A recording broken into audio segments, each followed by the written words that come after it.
This is KC Cup number 7 theme, if I'm not mistaken.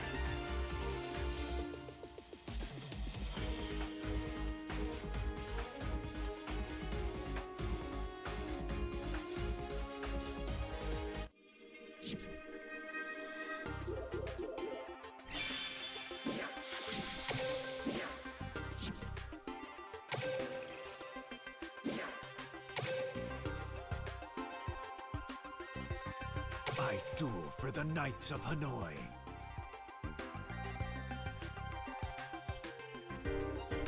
My name is Playmaker. Say hi to I. Where's the sign up for today? This is hosted by Duel Links Meta, Decade Meta. You need to be a subbed member of the Decade Discord. I continue to stream these because it means a lot to me.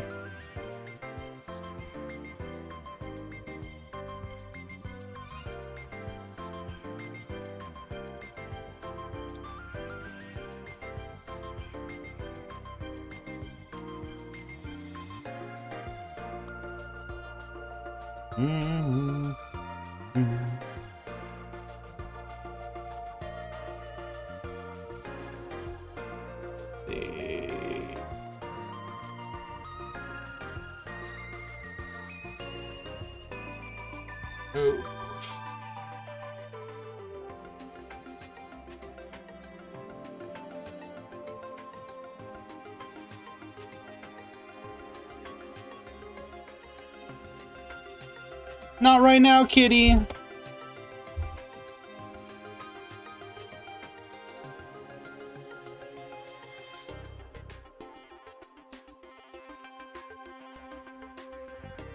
Hello, everybody.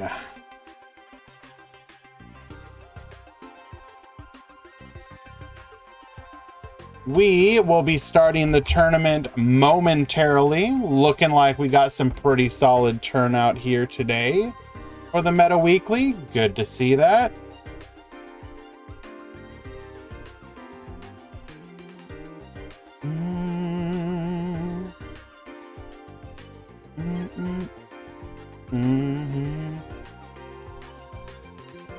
Not right now, kitty.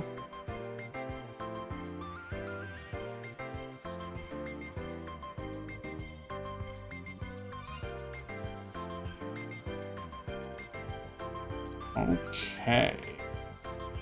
We have hit the start time. Let's make sure that all the drops have gone through correctly. Looks like they have, so we will go to the bracket.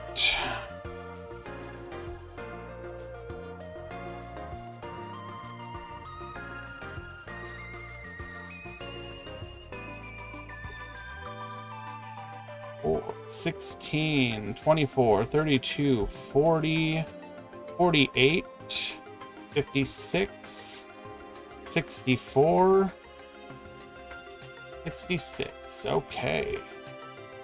Tournament has begun.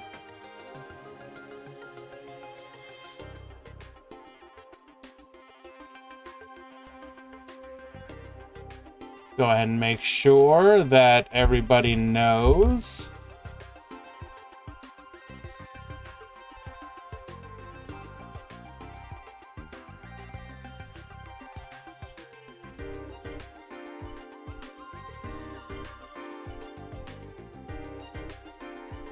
Boom, boom, boom, boom. Today is going to be 5 rounds into a top 16. We are KC Cup Edition, which means this is going to be one deck, no side.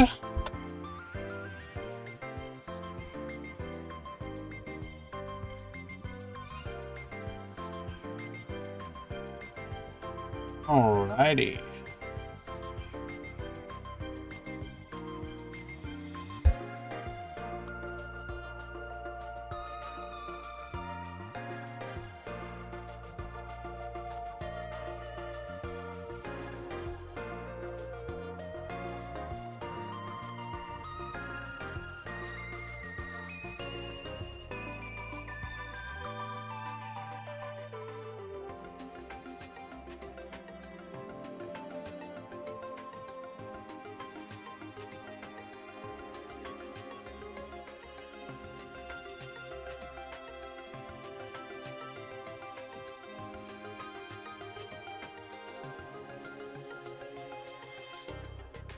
Muted.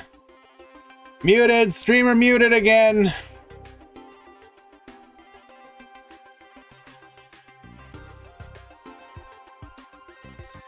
What were we talking about? We were talking about the fact that this is a one deck, no side KC Cup style event. So what exactly does this mean? It means that you are going to see the worst of the meta. Everything that's going to get hit on the upcoming ban list. Copium. TCG ban list reaction. They should have gone harder. It was a good list, but I wanted even more blood.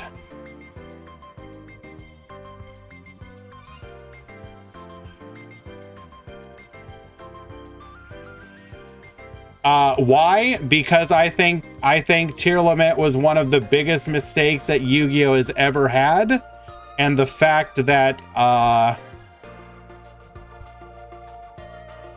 it got any time to be playable is more. One tournament was one tournament too long for it to be playable. Why was it a mistake? Anytime that you have a tier 0 format, I think it is the worst thing you can possibly do to the game.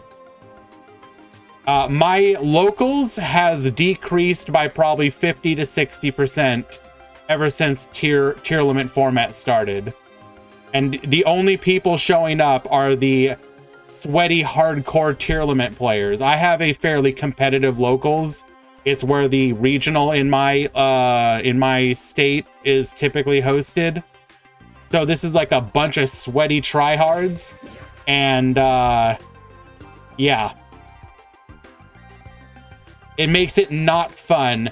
Biggest since D-rulers? No, because tier limit is probably still unfortunately playable.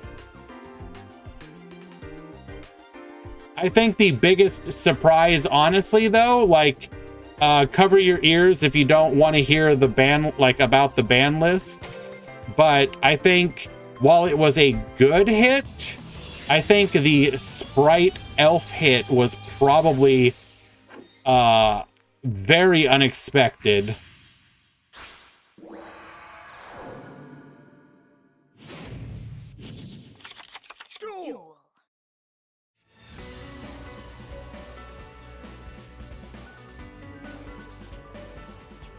How many players normally in a regional? I mean, it depends on your region. The location that mine hosts out of can only fit so many people, but it's usually several hundred people. I'm also like in a fairly small region. It's the Pacific Northwest.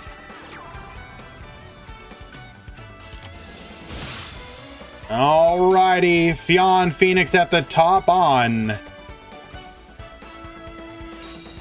Trickstar at the bottom, Dipsilon on Goki. Tier limit, not tier limit, Trickstar, wow.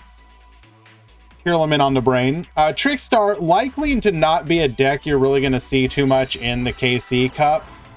However, Goki, expect to see a lot of that.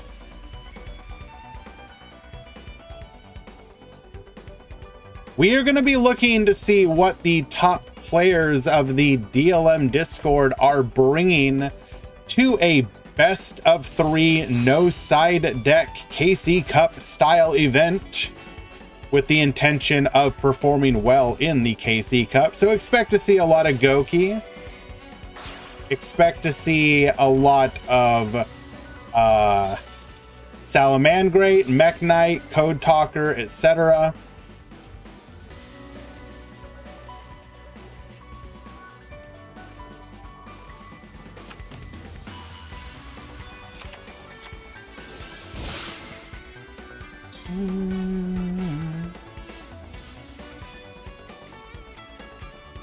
Alrighty. Still looking like we're going to be able to take out the Licorice. We needed to be exactly the Candina to avoid, so we will instead elect to use our IDP. Actually, a very clever move here. We were able to force out the IDP by getting our opponent to commit to the Twist Cobra boost.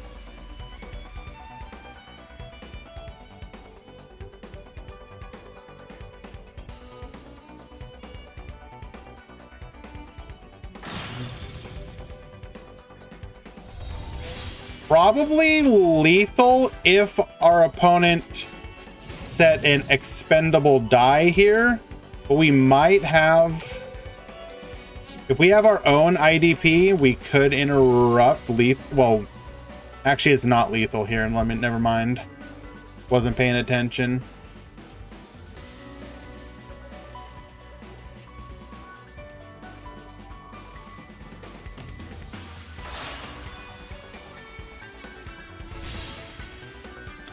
We are then going to commit further into the Trickstar Foxglove Witch, ensuring that we will float if we are destroyed in battle. Interesting. Suprex into Hello Potato.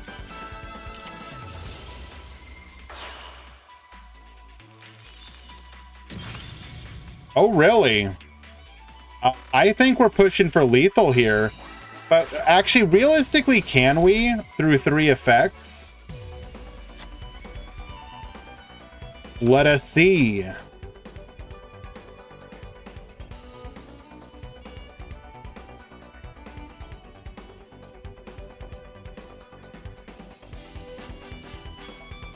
Goki should definitely not be hit as hard as Mech and Salad. I think a small hit to Goki is in order to promote diversity. Something like rematch and finishing move to 3 just to knock out Staples. Goki's an interesting choice because I'm not sure how you hit it in a fair way that keeps it playable, but also doesn't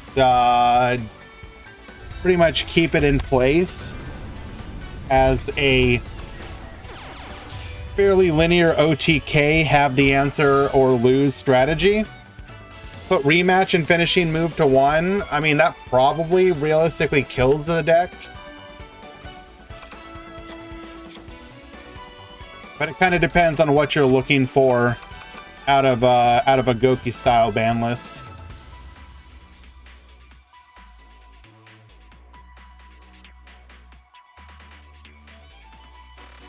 Oh!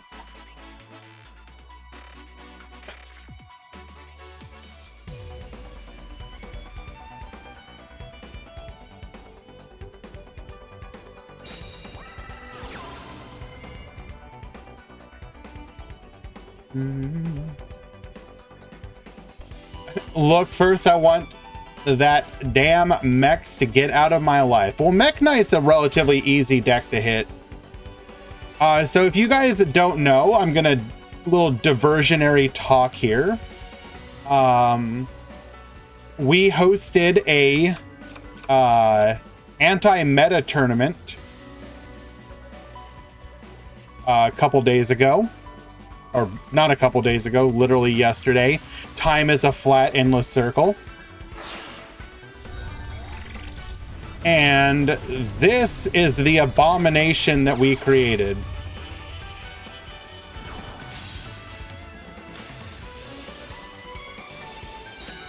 So obviously, first of all, this is a ban list that is never going to happen. So keep that in mind. I want to give context to people. Here is the ban list that we used in our anti-meta tournament.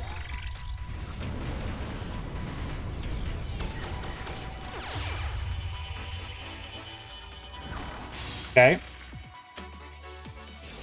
So Floodgate Trap hold a 1, and then bans on the big 3 traps. Bans on Mech Knight, Goki, Salad, Galaxy Eyes, and Infernoid. And this...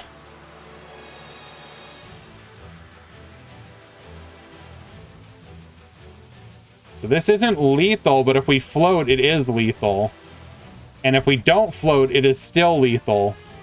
Hilarious.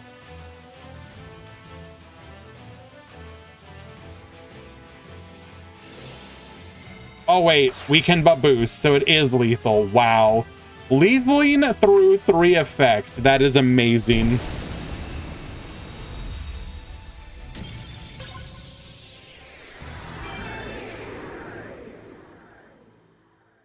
So I want to show off the abomination that we created.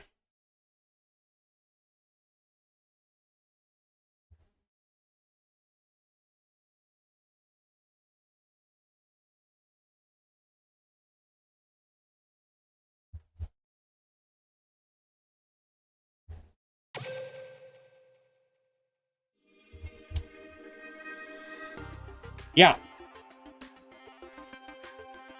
There were something like 43. No, this isn't today's breakdown. Please understand. This is from our anti-meta tournament. But I wanted to share this because 43 unique decks.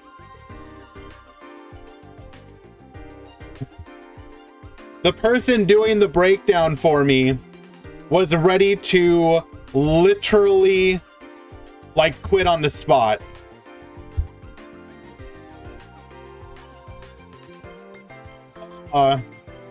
So if you're willing to murder stuff, you can definitely change up the game.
Sorry guys, checking a quick mod call.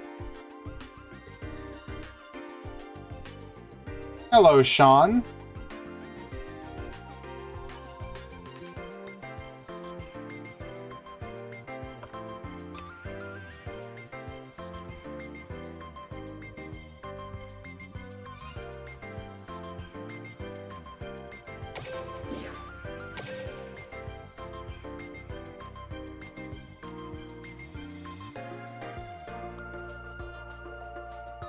Okay, issue handled. We return to our previous match.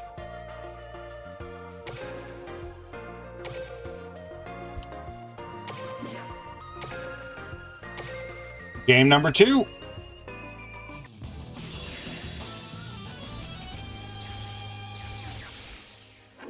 So yeah, I think everyone is definitely interested to see what the result, the result of this KC Cup is probably a foregone conclusion, already predicted. But at the very least, the end is in sight. There will be some kind of shakeup coming, and that's it is ban list season, and everybody loves that.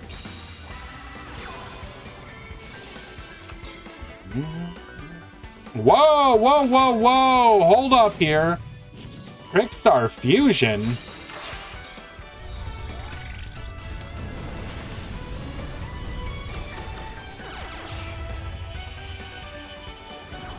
Ah, I see.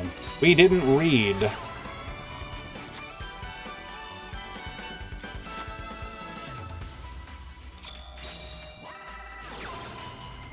This is an illegal duel.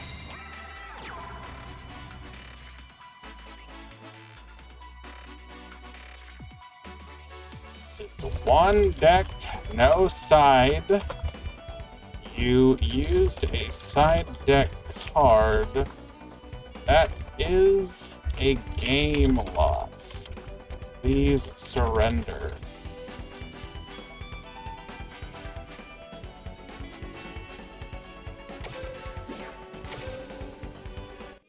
Players and reading the rules of the event.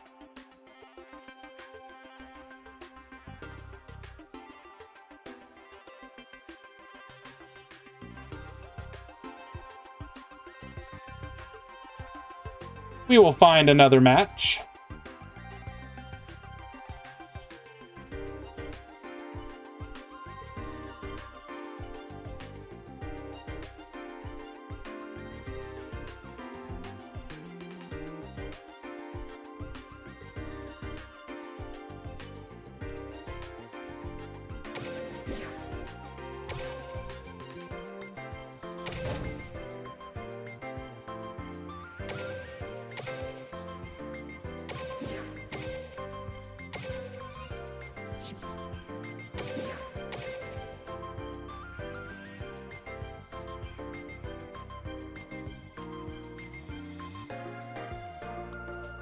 All right, missed that match as well. Awesome.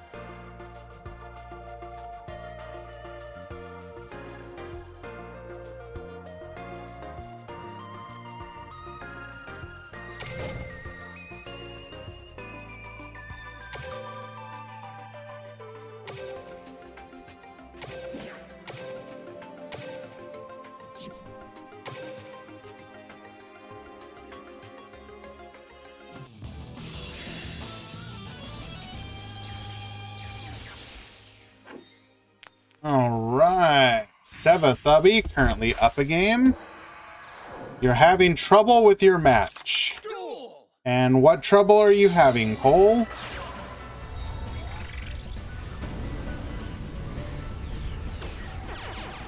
Call a mod if you're having an issue, and we will attempt to assist you.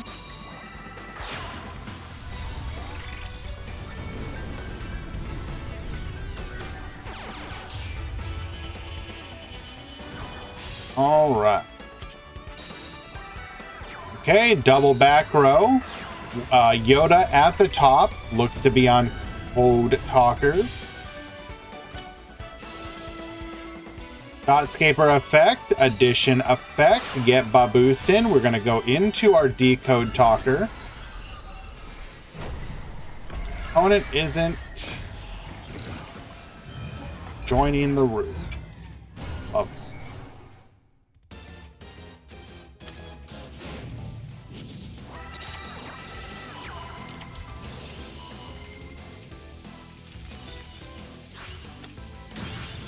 MST, we are going to be forced to go out into our Encode Talker. Cannot progress further from that, unfortunately.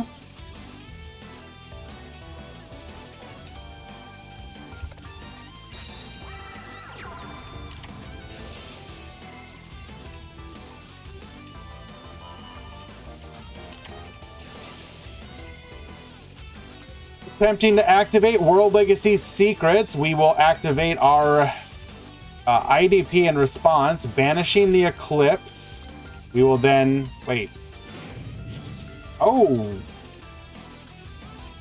Okay. We want to keep it so that we can use it as material. Interesting. That seems a bit greedy. Cynet Crosswipe. We're going to go ahead and use our Encode Talker as material to get a pop, forcing out that last back row. It is a Compulse. Chooses to not Compulse the Indigo Eclipse back to their hand. Interesting. Hello, the Kingsman.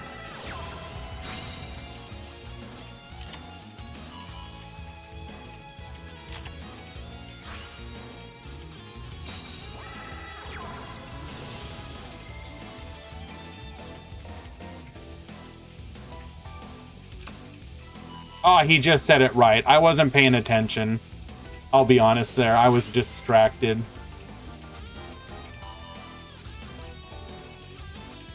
We're going to go ahead and bring back the Decode Talker. Baboosted, taken out The Morning Star going in for 17 and 24. That's lethal. And Yoda will win game number 2. Now, this Code Talker is very likely playing the new Topologic Bomber, which is a pretty strong counter.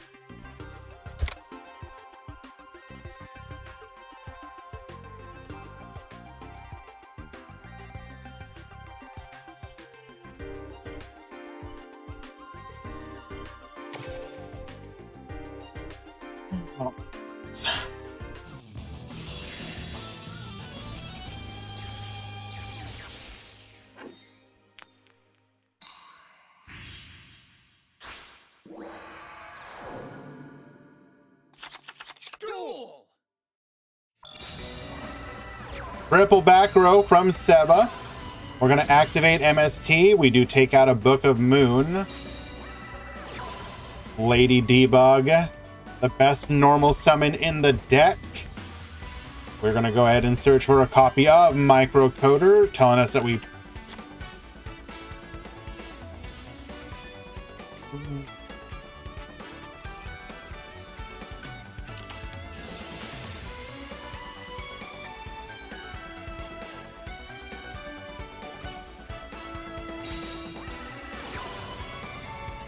We're going to instantly steal the Lady Debug with the Crackdown.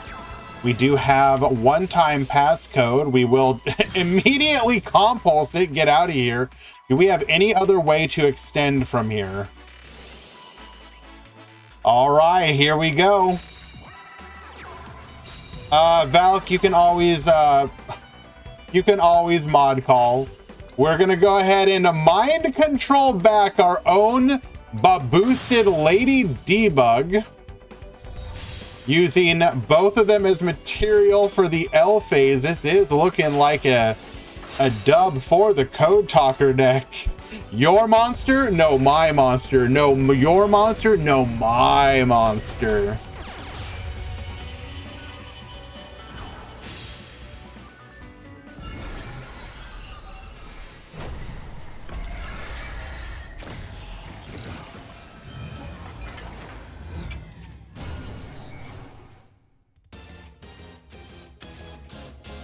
L phase effect. We've got lethal on board, but we could go even further beyond if we wanted.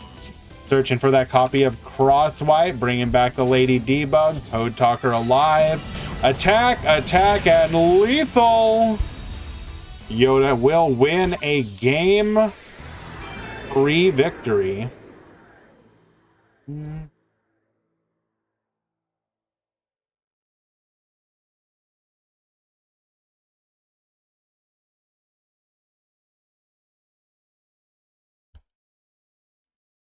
I'm guessing there's other tournaments going on because we are having some really slow players here today.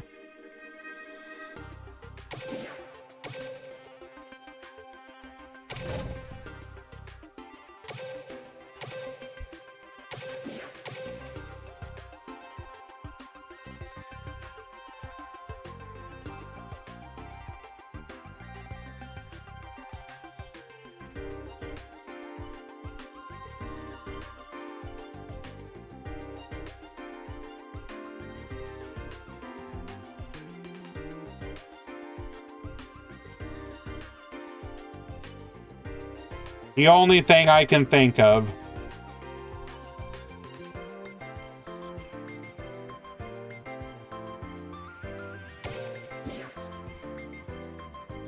Grand Madolche has failed. The meta is the same.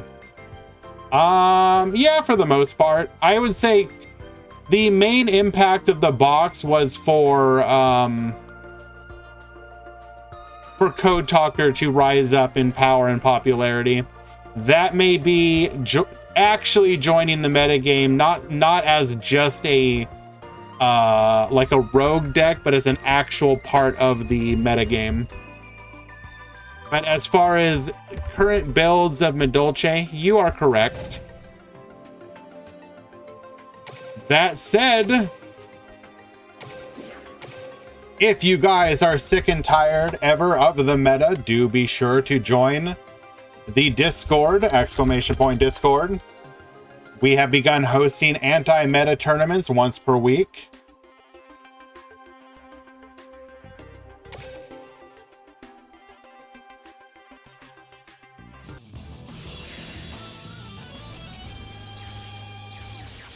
We are currently thinking about the next addition to the ban list, and one suggestion I have seen that I am kind of on board with is putting Abyss Dweller to 1.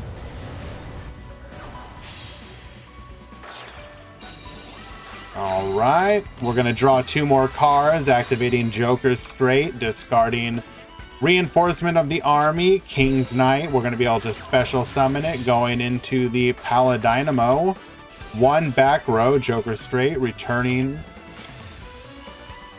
Yeah, we want to take down the power of water a little bit without killing the deck.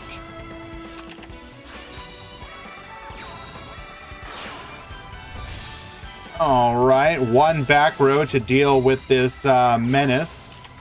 We're going to activate Bottomless Trap Hole in response. We will not be able to search here, however, off of the Blue Sky effect. Monster move. We're going to be able to put another body on the board, taking out the Star Liege. Okay. We're not able to actually push through lethal. We are going to be able to activate Joker Straight after using the Tsukiyomi effect.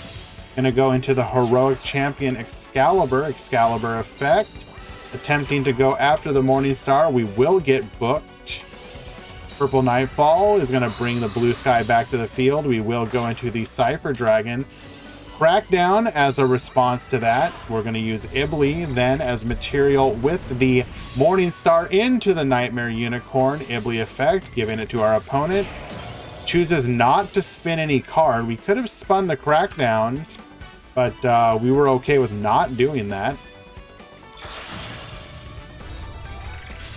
We're going to go into a Nightmare of our own.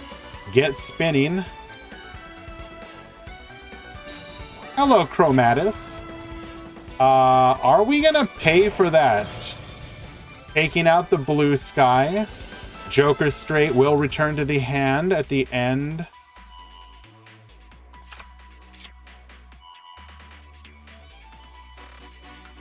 Two back row versus 2 cards in hand.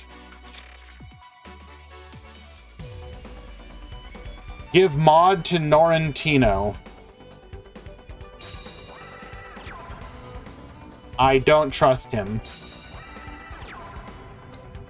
Purple Nightfall effect, or Purple Nightfall special summon in the column that we have built.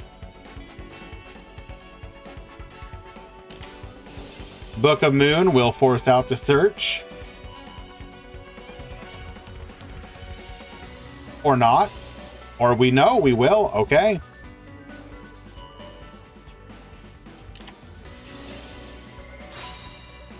In response to the tag out, we will activate Joker's Straight, get banished. 1 in the graveyard, banished as well. We are going to get back the Joker's Straight from the graveyard, which will give us a play on the following turn.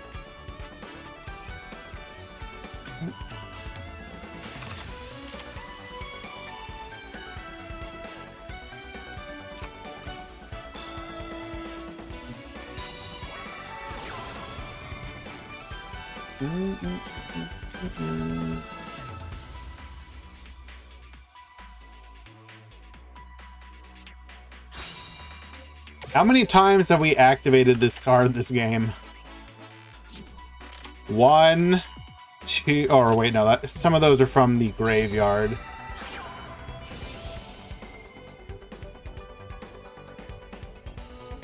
This will be lethal unless we have either a Crackdown or a memory.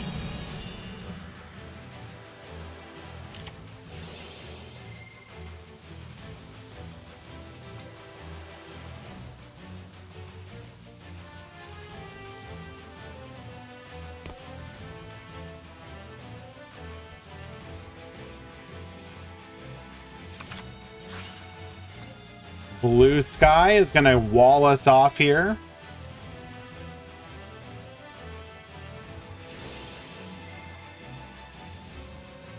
Is this deck really the best grind game Duel Links has? I don't know about that, but it is a decent one against... Is Kata behind me? Yes.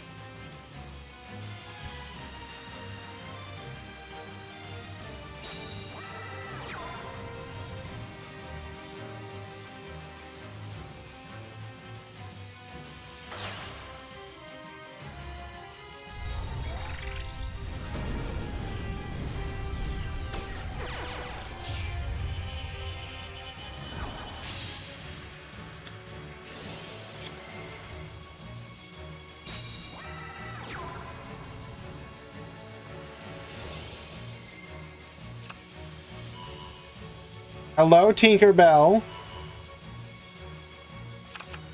Hi.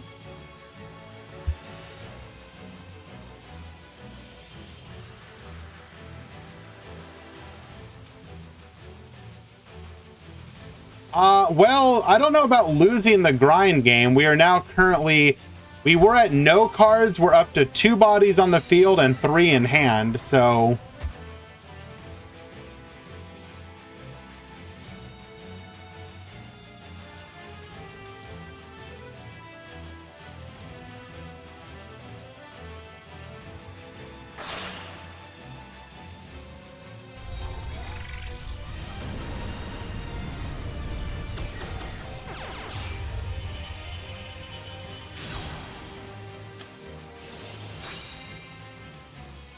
Second copy of Unicorn, a very expensive Unicorn, but I guess it doesn't matter. We do remove the other Unicorn from the field, and we are going to be able to get 2 monsters off of the board here.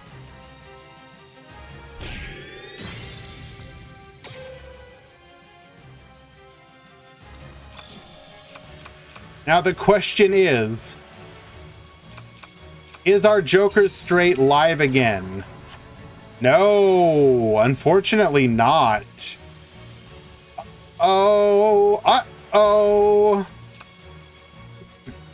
Now our opponent is on Monster Move.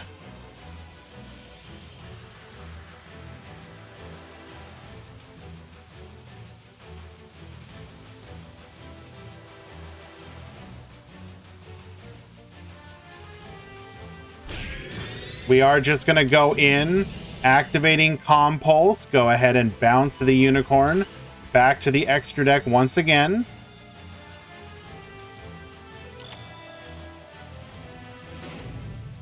Activating the Gathering of Cards, Arcana Triumph Joker discarded.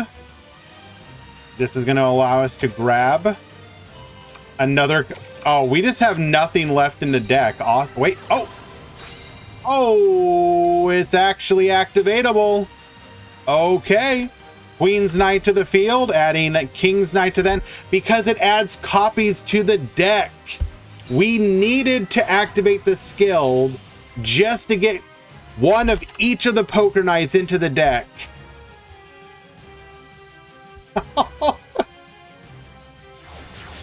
Going into Excalibur, get Baboostin. Excalibur, 1800 damage, 100 off. We will activate Joker Straight.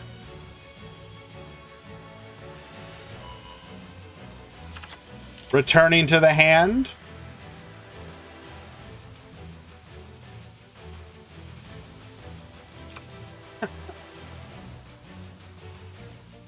I believe we're probably only running 1 copy of Paladynamo.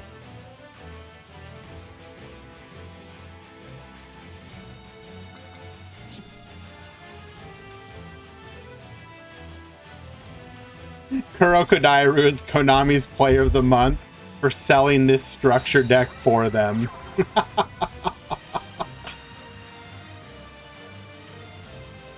Why didn't he Spider or Rebellion? Probably doesn't run them.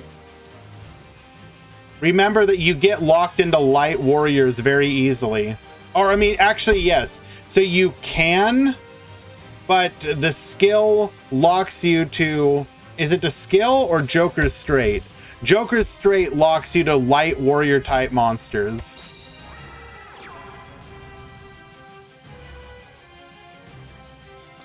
One Ibli against the world.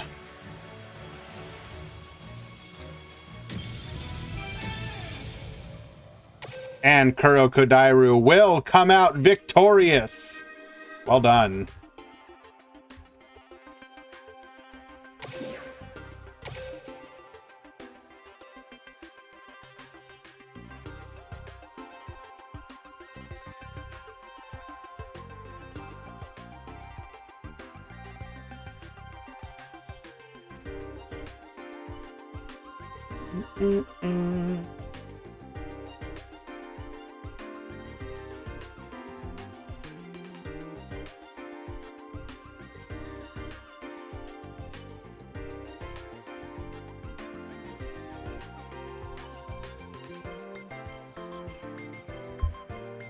Well, we've only got mirror matches left, so our poison.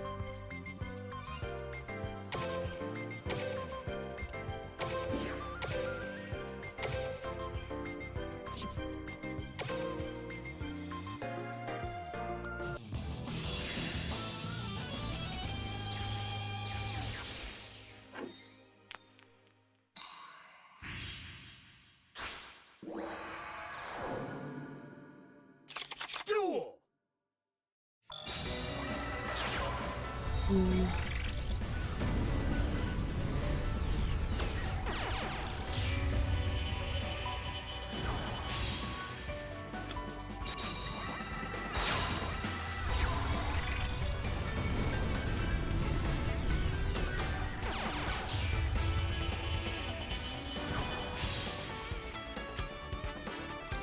Gonna love Mech Knights.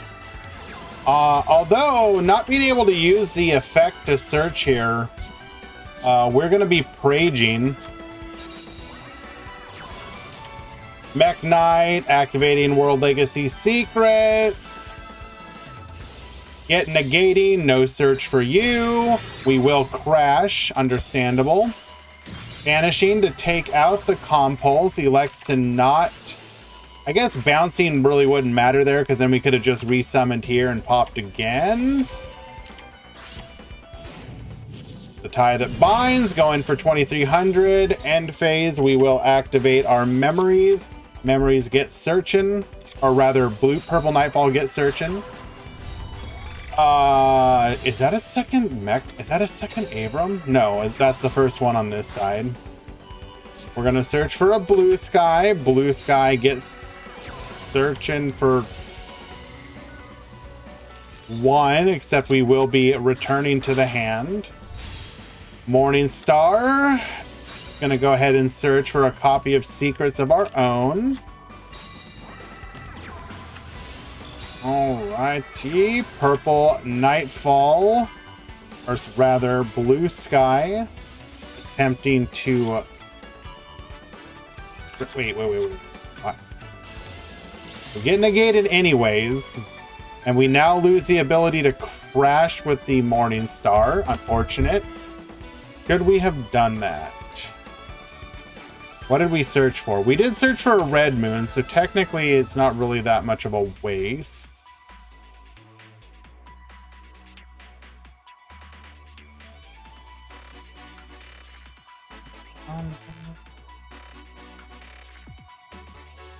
No Mimir, please.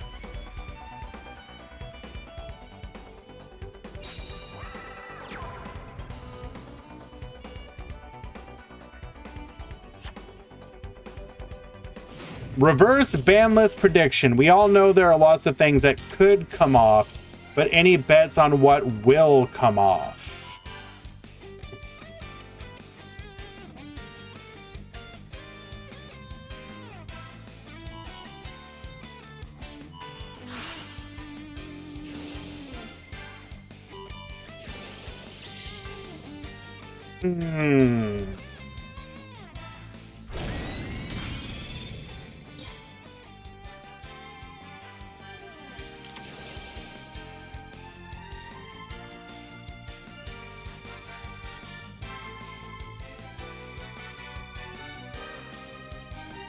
let's go take a look at the current ban list again and refresh myself. What do we think could actually come off of the ban list?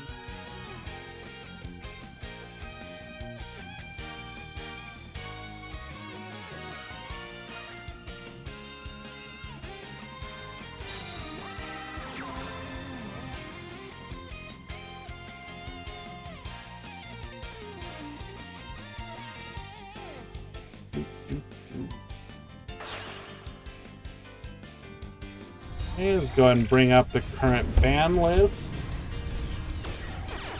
All right, let's take a quick look here. The limit to 3 cards. Now, are you asking for what I would like or what will actually come? Because realistically speaking,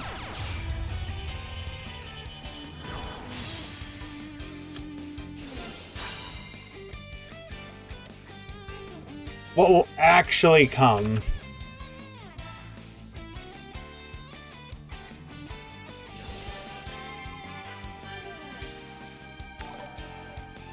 Well, there's a part of me that thinks that they might finally free Palace of the Elemental Lords.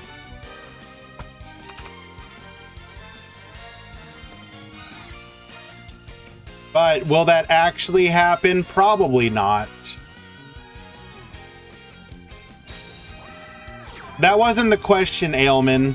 Wandering was asking what we think will actually be removed.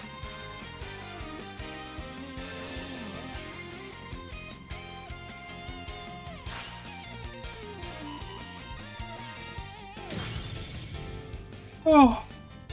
So, if we take a look at their trend, they have freed most of Shiranui.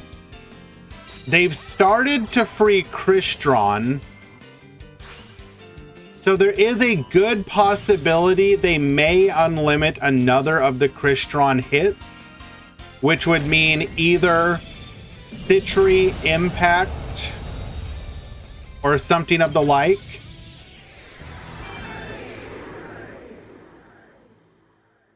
Like for a hit that might actually happen, or an unlimit that might actually happen, that would unironically, it could, because we've already seen them doing that. So Bixie is that's a 2-1 for Bixie. Okay. Good game between the two, by the way. These are both two fantastic players.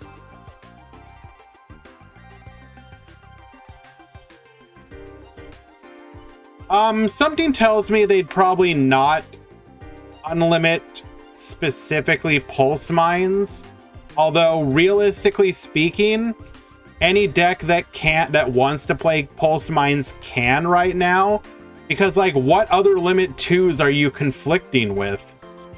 You could be playing Pulse Mines if you wanted to.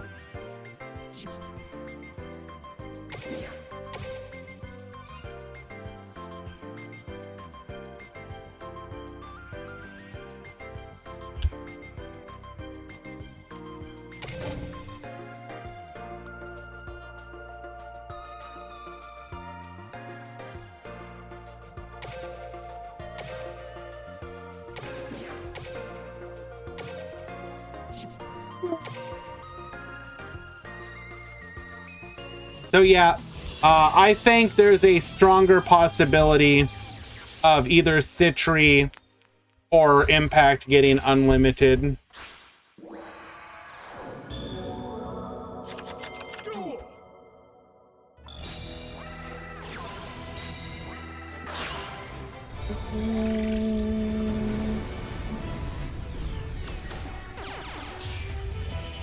We look at the limit 1s. Everything that's on the limit 1 is some kind of degeneracy, so I don't really see them necessarily.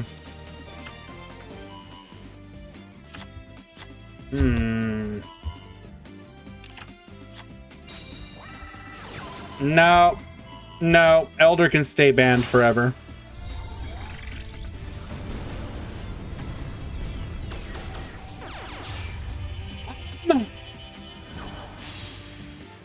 while this is probably more akin to a wish list, I wouldn't mind if they put like Storm to limit 2.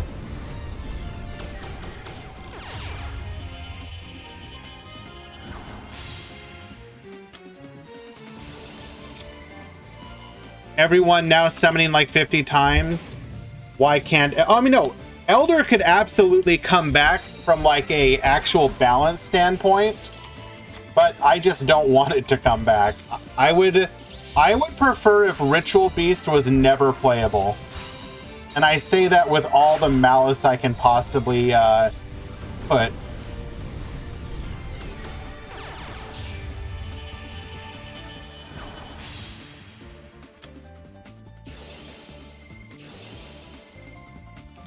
Same, but with Thunder Dragon.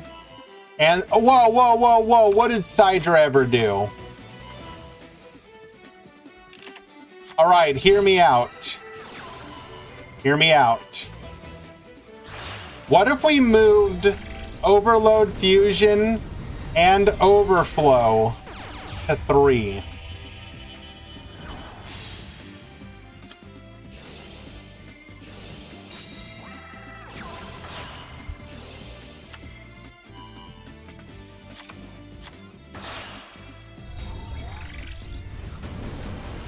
Everything that isn't Toxic on Limit 1 is just bundles and Card Trader.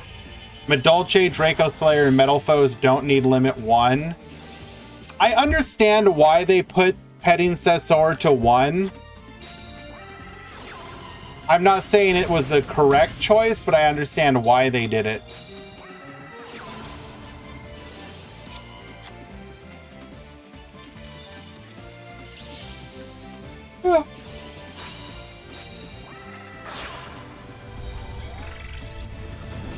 Like, if we want to abandon, like, what will they actually unlimit here?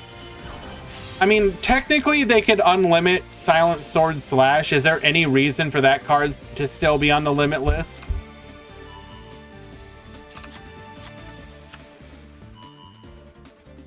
Unlimit Witchcrafter Holiday. It doesn't need to be there anymore. Unlimit Machine Angel Ritual. It has no reason to be there anymore.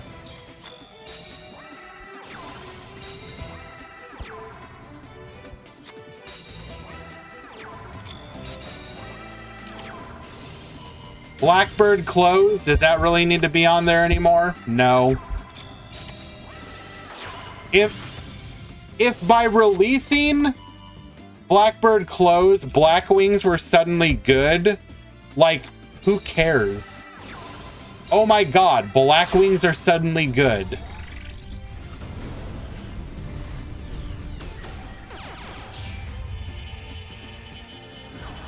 But again, that probably won't happen anytime soon. I mean they have kind of buffed them though. Blackwing OT. Whatever.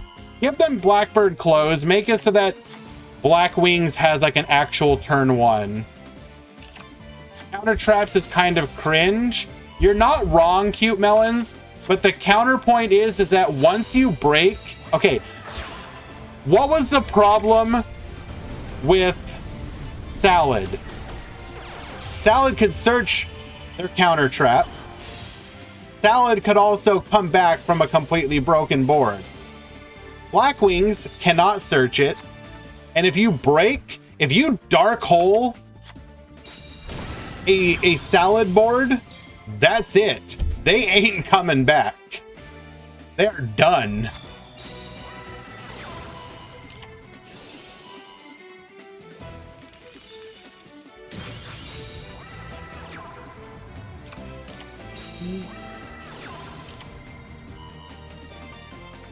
That's what I meant, yes.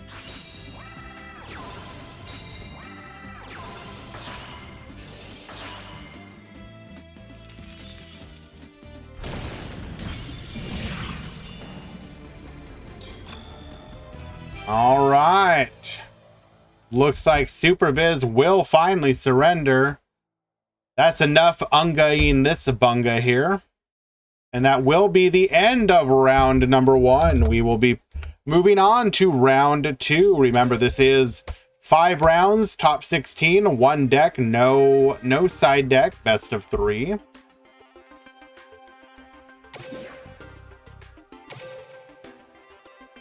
So Deathroy, what I was talking about is, so people were saying that counter traps are kind of cringe, especially playable from hand. And my counterpoint was that if you played Black Wings, you had way more downsides compared to Salamangreat, which also was a deck that would have a counter trap.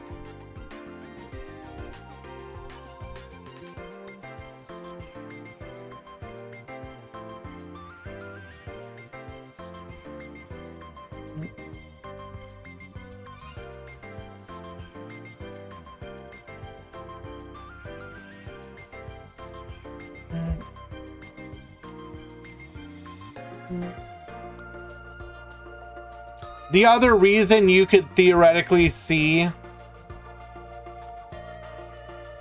a boost to Black Wings is because of the minor synergy with Raid Raptors coming. I say minor, but the synergy with Raid Raptors, so they might be like, hey, you heckin' like these birds, right?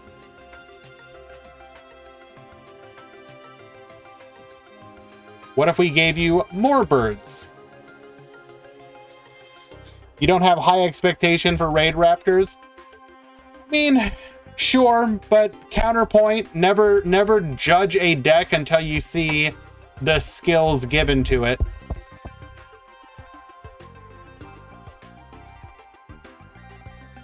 The most pushed skill can make any deck good. So always wait for the skill.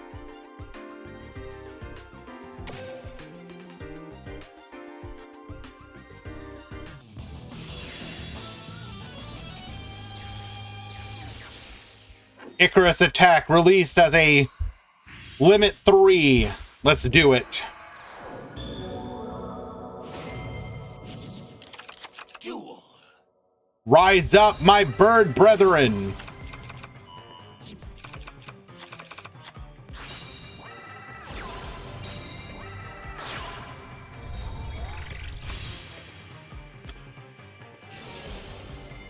Black Rose Dragon, Automats, Galaxy, I'm looking at you. Exactly.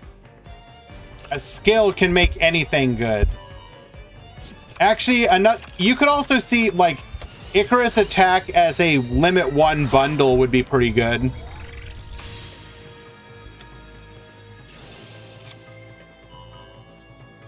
What's Raid Raptors win con? Yep, Big Bird. Yep, swarm the field. Yep, towers.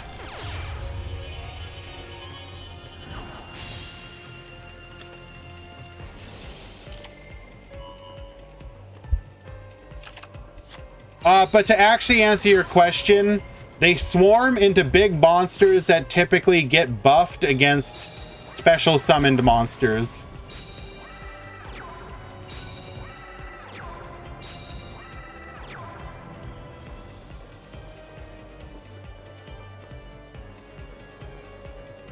Okay, well, 3 back row, but we have a negate.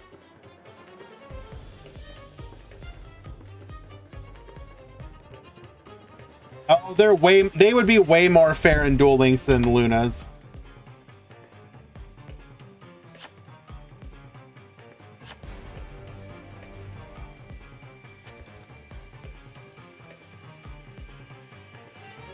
Let's bring up an example of a Raid Raptor deck.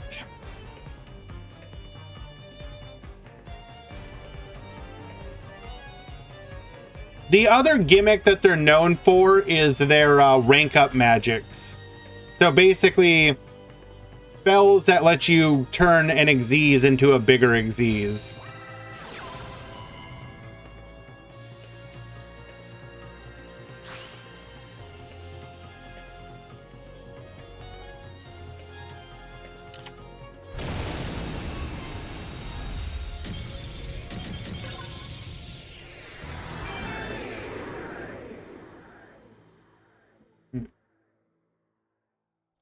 So an example of a boss monster that they could theoretically give the deck is this one right here. I did not save it.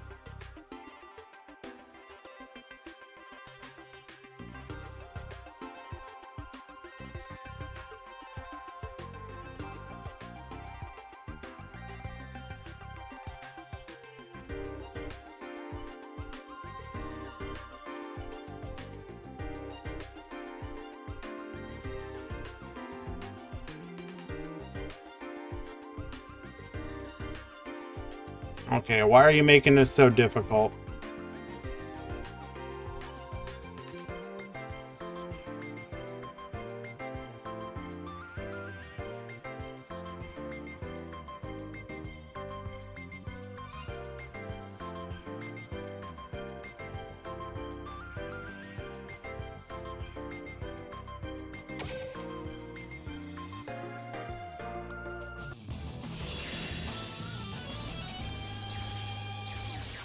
Arsenal Falcon. 2 level 7s, once per turn, you can detach a material from this. Special summon 1 level 4 winged beast monster from your deck. If this card has any number of Raid Raptor monsters as material, it can attack up to that many times during each battle phase. If this card is sent to the graveyard while it has a Raid Raptor monster as material, you can special summon 1 Raid Raptor Xyz monster from your extra deck, except Arsenal Falcon, and if you do, attach this to it as material. Why don't you think we'll get Arsenal Falcon?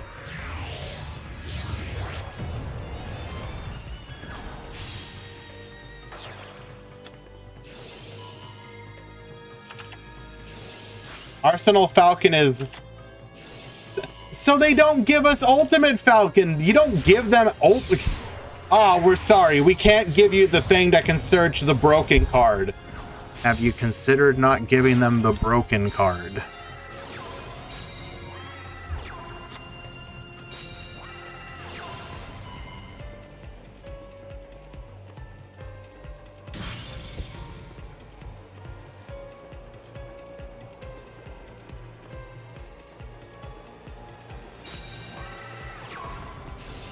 The funny thing is that a lot of decks wouldn't necessarily have an issue dealing with Ultimate Falcon.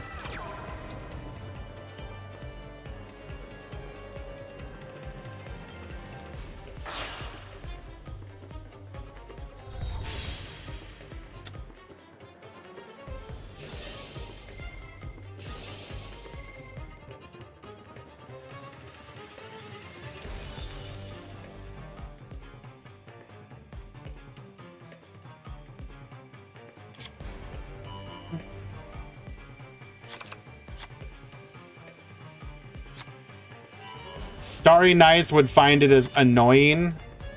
Bro, you're playing Starry Nights. Deal with it.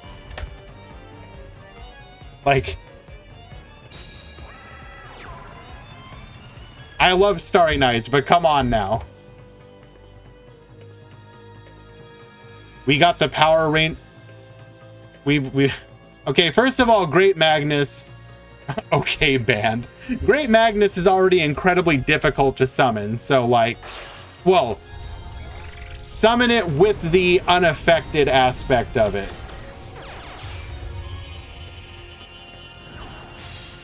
Rogue Snob. Yeah, you know me. I'm always out here, all about the meta decks.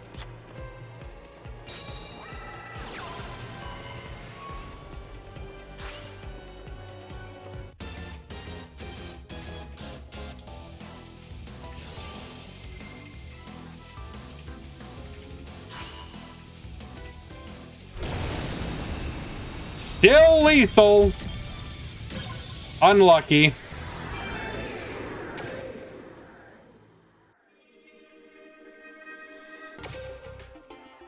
That is a 2-0 loss for the Medolce player. Feels bad.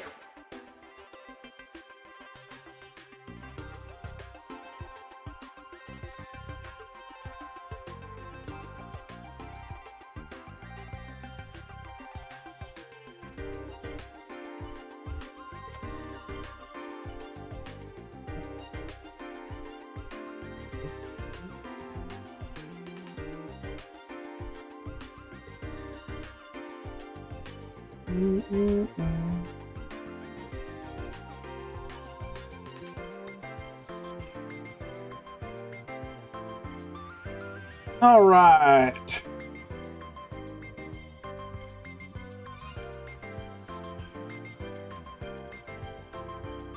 Let us see if we can find a spicy matchup.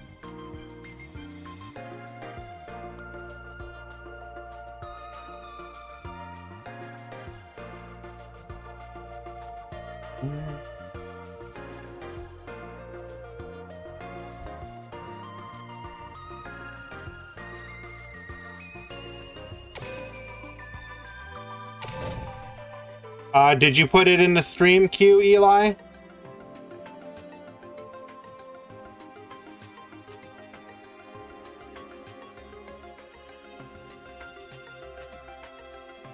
You did.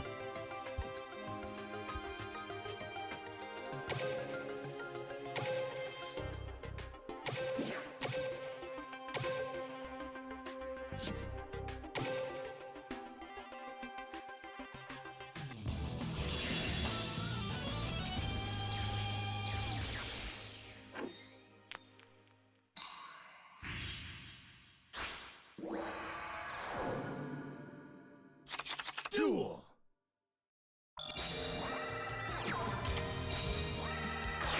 Now this is somebody I haven't seen in a long time.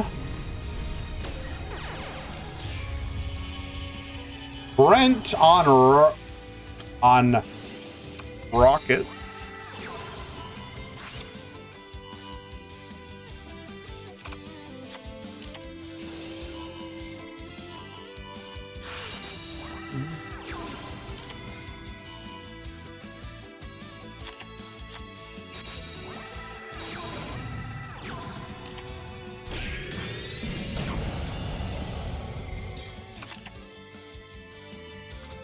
Floating into Rocket Tracer, activating boot sector launch, facing down triple back row though. This is really unfortunate.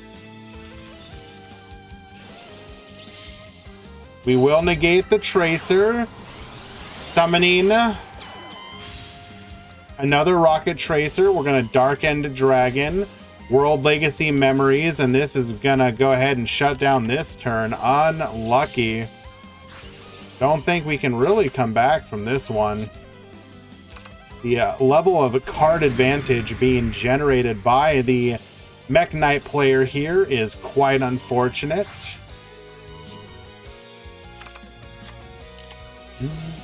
Oh, okay. Ice Dragon Prison putting us back into the game here.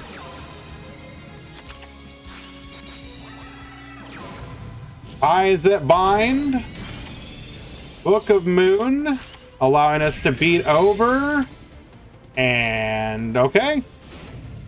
Boral launch, oh, okay, here we go. We're gonna go ahead and summon two. Dylan Jarrus coming to the field. We're gonna activate Rocket Tracer, get pop in, go into the quad Boral Dragon.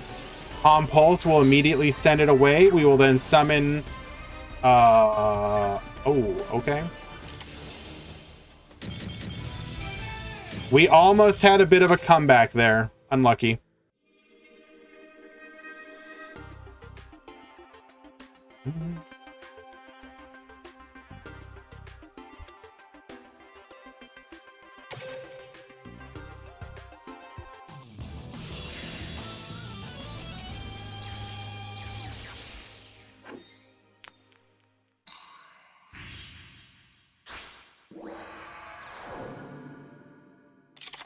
Duel. Quick launch. We're activating Rocket Tracer's effect to destroy the quick launch. Searching out a Magna Rocket Dragon, Silver Rocket Dragon as well. We will go into the Evil Swarm Nightmare and pass turn. Book of Moon, all you need to get your plays started. We're going to go ahead and activate Rocket Tracer's effect to pop our own Evil Swarm Nightmare.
Is this a KC Grand Tournament theme? No, it is Revolver's theme.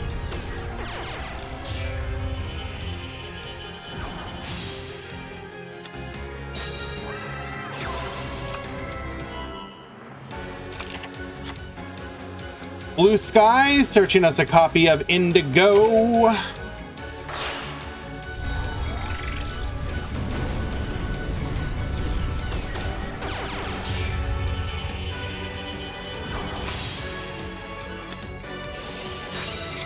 Mech Knight Morning Star, searching out a copy of Legacy Secrets.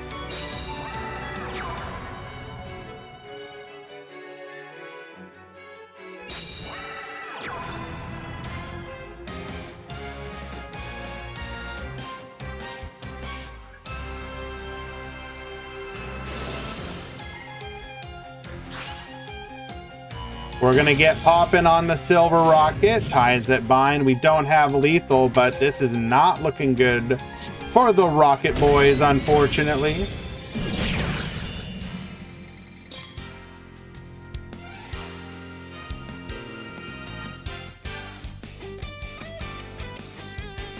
All right, cut the cat jam. We're not jamming anymore.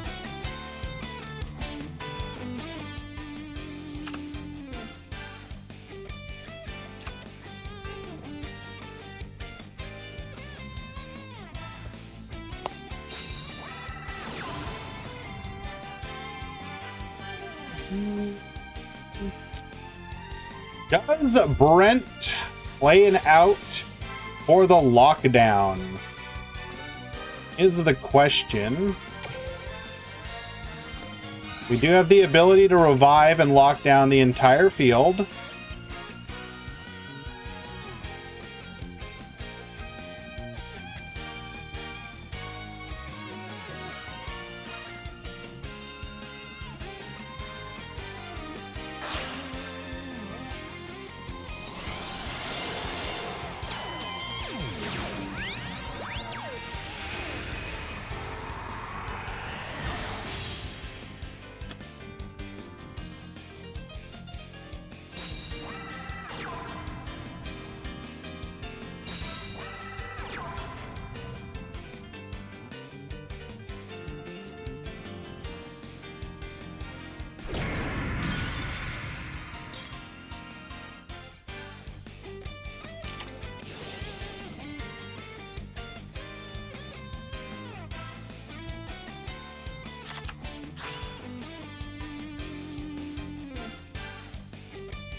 Okay. 2 level 8s on the field, 1 back row. We can just brute force this if we want, or we could potentially risk going into the Galaxy package. What do you do here?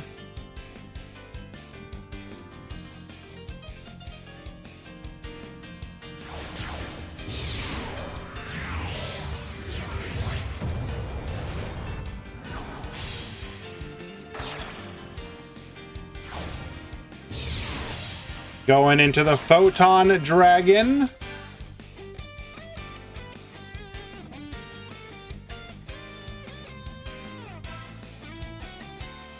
What is that back row?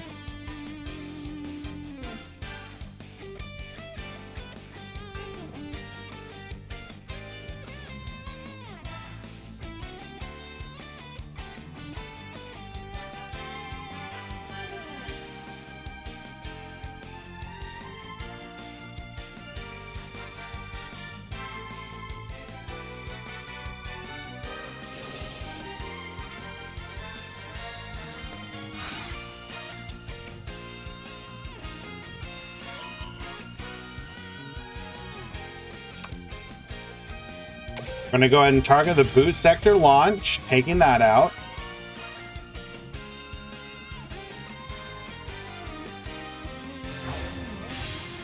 Galaxy package to 3. That would be unfair to the Galaxy Eyes players out there, I think. But, I mean...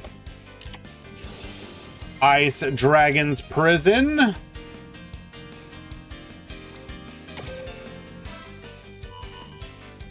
Bring forth the Morning Star. Now, the funny thing is, he's doing it! Banishing the Dark End Dragon, banishing the Galaxy Eyes Cypher.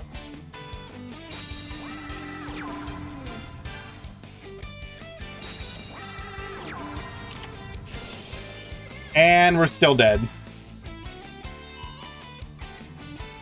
Unlucky.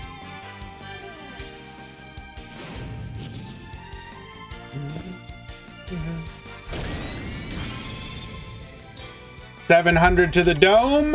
Take out the rocket and lethal.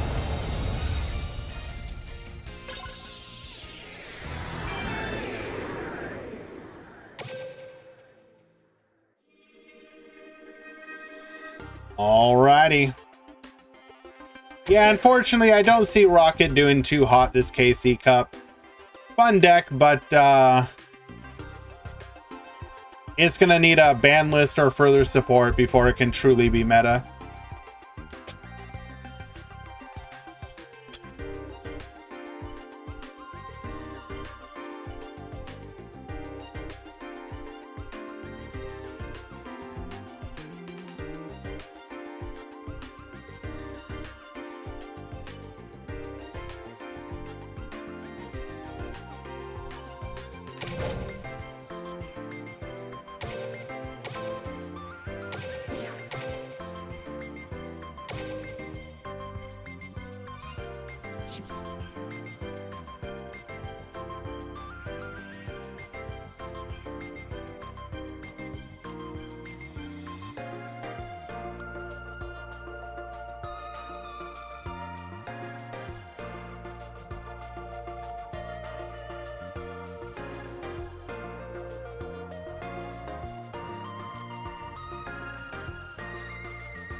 Handling a quick mod call.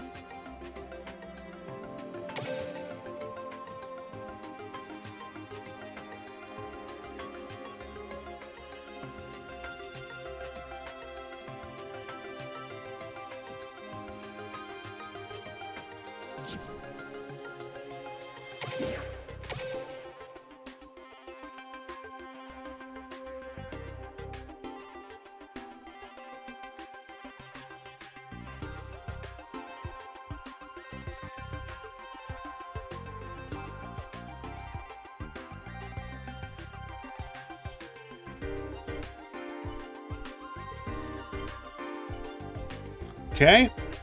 Mod call successfully handled. We're going to go ahead and find ourselves another match to watch.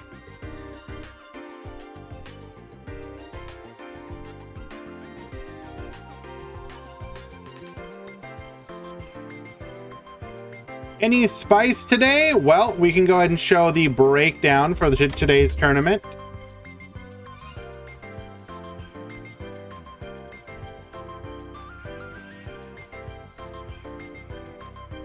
There's a little bit. Not a lot, but a little bit.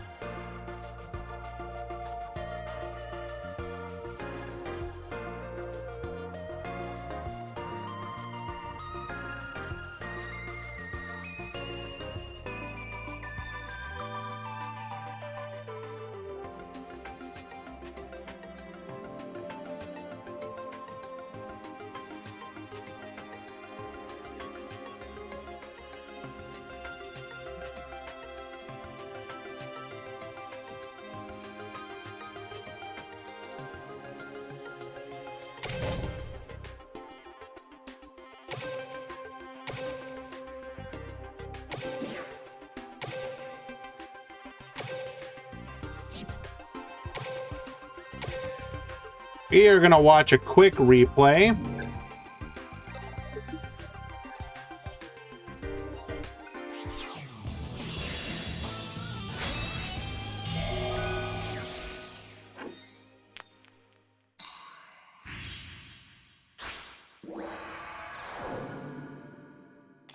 Duel.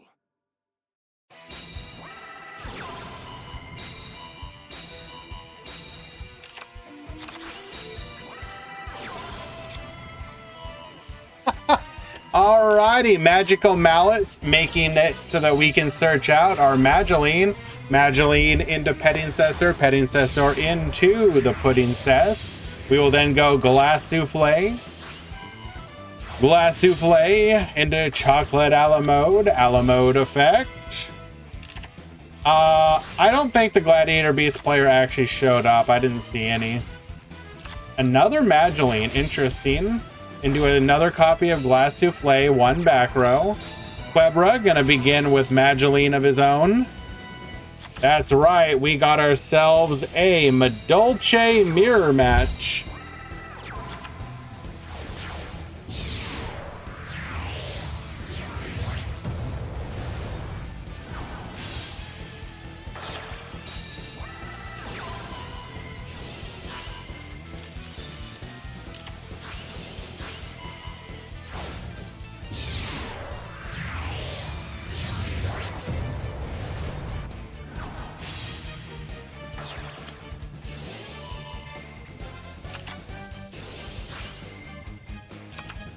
Is that Hans with posthumous Dark Lords? I think he's on Dark Lords. I don't know the exact build. Queen Tiramisu. Get out of here.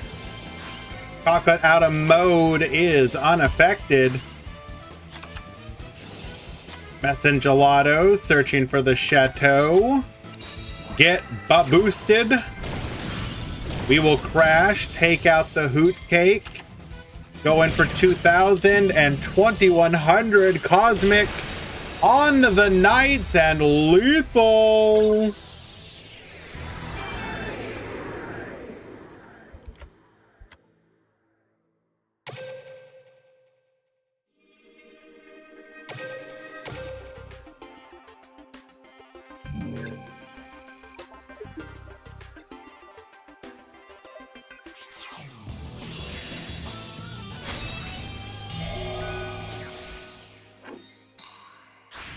So whoever goes second wins. Well, maybe a little bit.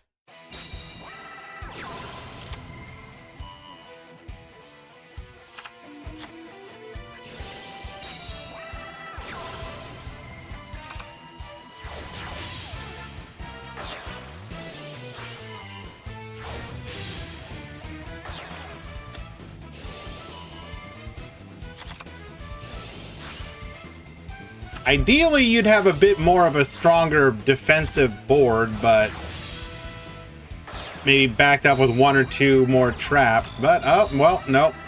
Just get MST'd, nerd.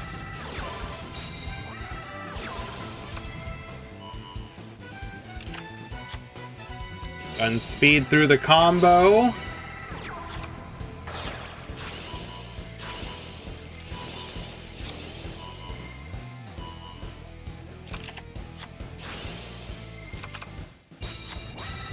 Whoa, whoa, whoa, whoa, whoa! We actually couldn't do anything on this turn. We could not OTK. So our opponent... What are we doing? We can't get over the 2,000 attack Glass Souffle? Okay. We're already in like dangerous territory by virtue of the fact that we're now on turn 4. A Madolche mirror that went past turn 2. What do you even do here? Ice Dragon's Prison. Taking out the Queen Tiramisu.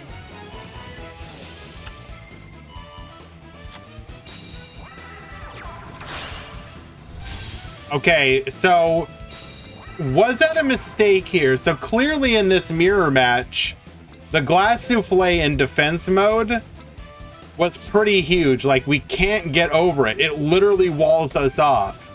But we give it up. Okay, let's see how this cost us. Messengelato, searching for the knights. We're gonna go and do a queen ourselves. There's the IDP. You IDP me, I IDP you.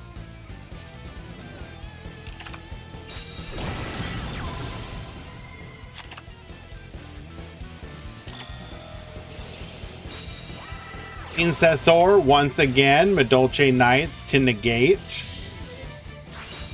We will then just special normal summon the Mageline, and we don't even wait.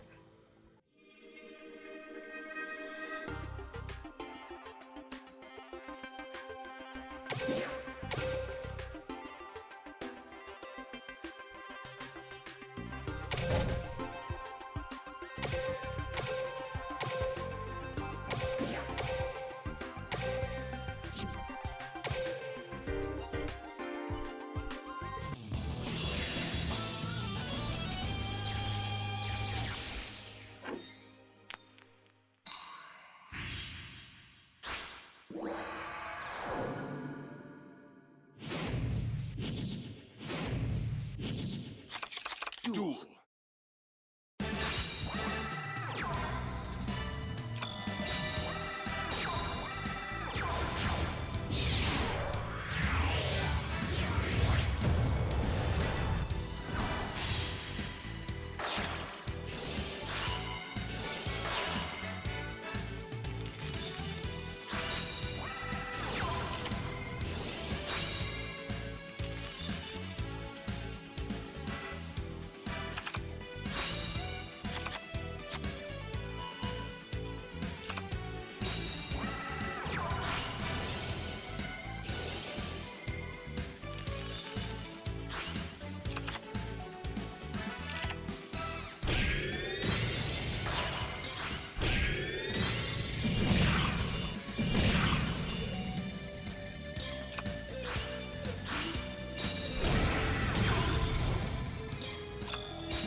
Night sweep.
Incidentally, guys, while we are waiting between rounds, I would like to share something for a friend of mine.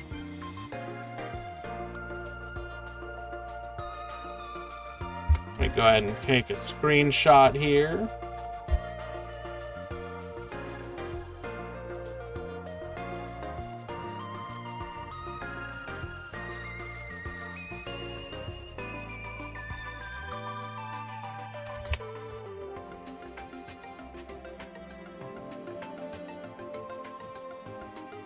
He's for me. No.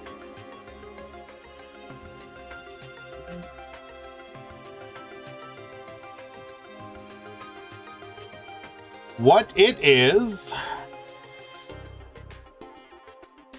a tournament that Duel Links Potato will be hosting in celebration of a YouTube milestone. He is going to be hosting a $25 single elimination best of 3 tournament Saturday, February 11th.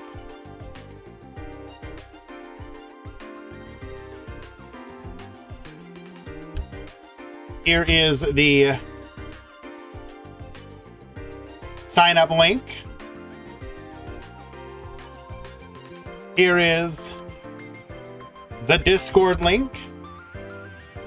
Here is his Twitch channel. Please go support this.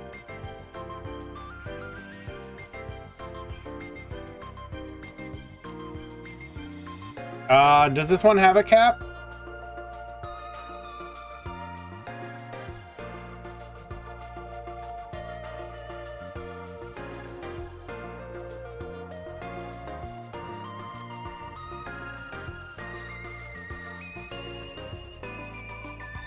Actually, I don't know about the entry cap now that I think about it. Potato, are you here?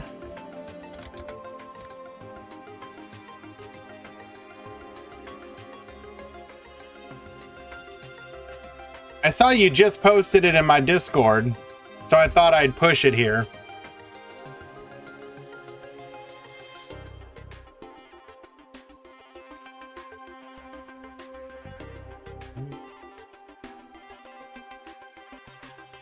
It's 34 participants. What? Okay, well. In that case, definitely go watch the tournament then if we are unable to join. I will get to your question in just 1 second, my friend. We want to get a match up and on the screen.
You just built rockets?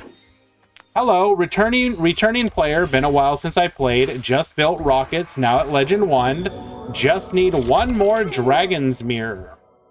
Will watch the Meta Weekly to learn more competitive rocket plays. Now, I will say rockets, while a very strong deck, have not necessarily been performing like a tier 1, 2, or 3 deck. They're more like a rogue level deck. That said, you will absolutely be able to hit King of Games with the deck, and I think you will enjoy it. It is a lot of fun. The main thing you're going to be looking forward to is honestly a ban list. Rockets are likely to escape any ban list completely unscathed, and will likely come out on the other side of it much stronger looking. Not even rogue? I disagree. They're at least rogue level. They have a coherent strategy. All you need to be rogue in this game is have a coherent strategy that generates resources and puts out strong boss monsters. Rockets does that. There's a lot of decks that do not actually do that, and that's why even they are not necessarily rogue level.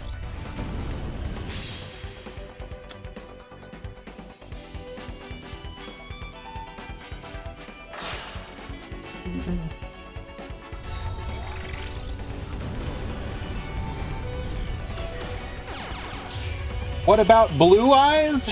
Blue Eyes is... Is Blue Eyes rogue? No. Can you win games with Blue Eyes? Absolutely.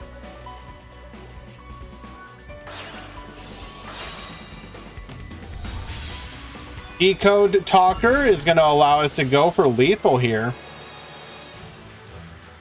Now, I mean, Blue Eyes, yes. Do I consider Blue Eyes rogue? No. It's like sub-rogue. But you could absolutely win with Blue Eyes. There's nothing that will stop you.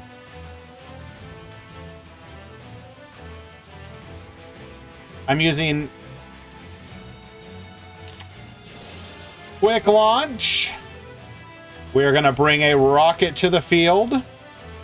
How many participants in the Meta Weekly? I believe it was 66 today.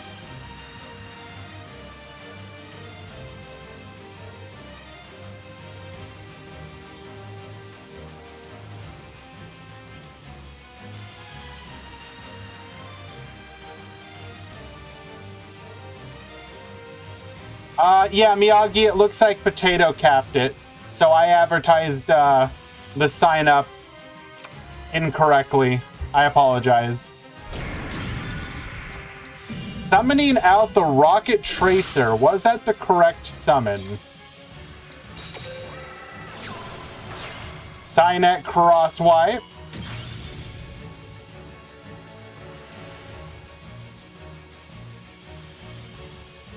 So yes, Abyss Actor's Rocket is a subversion of the build that we've seen some experimentation with.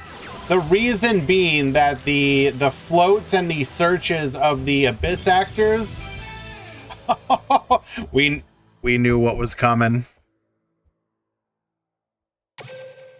As long as you're careful with it, you do not actually Xenolock yourself to Abyss Actors until you already get all your rocket plays.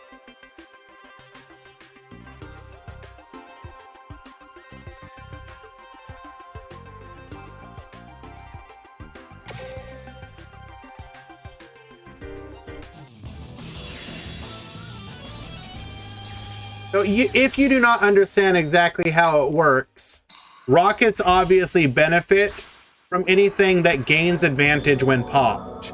Abyss Actors do that. Your Wild Hope, etc. You pop it, and you're able to search. Have I shown the breakdown? Yes.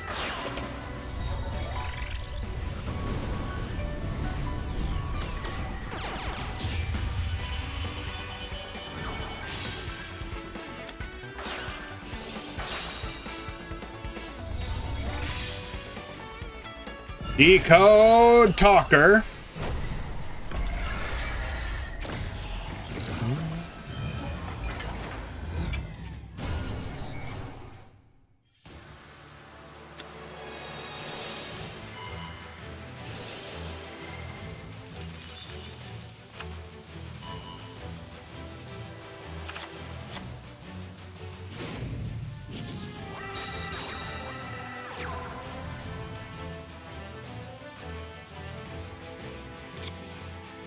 All right, triple back row. Oh, unlucky. So what do we?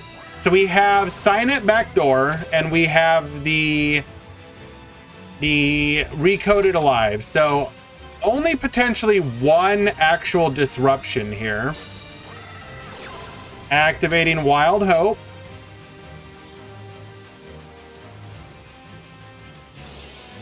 Rocket Tracer, targeting the Wild Hope. We're gonna pop. Search for a copy of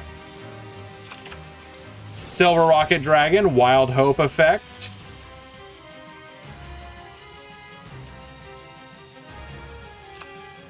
Is gonna search for a copy of Funky Comedian. Oh, you so funky.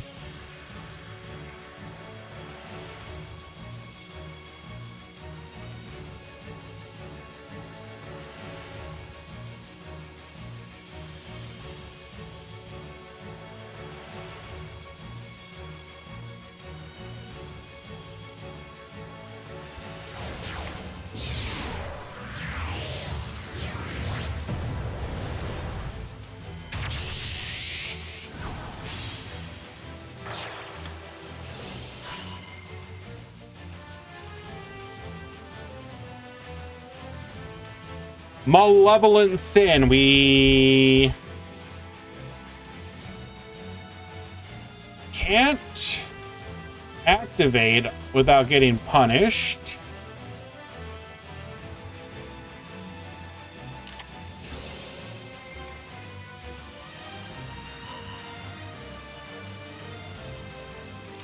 Wait, what?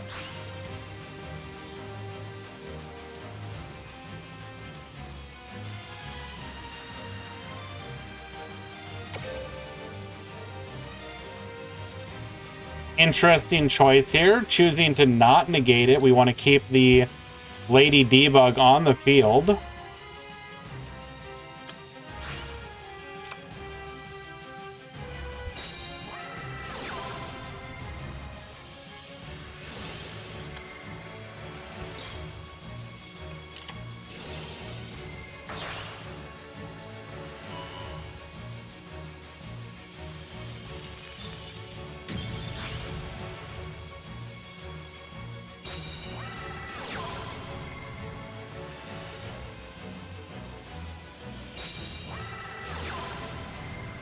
Electing to go into a Code Talker, this will be unaffected by being destroyed by battle or card effect. We will pend 1, pend 2, bringing out the Wild Hope and the Rocket Tracer. We still have not Xenolocked ourselves.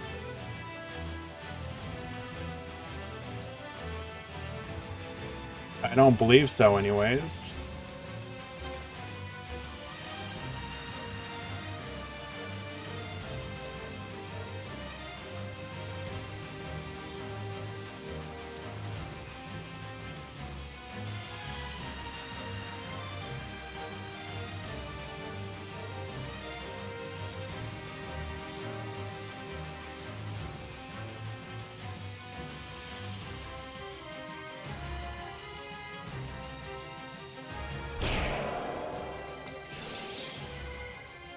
Wait, were we really not able to do anything else?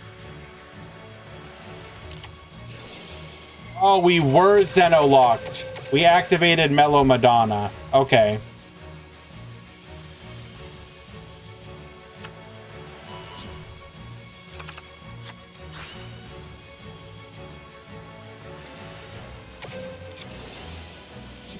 Cynet Crosswipe, or Backdoor rather, returning Code Talker to the field. It can attack directly. We're gonna activate Mind Control. Oh no. I think we're gonna have to... Really? We didn't want to do anything with that. Okay. Xenolocking refers to the fact that you are locked to some kind of either archetype or summoning condition. So an example would be a very famous xenophobic deck is Burning Abyss. Because if your Burning Abyss monster even gets a whiff of any other monster type or any other archetype, they yeet the hell out of there. So one of the weaknesses of Abyss Actors is the fact that they do Xenolock themselves. Like Mellow Madonna is an amazing search effect, but it Xenolocks you. And yes, Burrow is correct. Rocket, if you activate Tracer, does Xenolock you to Dark, but you typically play around that restriction because you figure you're gonna Rocket Tracer like every turn, so most of your monsters are typically Dark.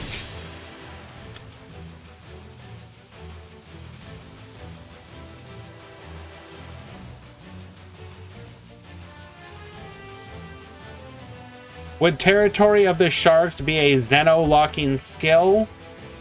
Sort of. It does waterlock you, so that is a form of Xeno-locking, I suppose. It's a very loose Xeno-lock, but Xeno usually refers to archetype or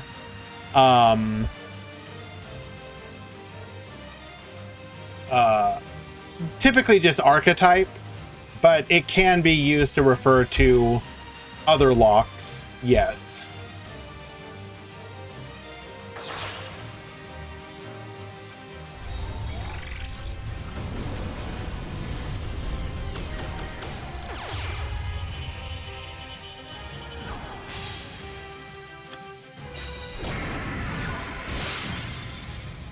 Alrighty, hello Bomber Dragon. Apologic Bomber Dragon is the new potential boss monster of the Code Talker archetype.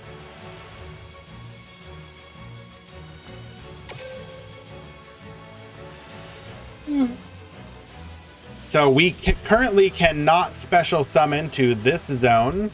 And if our opponent special summons to either of these zones, we will nuke the board.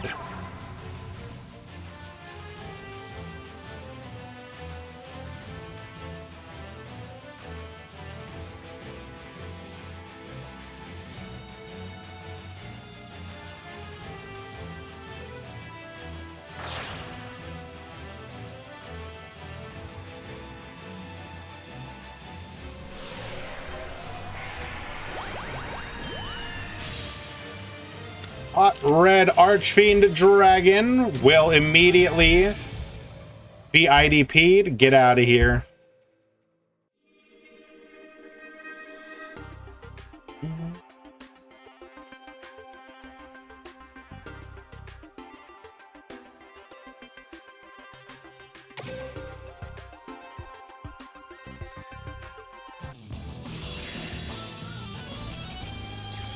Please do not call out Khan's greed.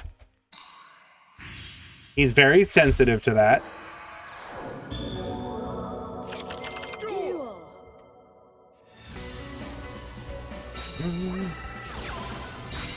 Cynet Mining, discarding Dotscaper. Oh, you love to see this one.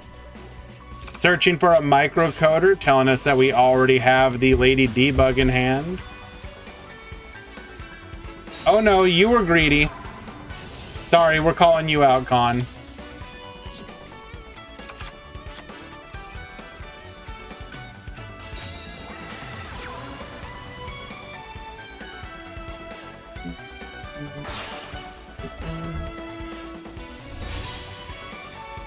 Hello, FaZe.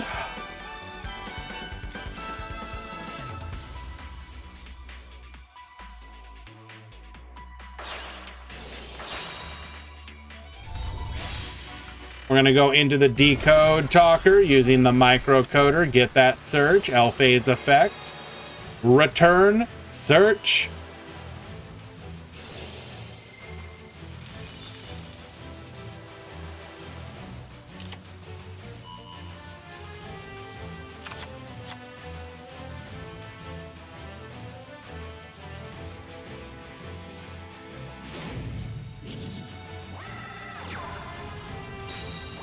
So what he is referring to is the level 2 or the Link 2 Code Talker. If the Link 2 Code Talker points to a monster, it cannot be destroyed by battle or card effect.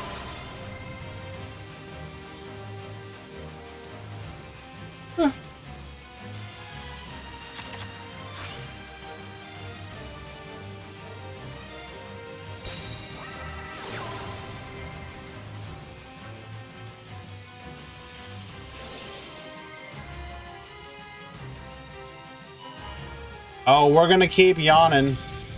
Is Vendread worth it? No. I mean, if you want to play in like anti-meta tournaments, sure. But if you're talking about doing it for like the actual meta of the game, no. It's a fun deck, but it needs like one or two more of its cards to actually be competitive, like Charge. Revendread Charge or whatever. Seeing quick launch in Duel Links is just wild to you? Yeah.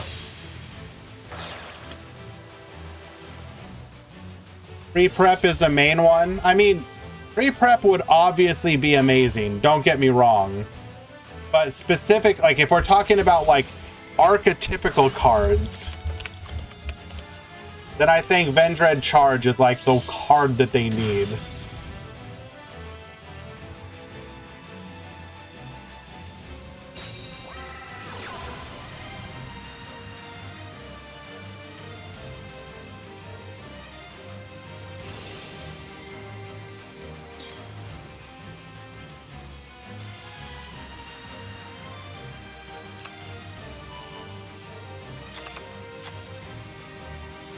Quick effect. Send or quick spell. A quick spell. Quick effect. Send one zombie monster from your hand or face up from your field to the graveyard. Special summon one Vendread monster from your deck. You can activate one per turn. The ability to get out either your Hound Hordes or your Revenants would be amazing. Them being a ritual deck, yeah, but if you're telling me that I can have either my anti-back row or my anti monster special summoned monster like almost assuredly every single like duel, that is amazing.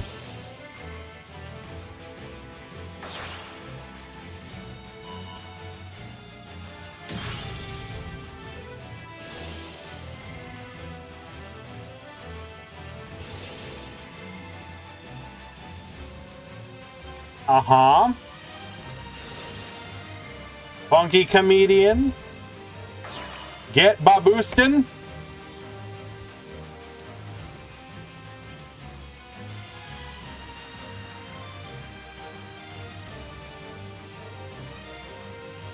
The deck is... I disagree, Akil.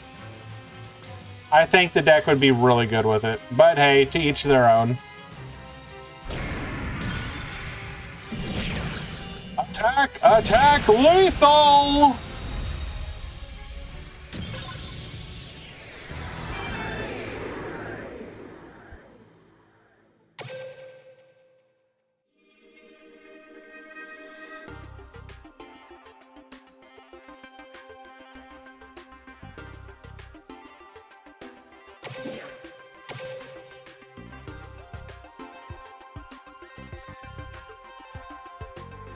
Yeah, like, I think you guys are also forgetting the part where you get to run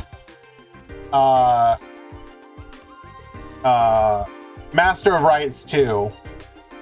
No, Khan is 1-2. Or sorry, 2-1. This puts him at 2-1.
Alrighty.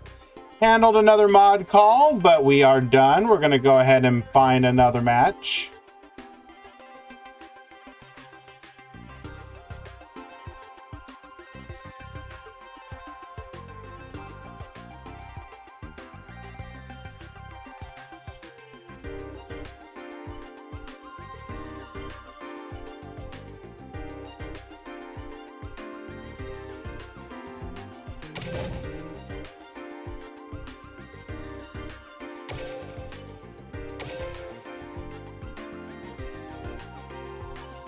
Is this event with side deck?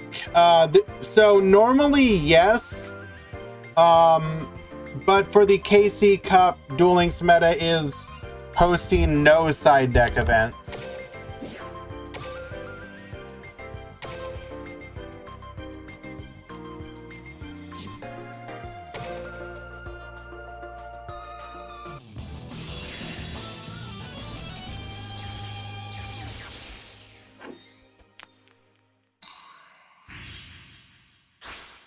Said a lot of decks can get away with just don't play a side deck, you know? It's fine. Fill out your side deck, just put in random stuff, and then DDD is still good? Yes, it is. This is single elimination? No, today's event is Swiss. 5 rounds into a top 16. We are currently round 3. If you do not know, this is the Meta Weekly number 264. We are affiliated with DuelLinksMeta.com and Twitch.tv/Decade. Currently a Master Duel streamer, but was a Duel Links streamer at one time. Continues to host these $50 tournaments. $50 free to join for any sub of Decade. If you cannot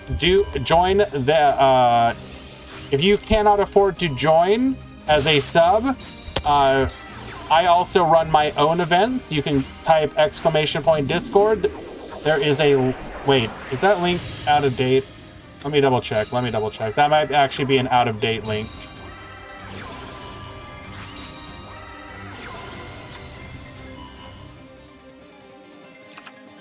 XY.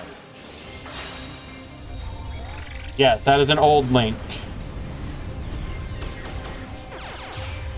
Boop, boop, boop, boop, boop.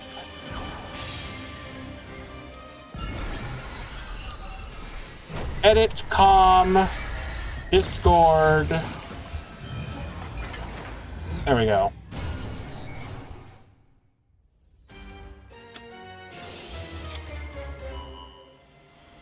Have I seen the TCG ban list? Why, yes, I have. As somebody who absolutely hated... I can fix this, damn it. As somebody who absolutely hated tier limits, I am over the moon. However, Troll Despair, Kashtira will not be fun to play against, so what are you gonna do? Honestly speaking, the worst part of Kashtira is the fact that you now have to run multiple copies of your most important extra deck monsters. Cool. Just what I wanted to have to do.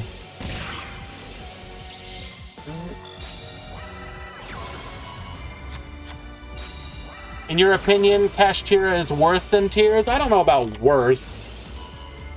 It's easier to deal with, but it's annoying in its own right. Yeah, like Concealment says, like a lot of cards that just didn't work against Tier absolutely work against Kashtira. The issue is just the fact that, like, if Kashtira goes first and like rips a monster out of your extra deck, like if you are one of those decks that needs like every single one of your extra deck monsters, it's really annoying. So like, for example, I technically have 2 decks that I have built right now. I have Tri-Brigade Lyrilisk, which I built again after getting buffed off of the Recital Starling back to 2. And then I have Labyrinth. So Labyrinth obviously doesn't care. Labyrinth kind of just goes like LOL, like whatever. But the Tri-Brigade Lyrilisk as a combo style deck, like, okay, what am I gonna start running? Like, I'm gonna have to run a second copy of Zeus. I'm probably gonna have to drop the Utopic Draco package because you can just rip F-Zero out, and then my deck, I can never get to that. I'll have to run like 2 copies of Farigite and Bearbrum. So like the whole deck build, well, at least in like the side deck, you'll have to side deck them, obviously. It'll just be annoying to have to deal with. But I would much rather deal with that than the Tearlament BS. Just ordered 3 copies of Imperial Iron Wall. Yeah, I already have my play set just on the for when I would face any Runic variant, but yes.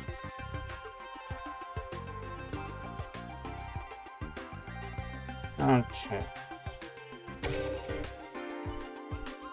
So Aatrox 2-1.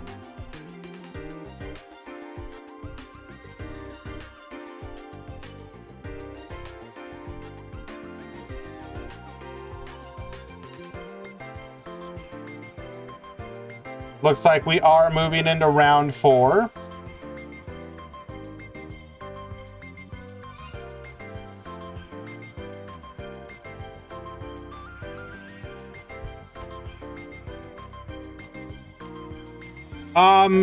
But yeah, so since obviously a couple people here definitely do want to talk about it a little bit, we can continue that conversation. To me, the biggest surprise was them actually banning Elf. While it obviously needed to happen, I did not expect it to happen so quickly.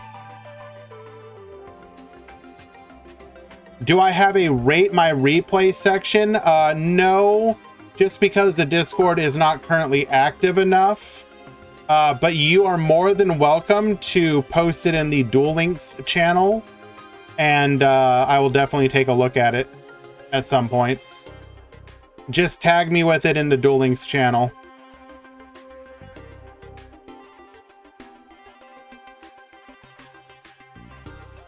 Hello, Elmaz. Thank you for forcing that Hippo on chicken with the biddies. I appreciate you, my friend. Need a meme channel? I mean, I'm trying to keep the Discord realistic. Like, I would love for it to be more active, but at the time being, it's really just a tournament Discord channel. So, you know, I am realistic about things. Maybe someday it'll be more active, but for now.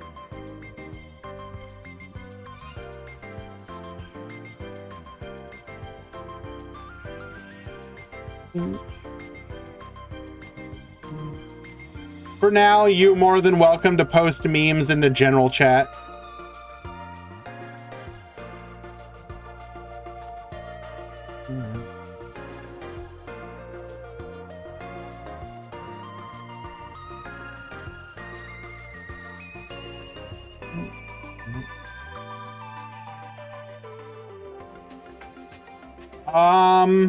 So yeah, Sprite Elf obviously being the big surprise in my opinion.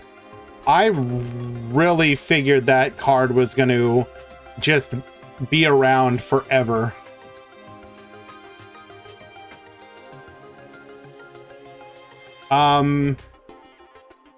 It's been kind of funny watching them hit the fan hated cards. So the fact that they finally hit Scythe was kind of hilarious. Like, them hitting Scythe is kind of like them hitting Mystic Mine. It needed to happen, but you never expected it would actually happen. Oh God, another Peepo on chicken. Thank you once more for the biddies, Elmaz.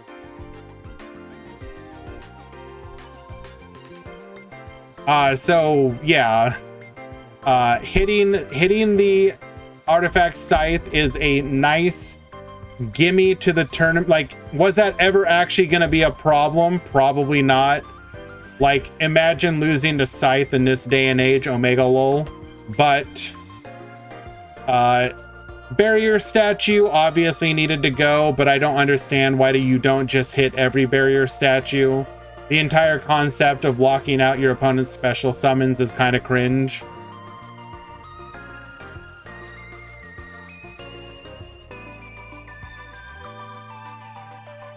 The fact that they limited literally everything, all the Ishizu, all the tier limit fusion names, like, yo, they were like, they could have gotten away with like hitting one or either, or, you know, amongst them, but not both. But the fact that they hit literally all of them is like, you ain't effing around, are you? That's not true, Elmaz. There's plenty of other communities keeping it going. We are but one amongst the choir.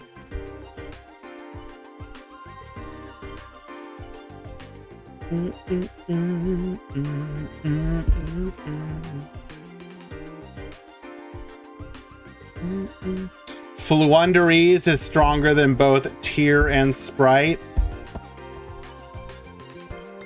Is that true? I mean, obviously Dreaming Town is still a heck of a card. Obviously M-Pen is a heck of a card.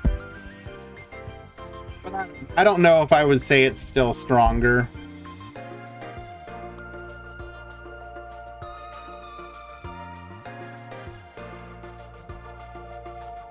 Imagine your opponent actually getting to play the game. Kind of cringe.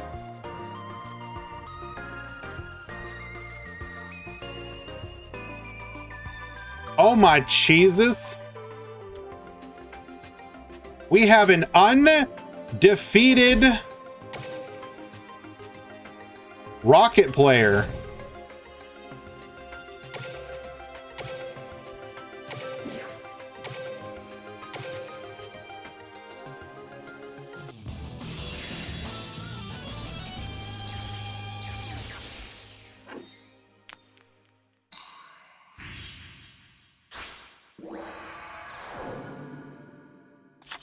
Duel.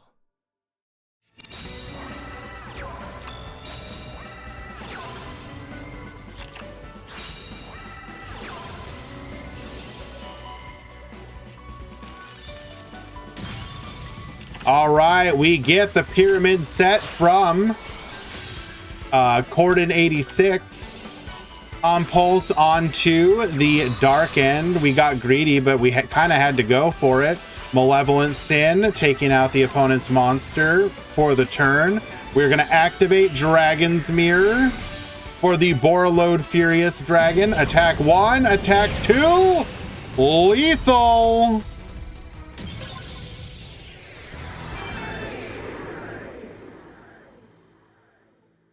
Wow. Well, okay then.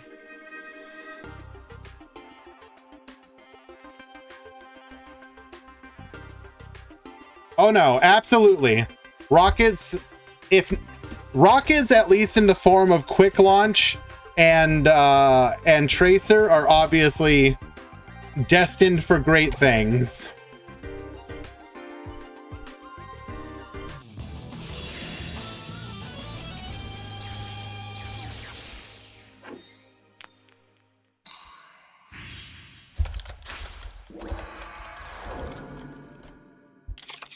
Duel. Once again, forced to T-set. What is this deck? Why are we bricking so bad?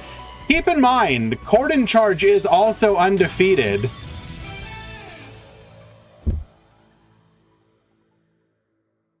If you guys weren't aware, Corden was on Goki. Somehow managed to brick twice in a row. Unlucky.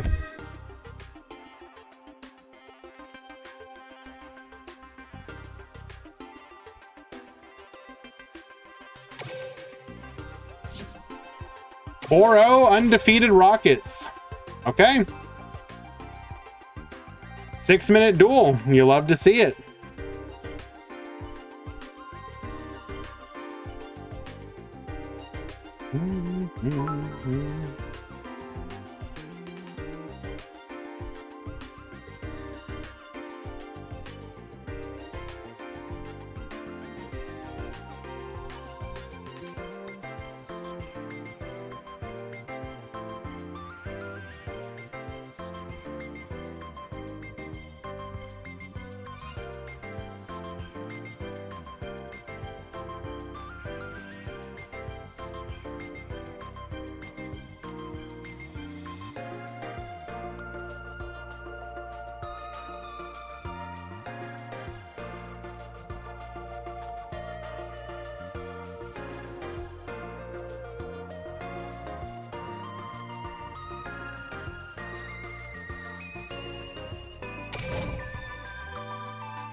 Duel.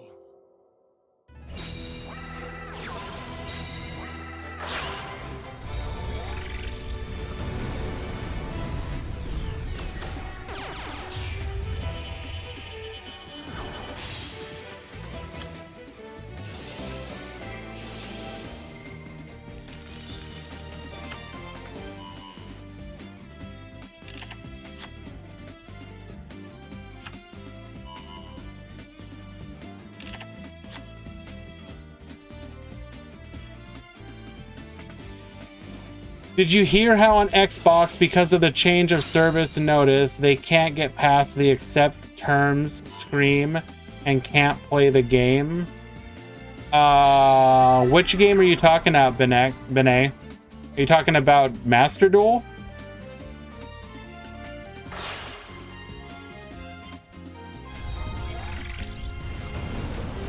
Like, it's bugged somehow? Is that what you're talking about?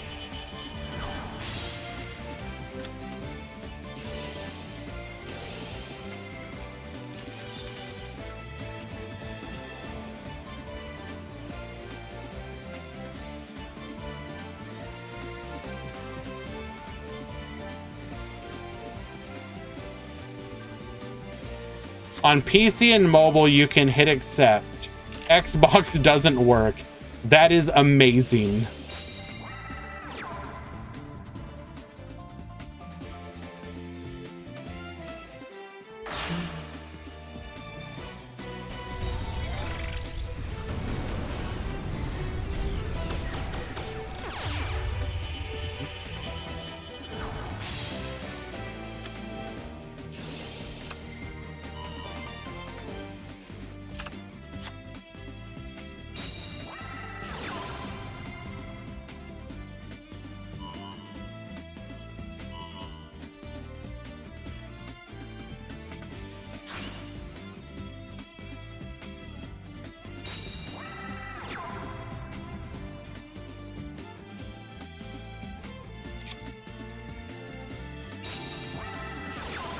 All right, going after the back row. Do we choose to negate here?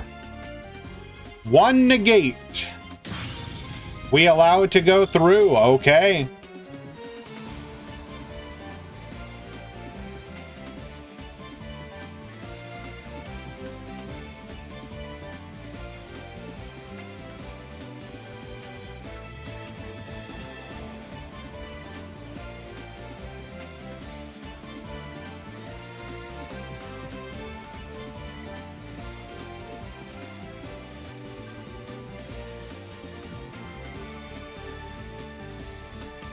I'm sure they'll fix. They'll have to fix.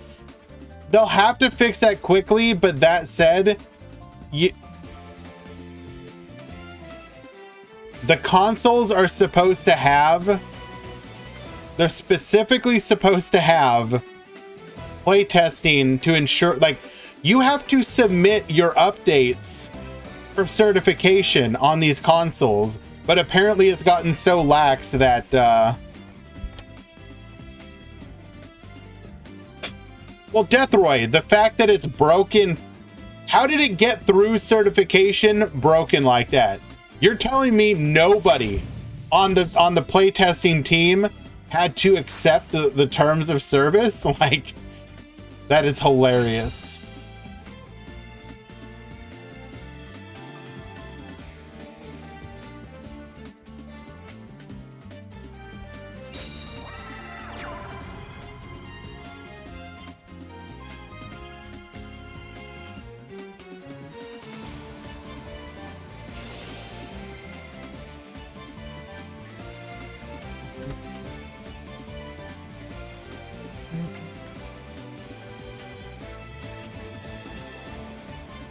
I thought, Deathroy, I'm pretty sure you're incorrect, but because they have to check whether or not the game is whether it'll brick your console or not, which means you have to turn the game on.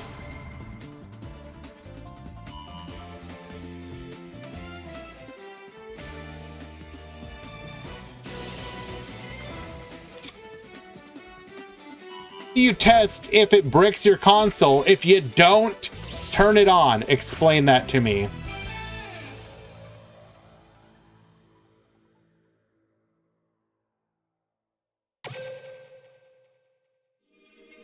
I'm pretty sure they do care, Deathroy.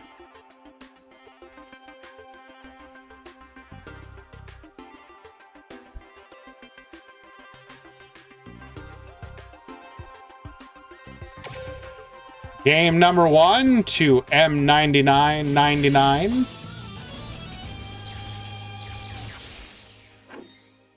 Instead of accepting terms, it just opens Microsoft Edge. Amazing. I'm aware that it happens, Deathroy. I'm saying that that is a symptom of certification that doesn't do its damn job. Like, the entire point of the delay is to make sure that that stuff doesn't happen, but they don't take it seriously and they don't have the manpower, so they just like, oh yeah, no, that's fine, it's fine, it's fine. And it's like, did you actually test it? Oh, trust, yeah, of course. Why wouldn't we?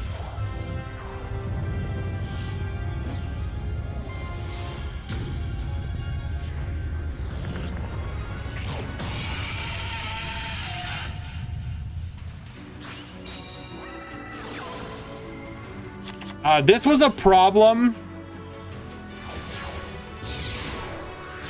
Oh, sorry. I thought you were asking how many today, Pimp.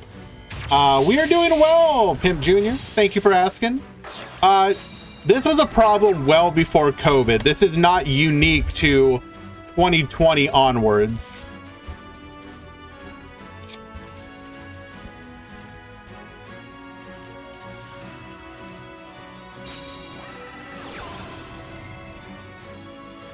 Book of Moon. Forbidden Lance says no.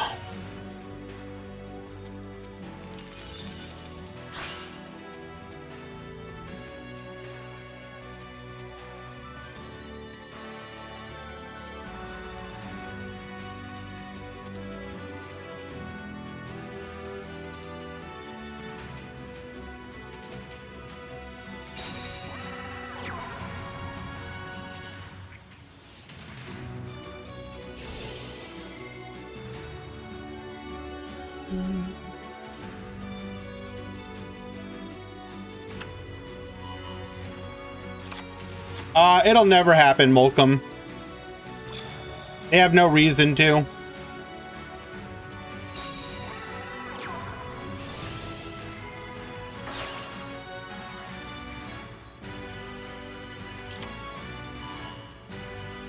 The fact that Duel Links came to PC was actually kind of amazing.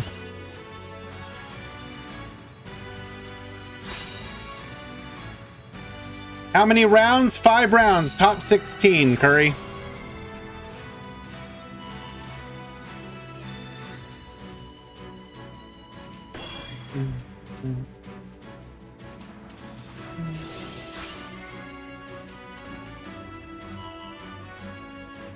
All right, we are going to be able to return the Galaxy Zero to deck. We will be able to rank up Xyz Evolution into... Will we even go Galaxy, Neo Galaxy here? Nope. Straight to full armor Photon.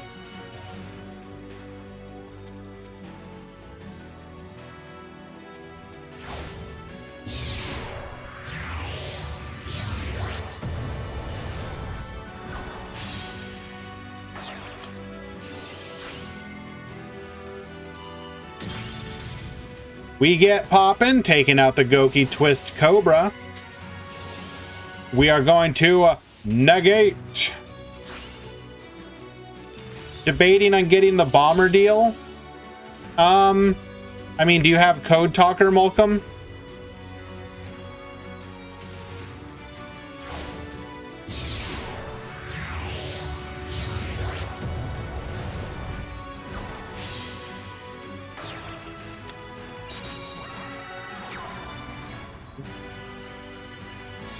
This is lethal, even through an Octo Stretch. Game 2, as Andrew says to the chat, Galaxy best deck, baby.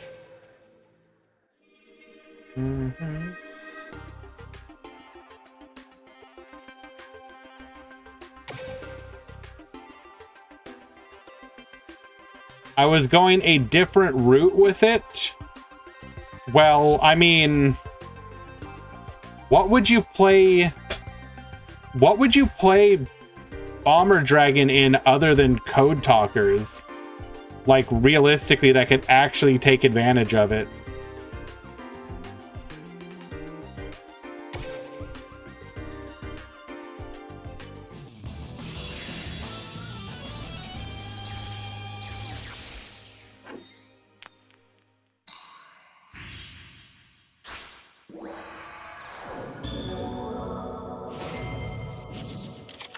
Duel.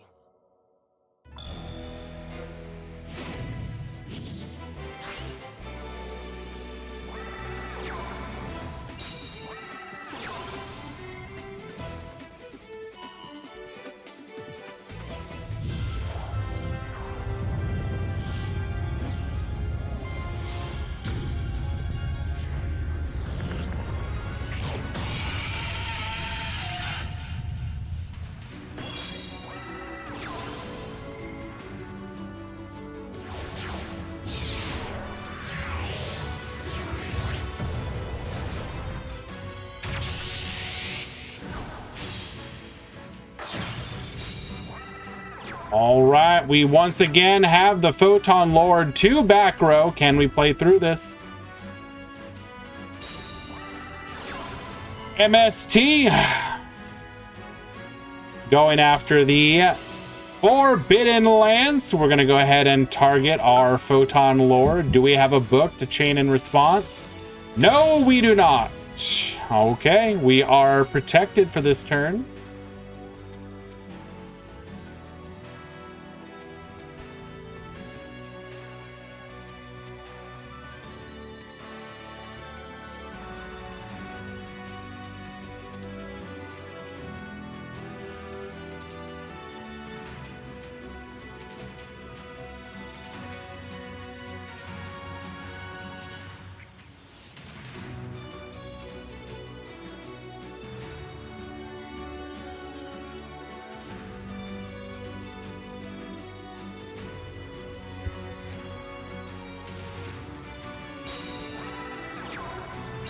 This is not what you want to be doing as the Goki player. Hello, Icy.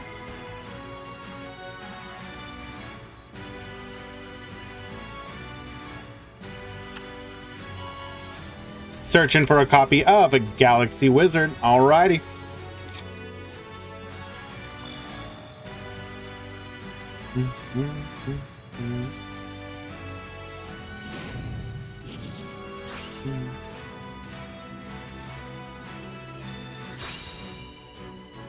Sending the Galaxy Wizard to the graveyard, as well as the Photon Dragon. Be reborn!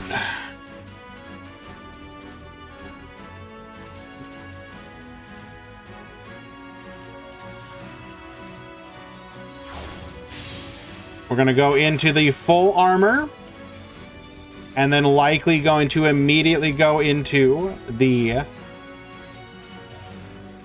Cipher Blade.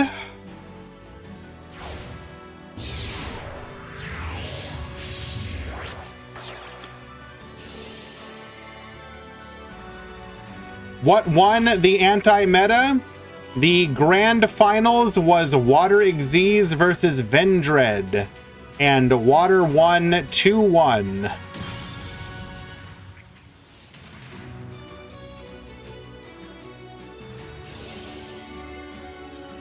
This was the, I can actually share this to you. So we will likely be hitting Dweller to 1 to limit the power of water a little bit on in the next tournament. But here is the overall tournament entry, well, for the anti-meta. Something like 43 different decks.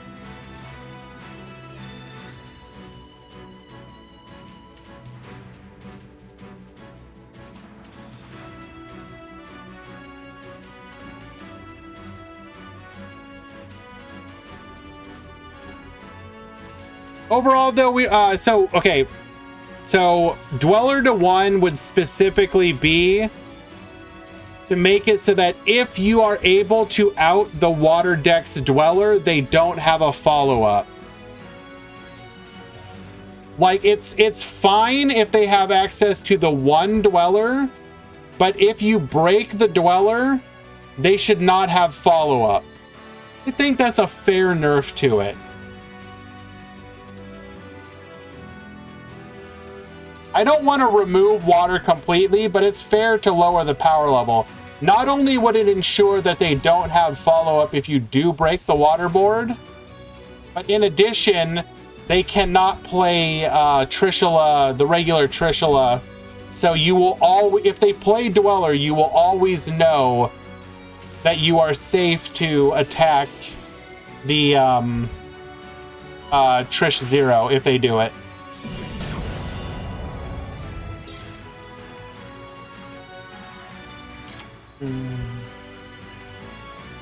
Free and feast? Absolutely not.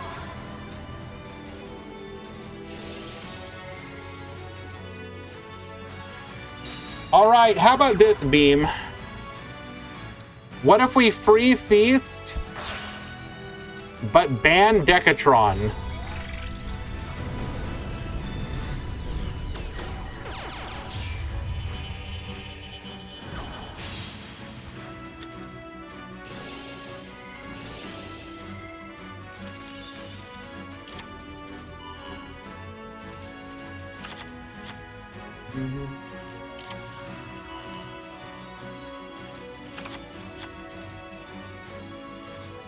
But yes, we're going to continue to toy with different ideas of what to do.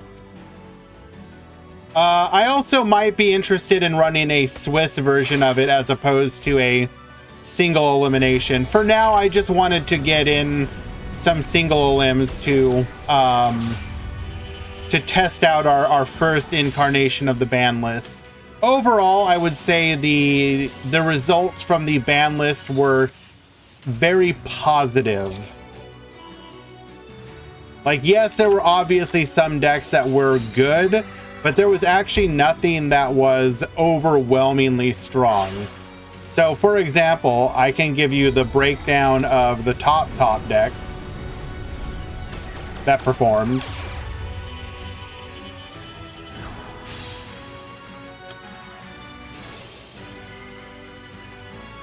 So obviously in the finals, you had Vendread versus Water Xyz. In the top 4, you had another Water Xyz. Wait, no. Sorry, that was top 8. So in the top 4, you had Code Talker. And you had Rockets in the top 4. In the top 8, you also had Code Talker. You had another Water Xyz. You had Medolce.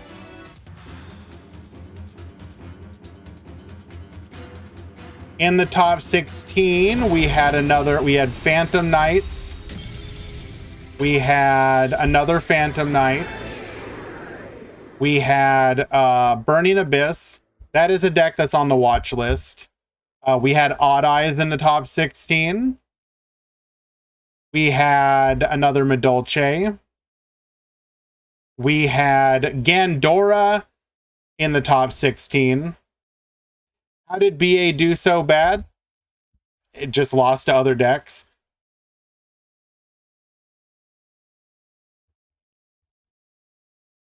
Was there side? No. Joker, I don't want to do stuff like that. I want to keep the ban list as simple to understand as possible, which is the ban list will be the Duel Links ban list.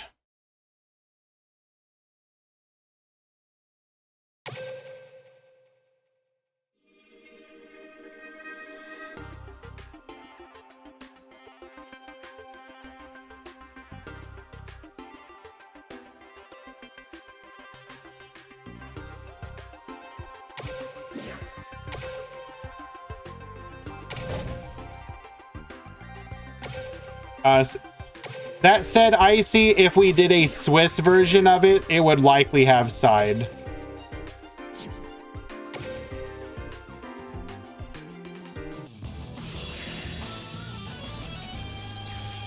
Pretty much my philosophy is if you do Swiss, you should have side. If you do single elimination, you should not.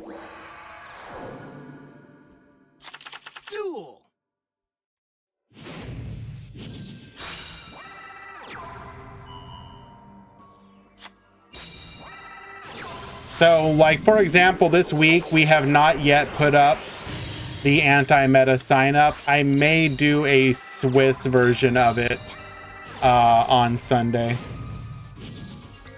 I might poll people and see if they would want to do that, though. All right, we have Elemental Heroes versus, technically Elemental, or...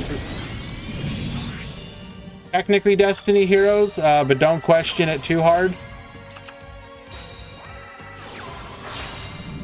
Triple back row, though. Identity Crisis Heroes, yes.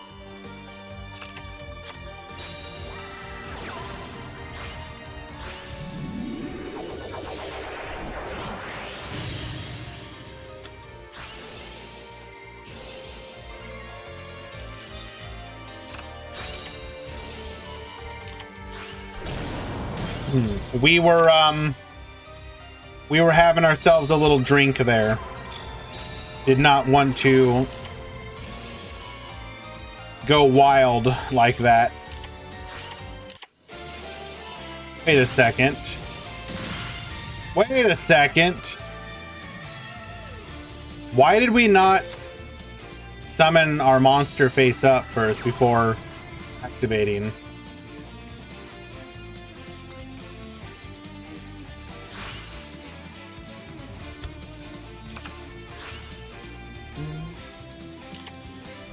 You might be right. We might have read specifically into the needle ceiling. Okay, fair enough. Yeah, Slow Glow. It was a lot of fun. And overall, the response from the people who participated seems to be universally in agreement that it was enjoyable.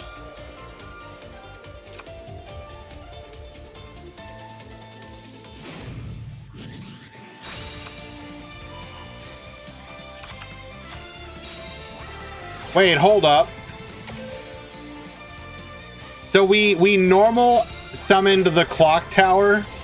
Bruh. Oh no, absolutely. Like, the fact that that Brawl almost won with Vendread was wild. Like, he legit had a chance. He was playing like a fiend. Alrighty, that is a game 2. So we are tied up.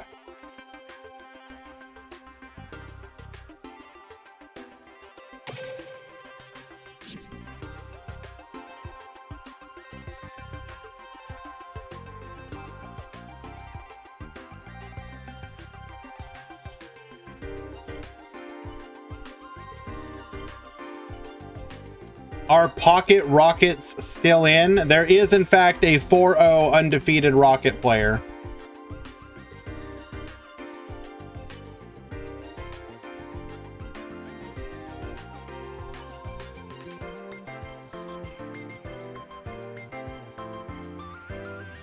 I think Brawl definitely benefited from the fact that so many of the water players like didn't realize how infantry effect was going to work.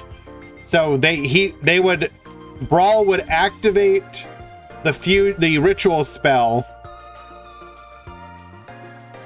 and the opponent would like Dweller in response, and then Executor would hit the field, and then they were like, why infantry no pop?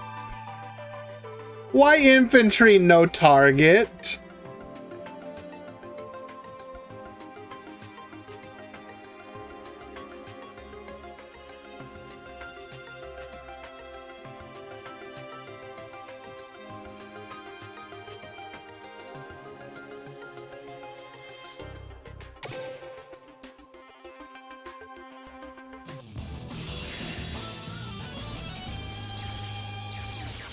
To be fair, we actually saw 2 Executors be broken before. Turns out that Cat Shark and Hope Woven pretty good.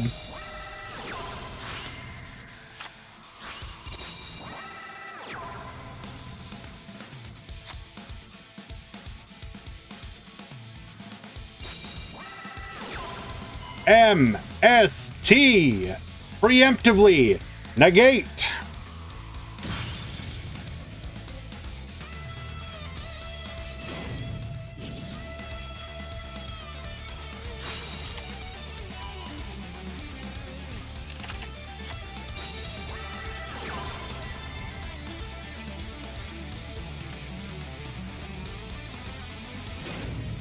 Activating Clock of Destiny. Get that free MST.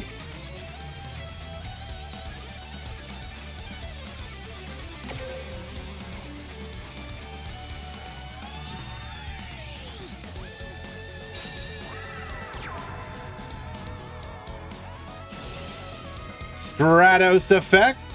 Searching for a hero. We're gonna grab the Blaze Man, follow up for the next turn.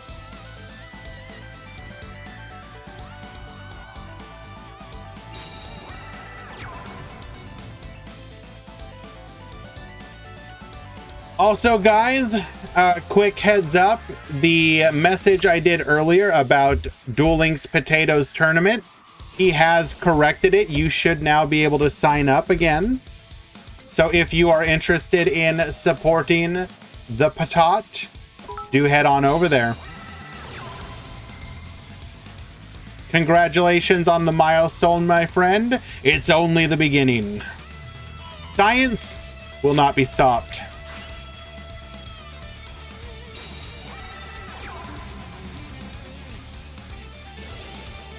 Stratos effect, searching for a hero. We would have loved to have popped here, I'm sure, but getting our Miracle Fusion online is a higher priority. If you want to plug your stuff into chat, Potato, feel free to go ahead and do so. Boop, boop, boop, boop.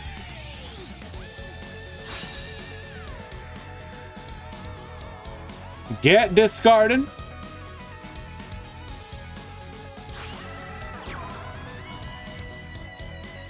Hello, ICU. So good of you to join us, my friend. You can never have too much patat. Activating Miracle Fusion. We are about to draw 2, discard 1.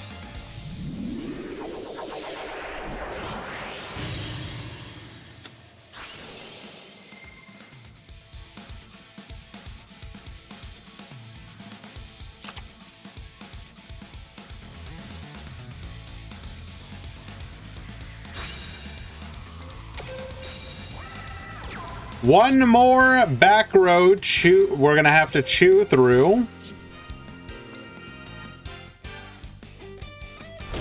Take out the Stratos, attack directly. Do we have an MST? Oh, I'm surely we would have activated it earlier. Attack for the BM.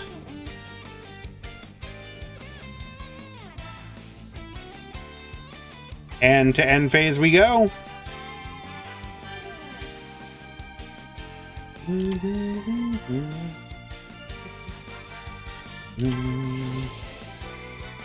Yes.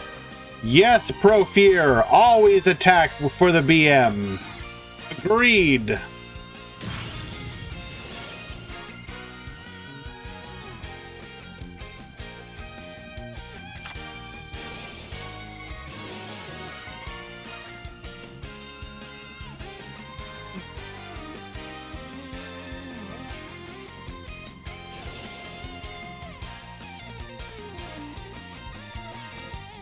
Dreadmaster, we're going to revive the Decider.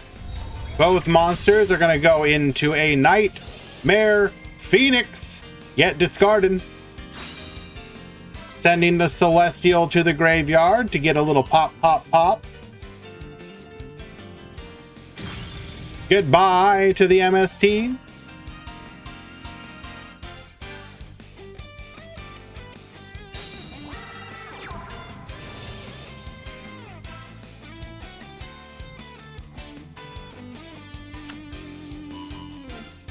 Polymerization.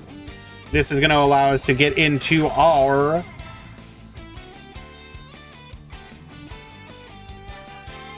Sunrise line. Using the Drill Dark from hand. Sunrise effect, get searching. We're going to add a copy of Miracle Fusion. Still 2 back row we need to worry about here. That MST was not really relevant to us. We also have to deal with the fact that our opponent has access to 2 Neos Fusions to protect.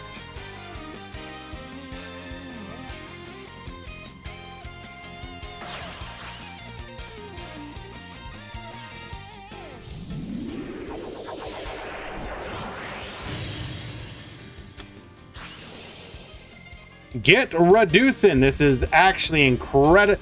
Ooh, wait, we were forced to use the Sunrise, but why?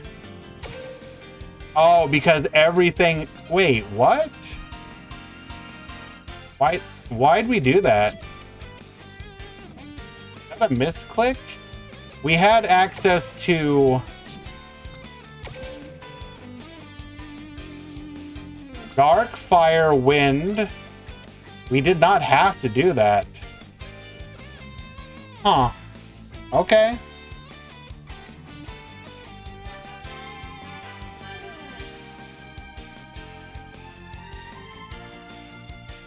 The fact that we do have a back row makes this MST hit actually potentially impactful.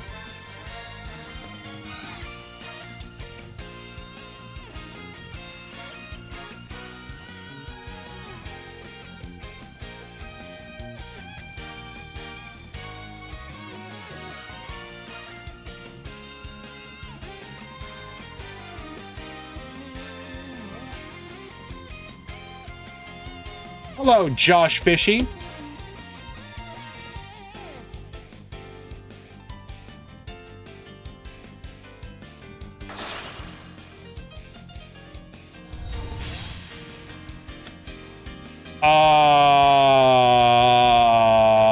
What? Are we just yes clicking at this point?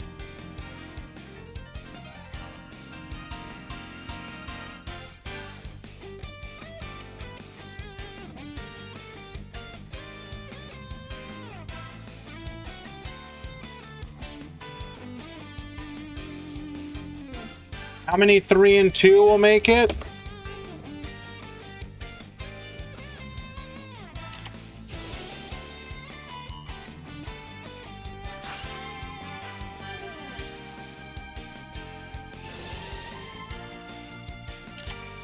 Uh, 3 to 4.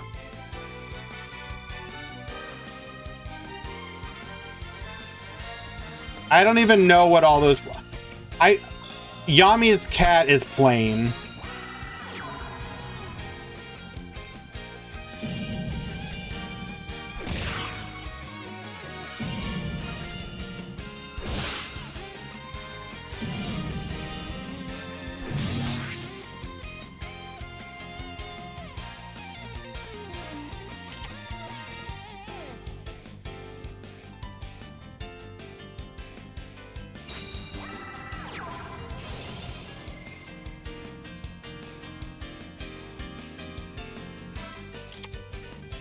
Searching for a copy of... is this just some kind of extended BM? Like, what are we doing, my guy? I need to know. Activate polymerization. Needle sealing. Wipe the board.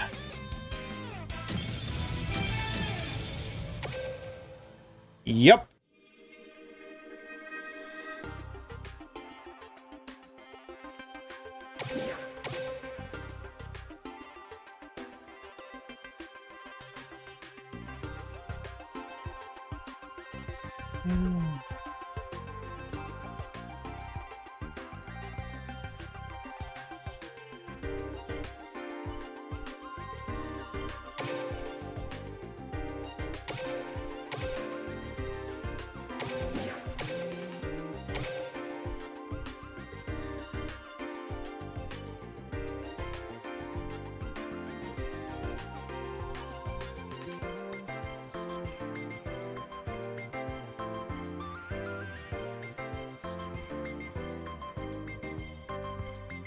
Alrighty, we are going to round number 5. We are going to take one more quick break before the rounds go live, so just stick around. Be right back, guys.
Just looking at the top deck, seeing if there's anything worth watching. There definitely is. I will point that out. There is definitely some really interesting X and 1 decks. I have a feeling Che is not going to show up, and I would really like to watch him. Unlucky.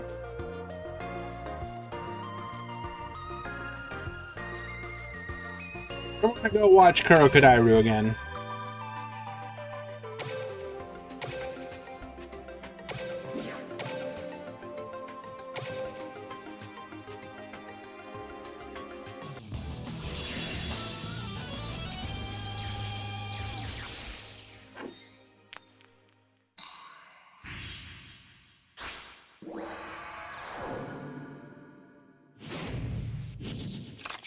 Duel.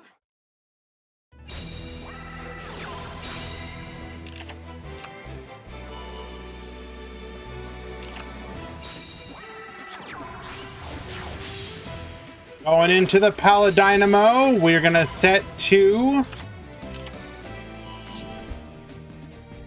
and add Joker straight back to hand. Chagas is on. Burning Abyss, Book of Moon is gonna go ahead and joke's on you, friend. Crane resummoning the Scarm from the graveyard. Dante effect, 1,000,003. We're gonna go ahead and send the Farfa off of the Fiendish Rhino Warrior, then ranking up into Beatrice. Mind of the Plana, get out of here, going in directly for 25. Good luck. We had a bluffed Joker straight. We're gonna go ahead and activate that. We do not have another Jack's Knight, it looks like. Unless we're waiting to activate it.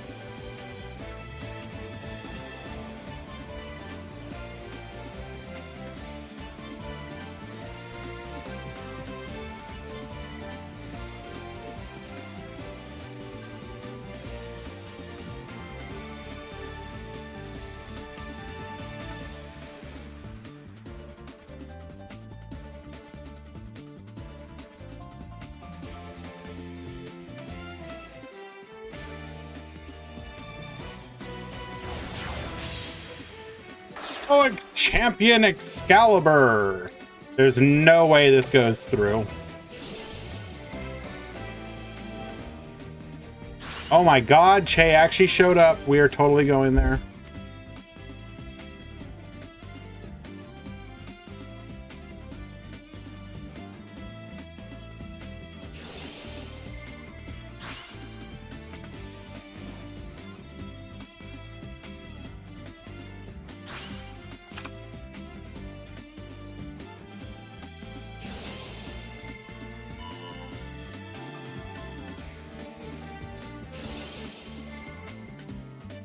Seer is going to go ahead and bring back the Farfa.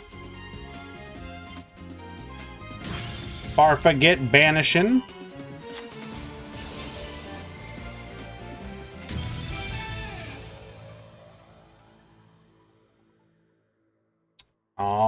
Alrighty. We're actually going to dip out of this one because I want to go watch Che. We'll check in on this one after we watch Che and Curry.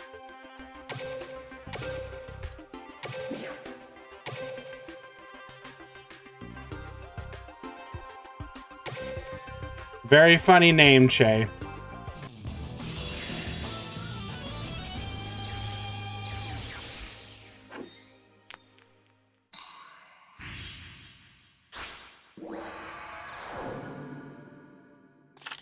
We have Curry versus GG Tour.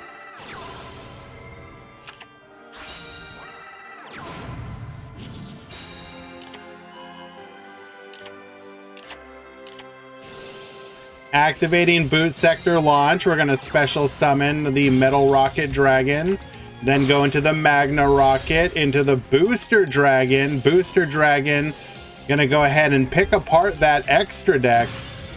Goodbye to the Morning Star.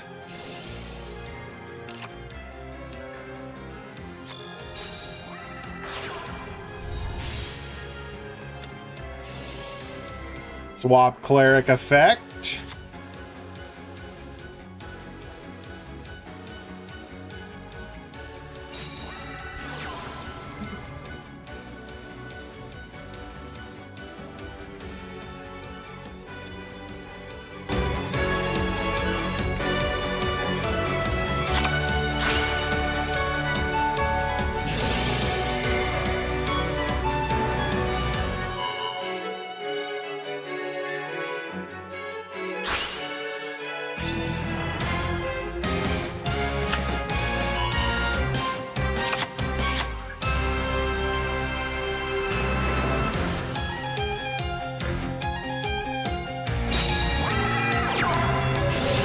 Mech Knight Blue Sky, gonna add a card to the hand.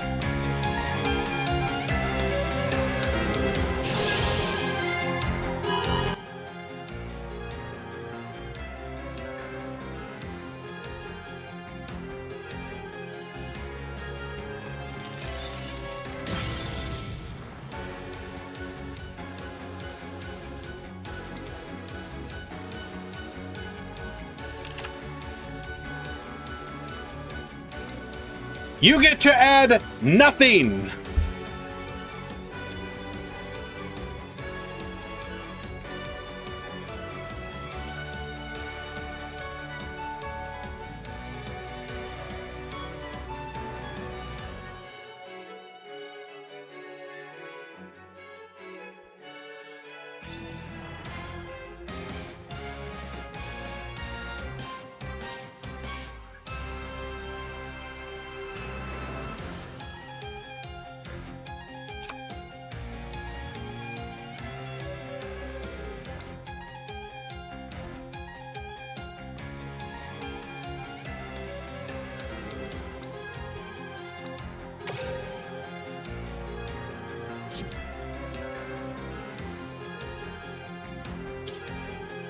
He does have another column, but do keep in mind, we have ripped our opponent's Morning Star from the extra deck.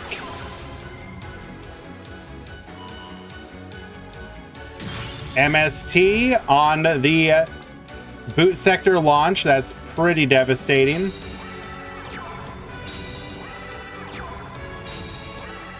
Okay.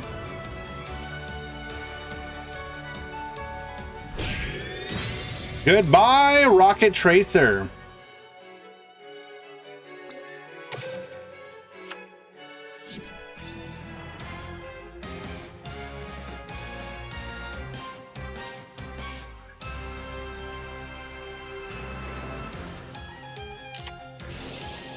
We are going to shotgun the IDP during the standby phase.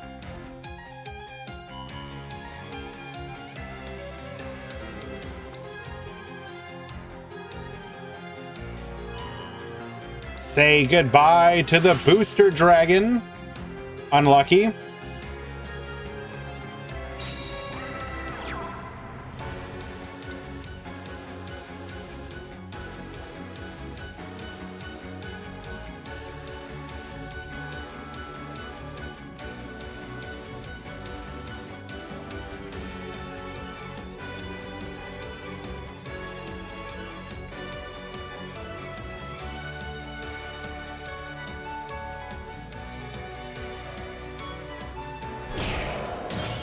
1900, taking out the Link Disciple. We are going to get our purple Nightfall back and have the legacies on top of it.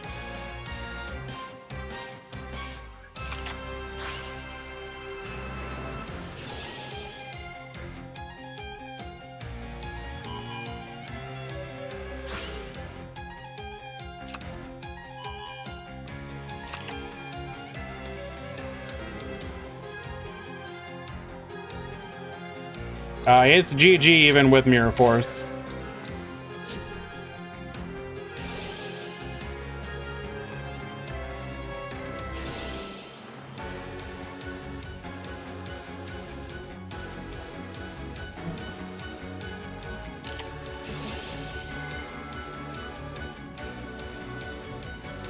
Or not. Needle Ceiling. We will be able to bounce exactly one of these monsters to save it for the next turn. However, everything else, gone.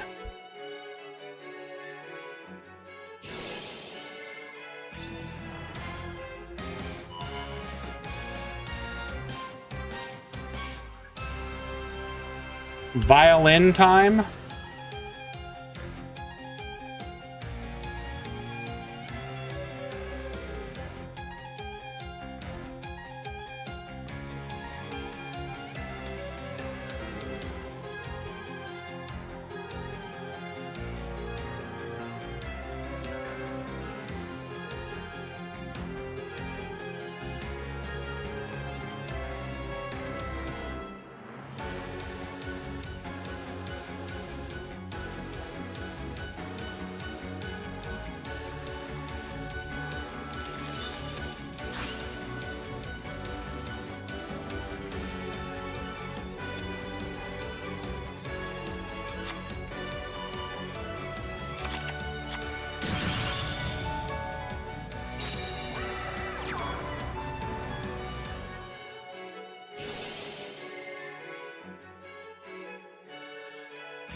Activating Boral Launch. We're going to put the Dylan Jarrus Dragon into the graveyard.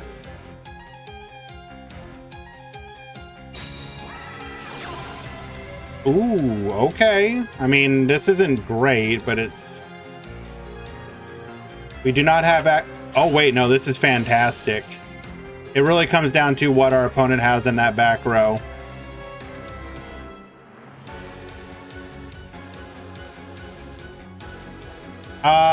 I doubt that Alien HR. It's not really worth the opportunity cost.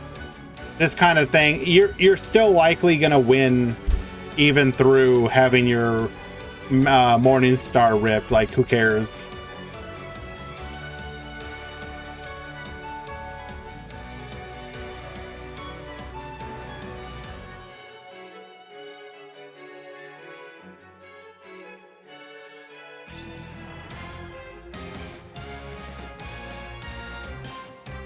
Yo, GG Tour, where my money at?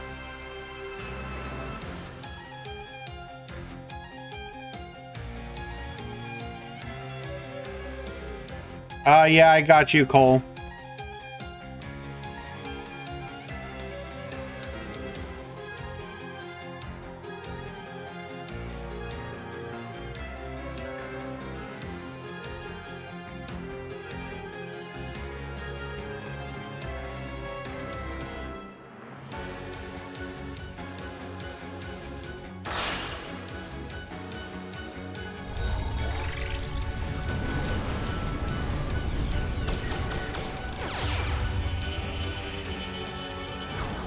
Okay.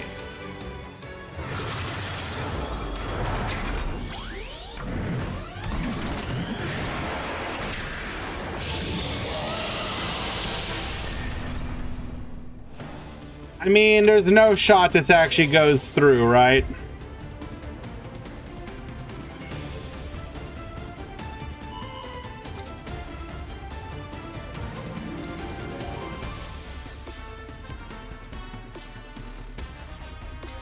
It goes through. Okay.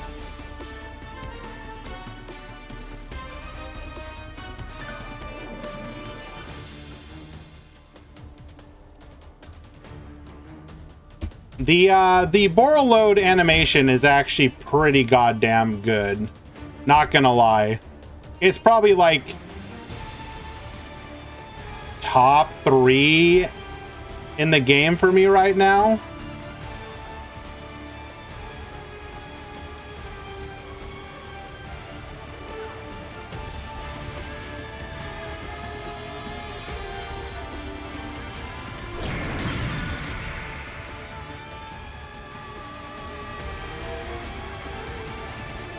Like, give me your top 3 summoning animations, chat. My number 1 is still Dark Rebellion Xyz Dragon.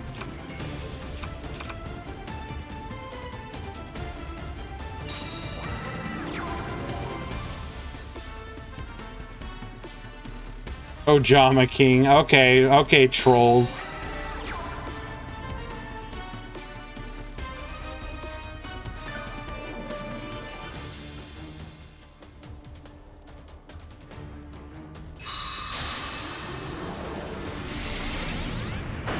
Fossil Skull King is pretty good. I will give you that, man, sir.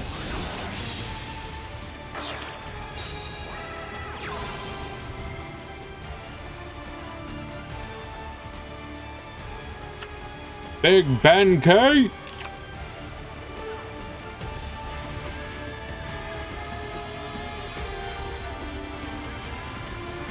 Flame Wingman Rebellion and DSOD Blue Eyes.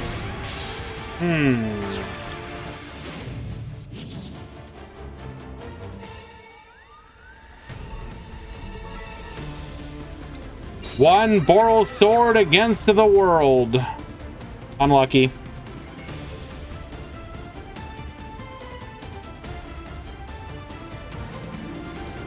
Evil Hero Malicious Fiend. That's a decent one.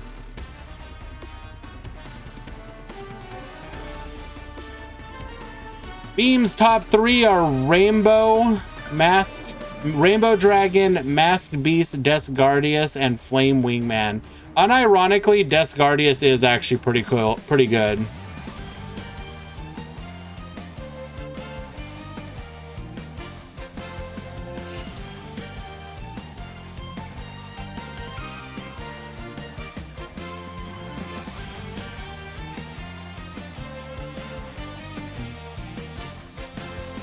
Wait, hold up. Why did we not attack?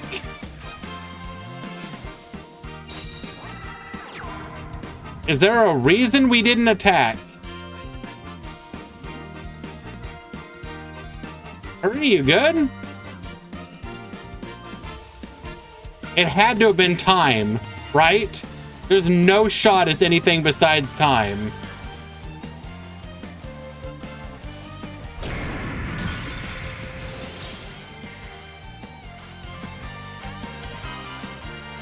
Able to reduce Galaxy Eye's full armor photon.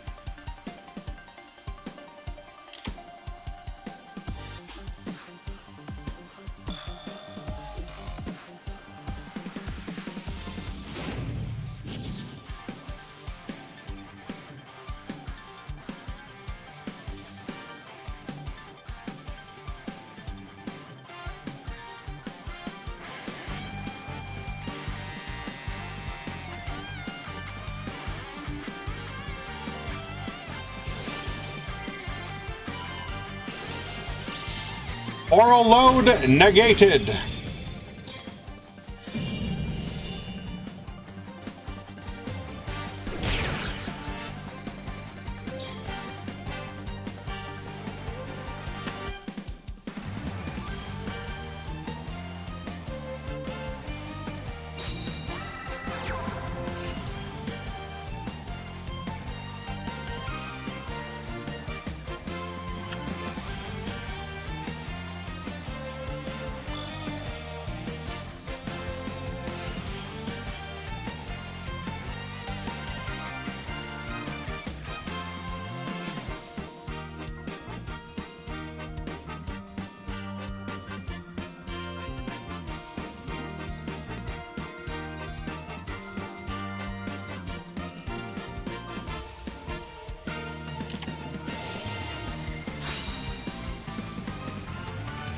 All right, what could we be running that actually gets us out of this? Sorry guys, distracted there for a moment.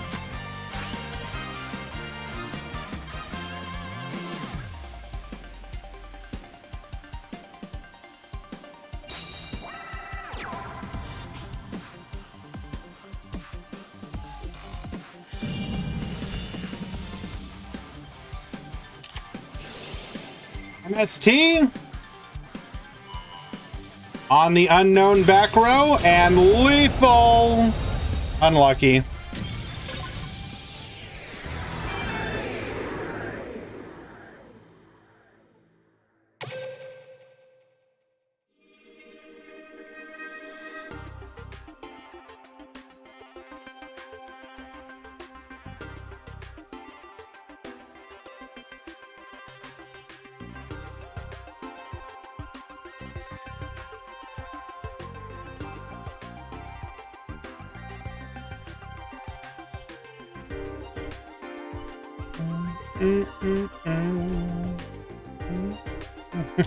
Curry will always defeat GG Tour.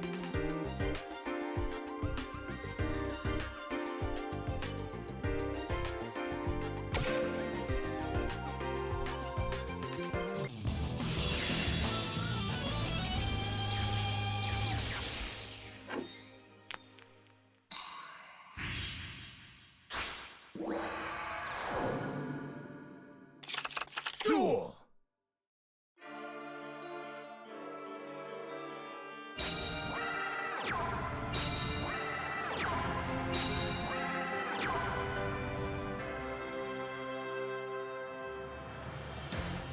Brick time.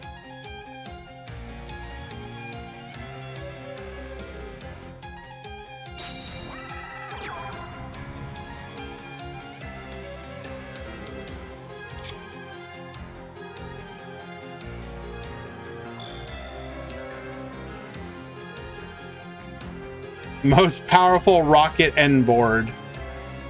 Woo!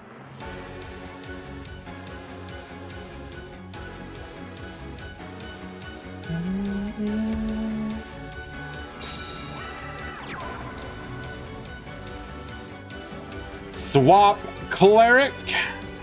This will allow us to go into a Link Disciple. We now have 2 columns. Ice Dragon's Prison. We're going to go ahead and negate this draw as our monster will not have an opportunity to lose 500.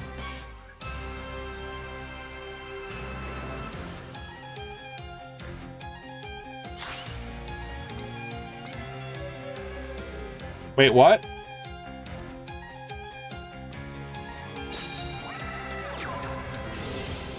Did we not choose to banish?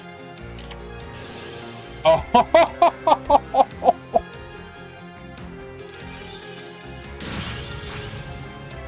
No, they're both Cybers. We just elected to keep it on the field for a Needle Ceiling.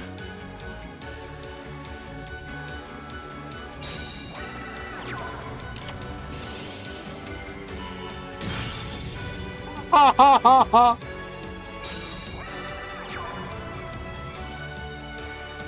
I mean, I don't know if this actually does anything, but it is pretty hilarious.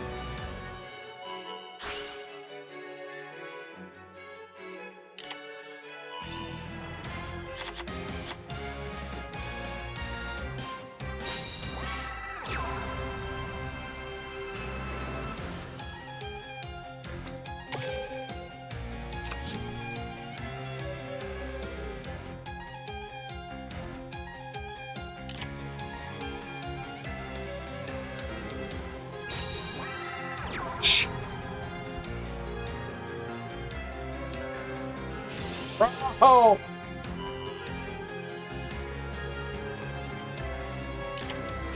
And of course it's secrets!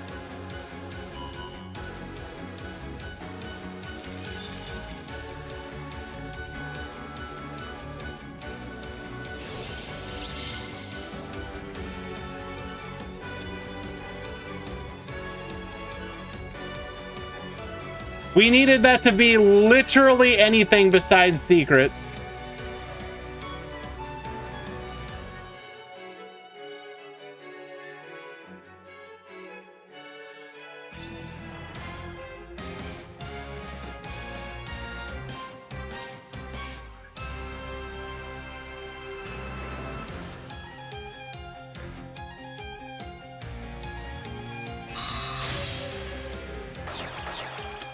Dark Rebellion.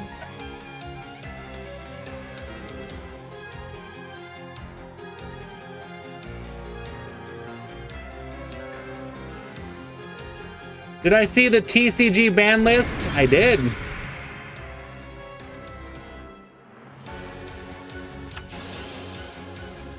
They did not hit Tearlament hard enough. And we're just, yep, dead.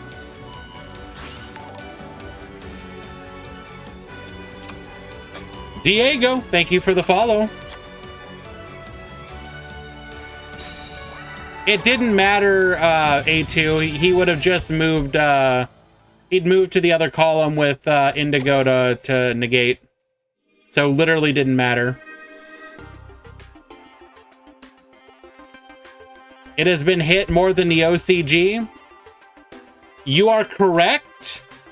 Still has not been hit hard enough. I hate Tyr. All my homies hate Tyr.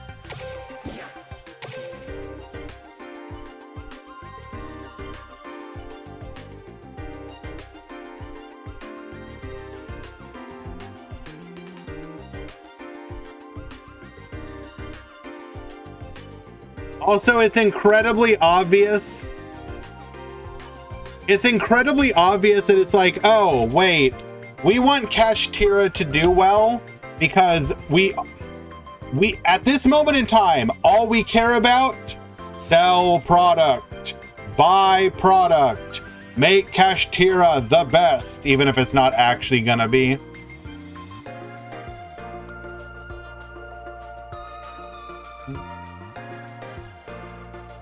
We have historical evidence that shows that Tearlament will continue to be the best deck. Buy this super expensive cash. Do you not understand? We made every single Kashtira card an extra secret rare. Buy the cards.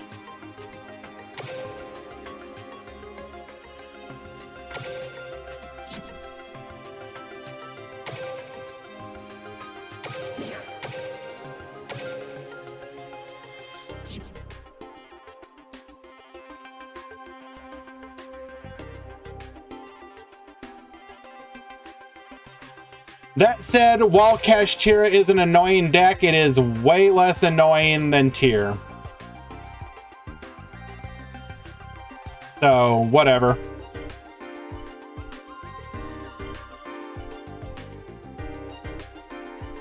I mentioned it earlier, but the one hit that I'm actually genuinely surprised by is Sprite Elf. It needed to happen, but I did not think they would actually do it.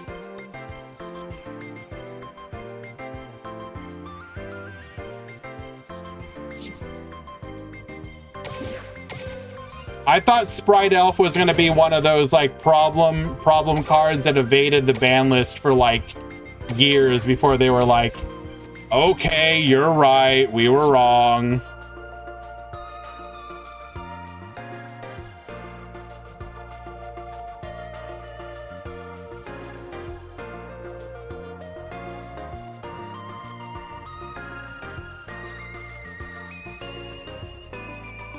New ship? I mean, what?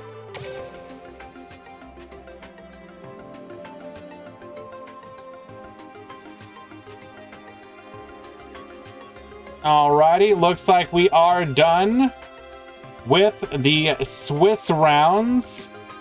Our X and 2 tops are Kurokudairu,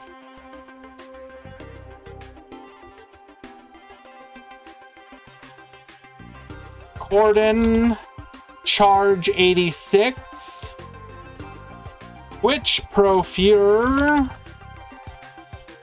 and Shell Me, you all topped X2.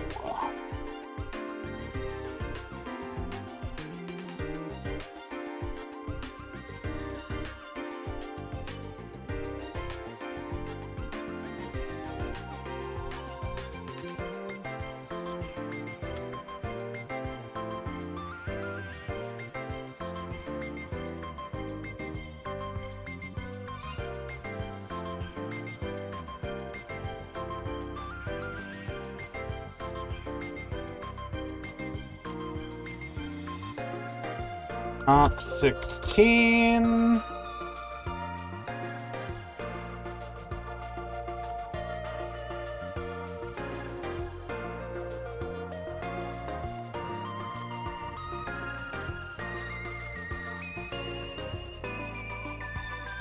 Start bracket.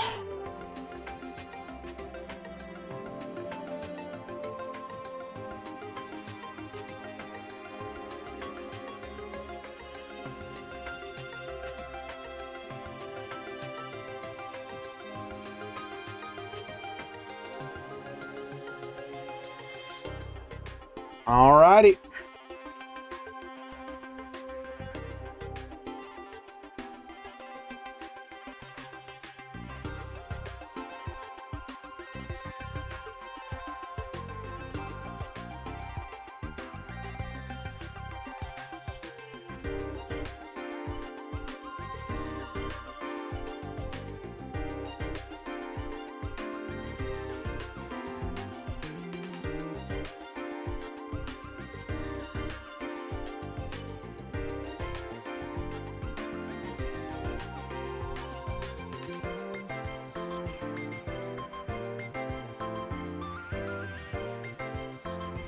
All right, guys, gonna do the breakdown really quick, so just bear with me. We will have the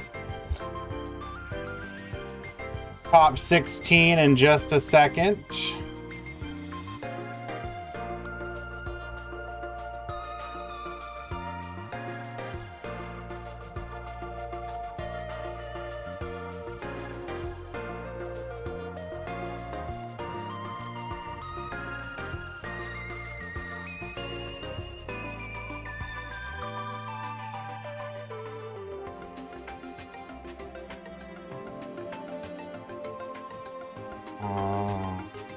We are.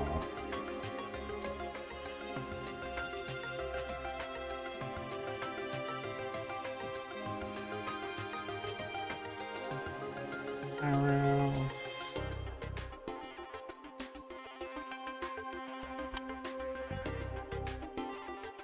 Yeah.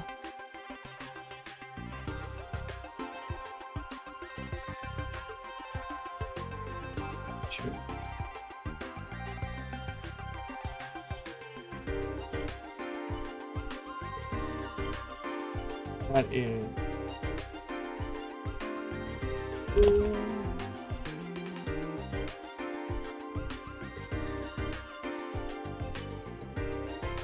okay. There is very obvious a direction. Oh, Jesus.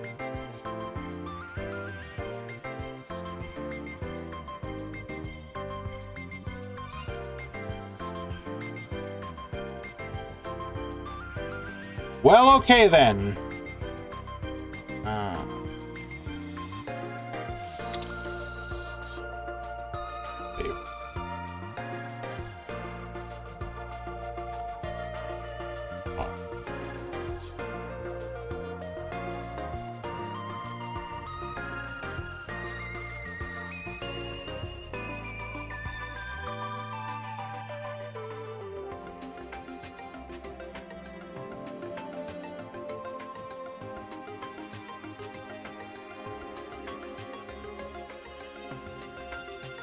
Okay, thank you for your patience, guys.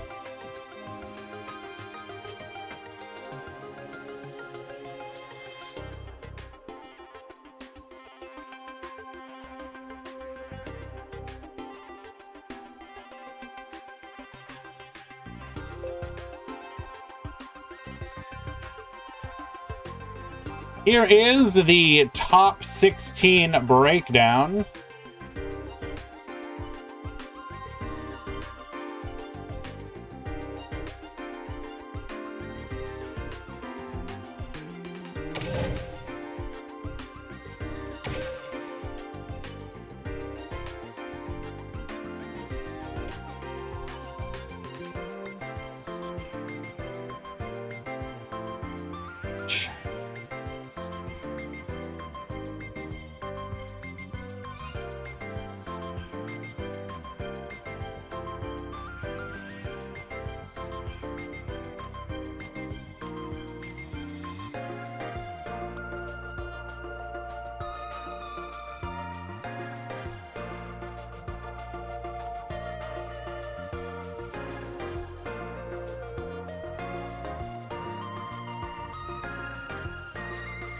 That is a heck of a lot of Goki.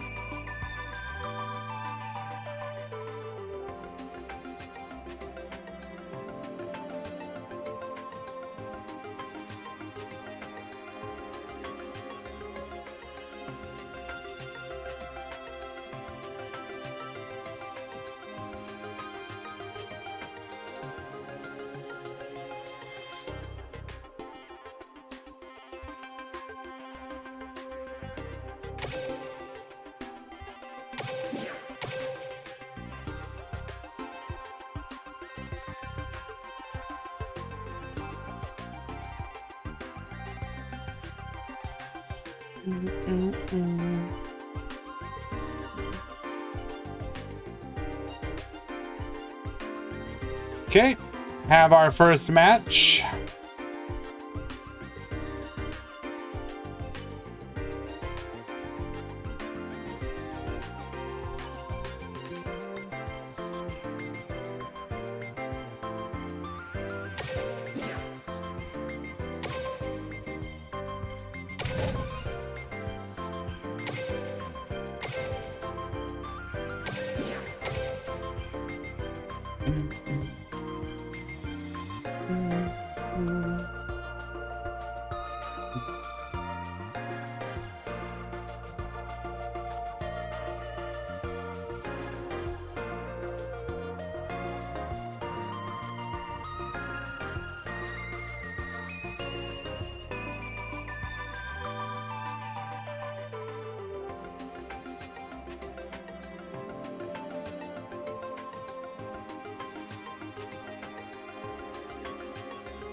We will watch both of those.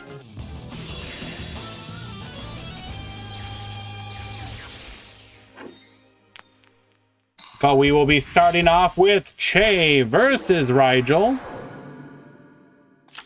Duel.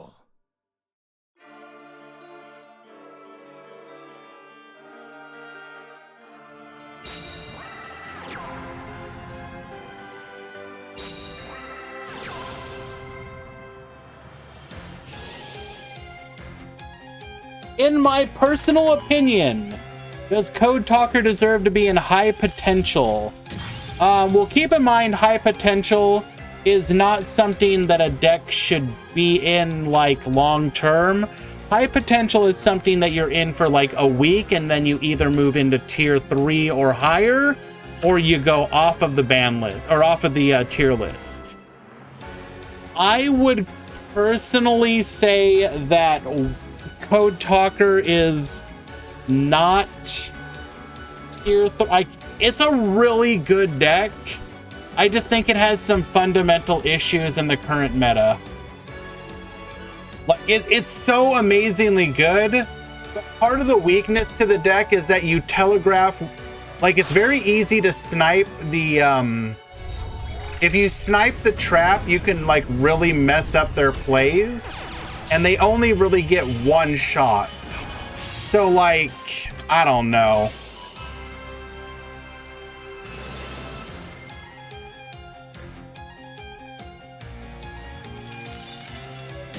That said, that could change. It's one of those decks that would absolutely like instantly shoot to high tiered status if there was any kind of a ban list. And you could argue that maybe it's tier 3-ish worthy.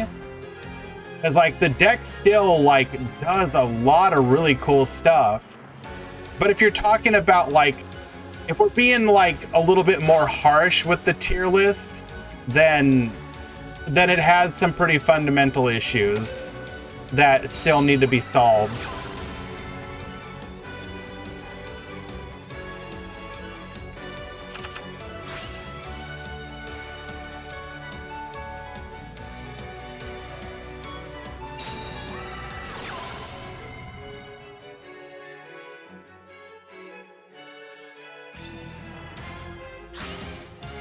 Well, okay then. Borreload Furious Dragon. Ripping out...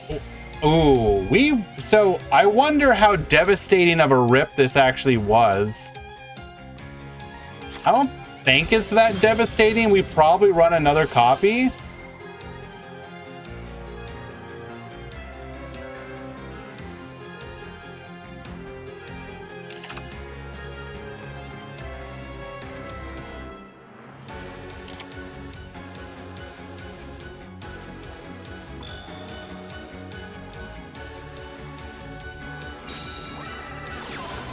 And that's what we were fearing. Book of Moon on the Furious Dragon. Now we get to make our plays uninterrupted.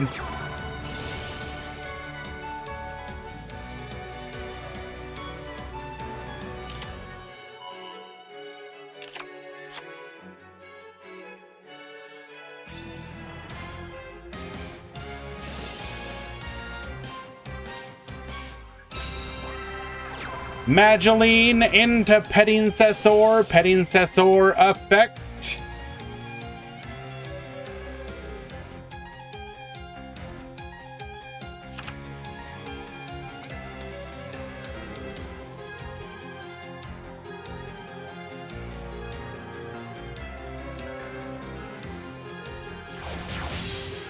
We're gonna go into the Glass Souffle effect.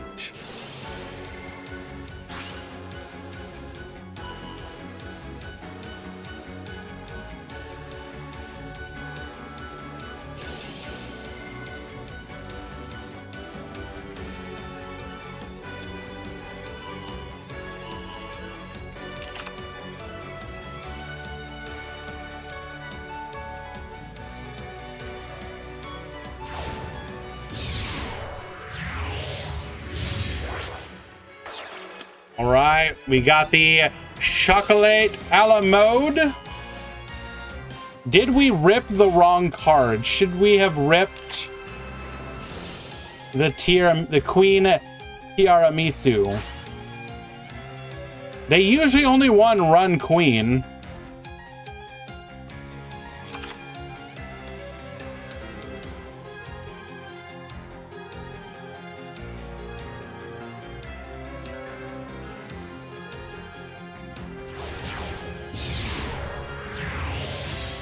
You got it, Robina.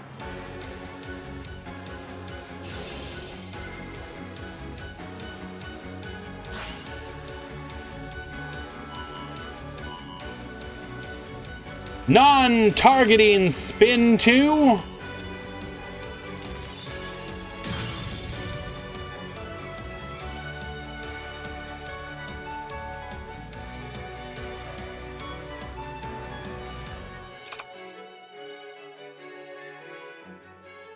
Goodbye, Furious Dragon. Goodbye, Booster Dragon.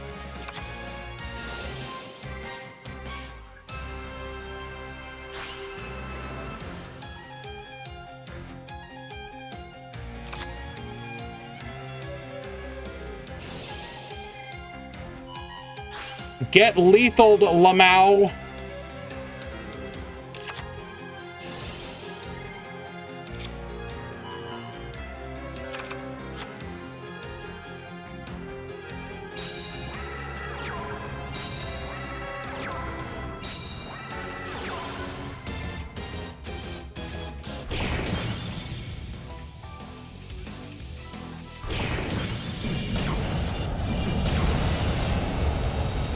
So obviously we don't know Rigel's extra deck, but I feel that Rip may have been a mistake.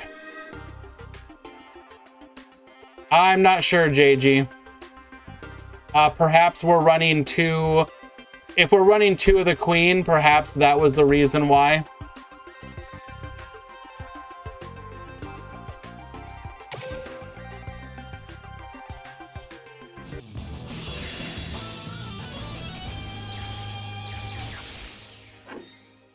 Yeah, as Happy Ryak says, the most likely reason is going to be the Rip didn't matter.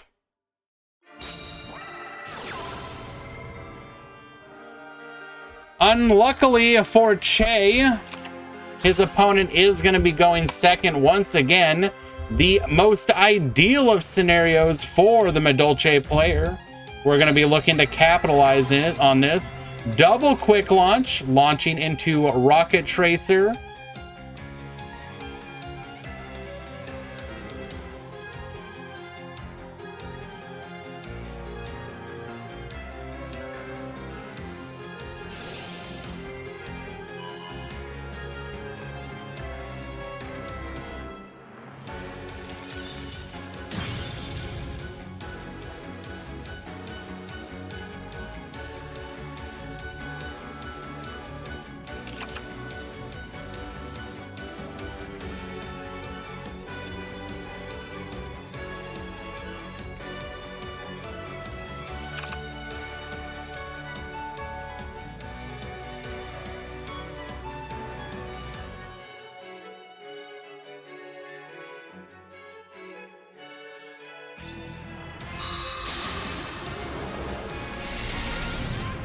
These Dokkan Evil Swarm Nightmare set 1.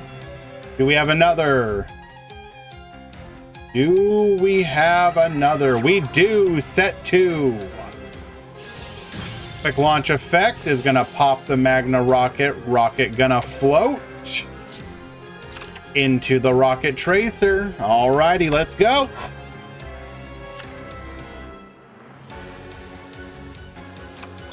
Double MST, Book of Moon.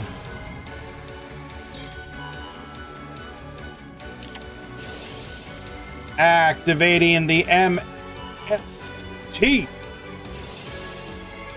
We're gonna chain the rocket, get another body on the field.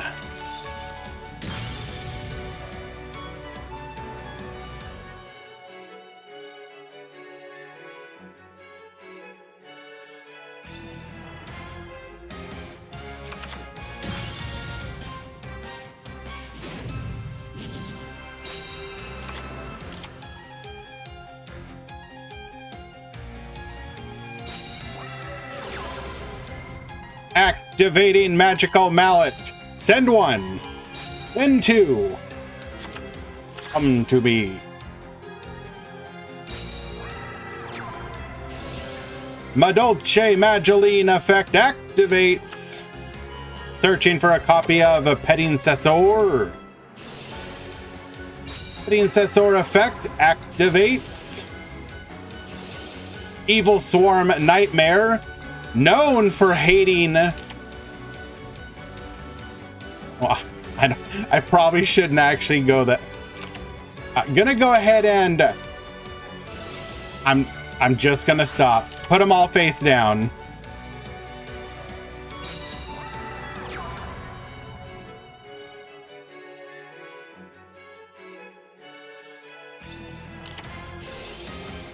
MST.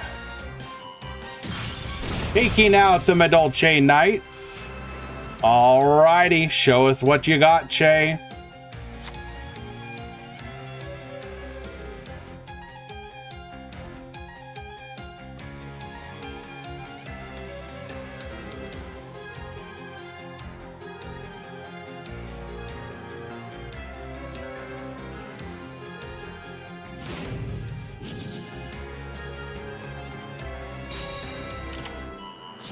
Activating Boot Sector launch from the deck.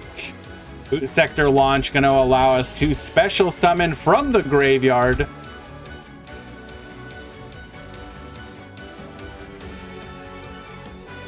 Bringing back the Rocket Tracer. Tracer effect, get poppin'. We're going to take out the Evil Swarm Nightmare, having served their purpose.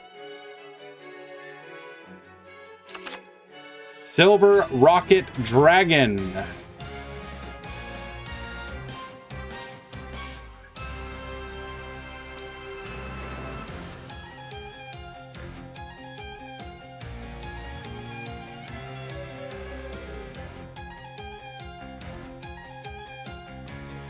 Fortunately, don't know if we have a path to lethal here.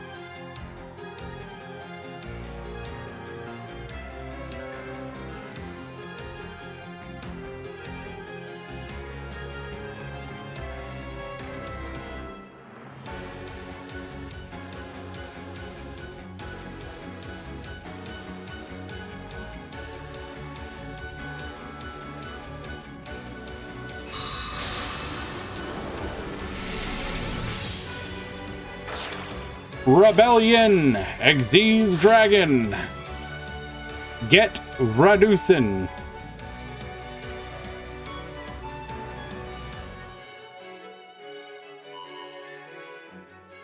Get Babustin.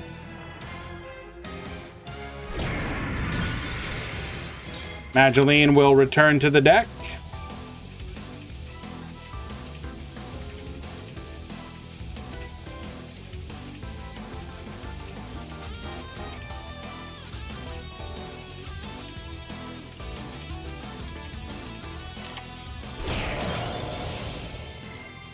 Heading Cesor, return to the deck, and back to Rigel.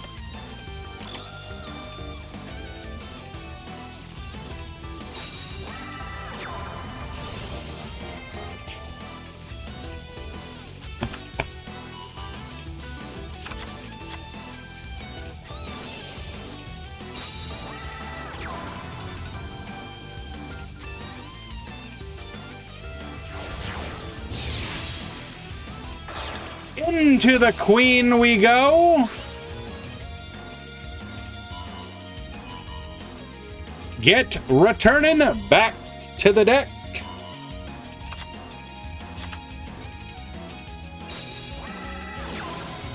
Chateau Baboost. Attack. Attack. Lethal. Madolche will move on to the top 8, knocking rockets out.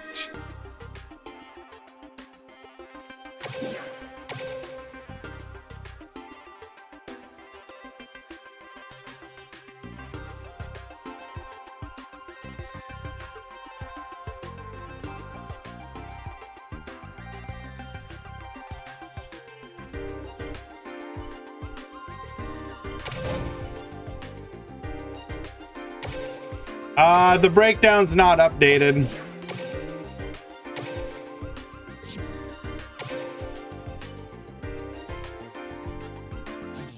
Let me go ahead and do that.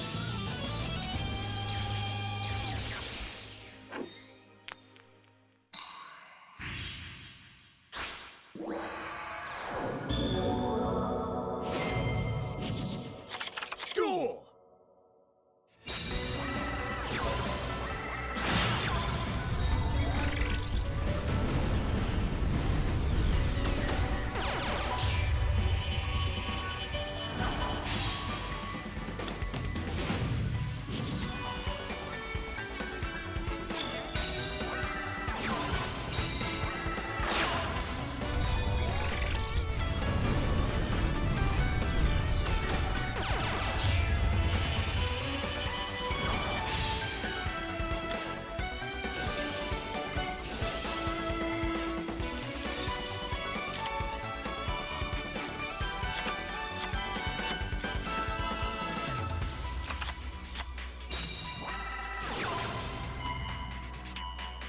All right, looks like we're probably dead here.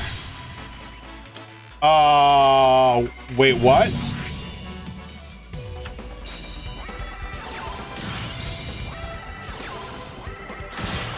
Bro?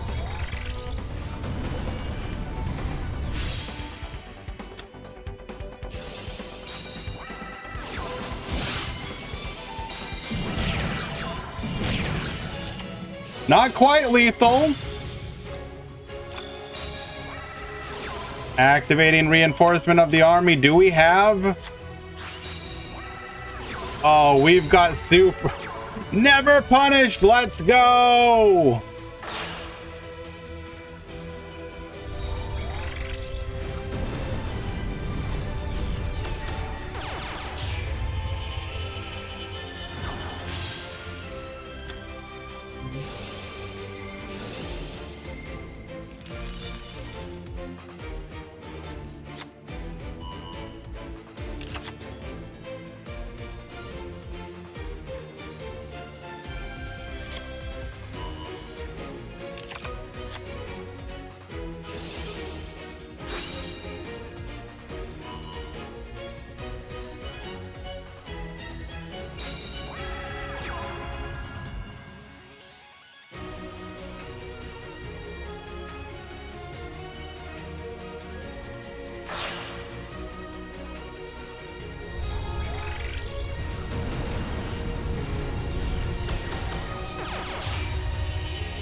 Goki the Master Ogre. Riscorpio is going to be able to grab us our copy of Finishing Move, and this should be lethal.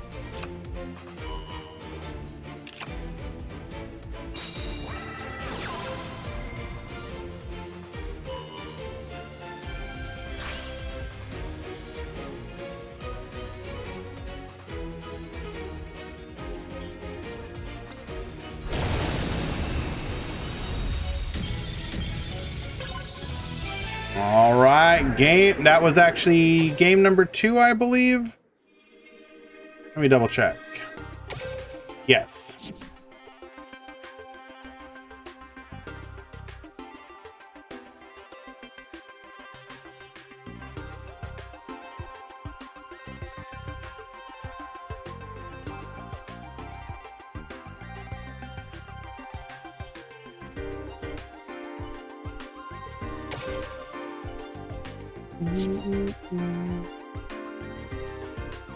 Correct, Zero. So remember, this is KC Cup format. One deck, no side.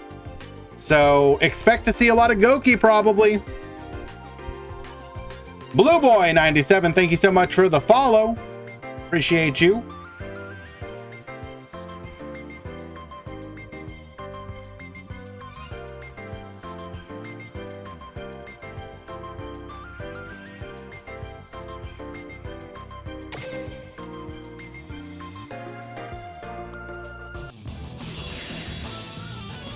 Goki tier 0. I don't know about tier 0.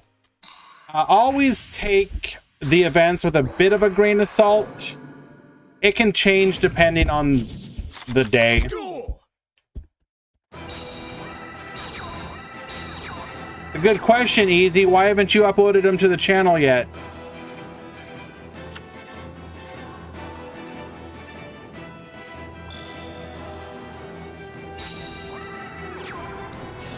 Indiener, normal summoned, activating to search. Oh, we got the Forbidden Chalice though. Do we have the Licorice to dodge? Licorice says not today.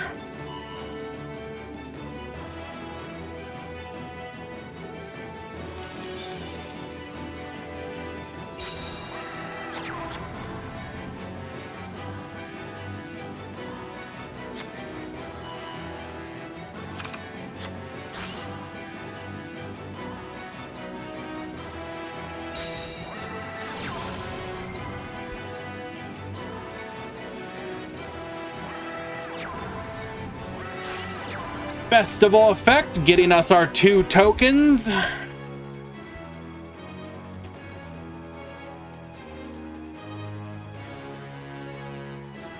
Any interruptions?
We were big thonkin'.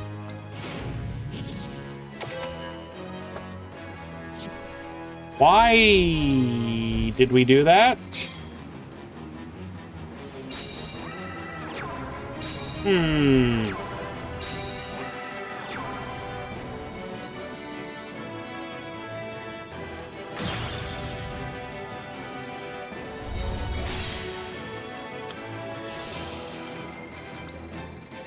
Bloom effect, or not bloom effect, but summoning bloom rather.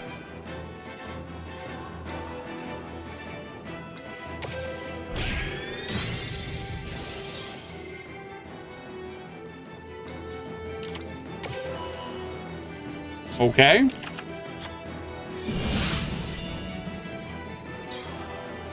Gonna get in for a meaty 1,000 or 100 damage.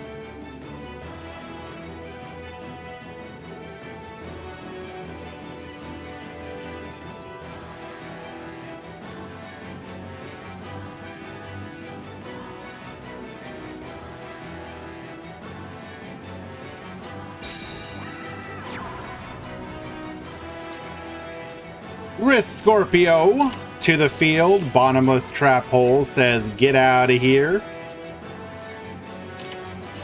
We do have the expendable die, however. We are about to get punished.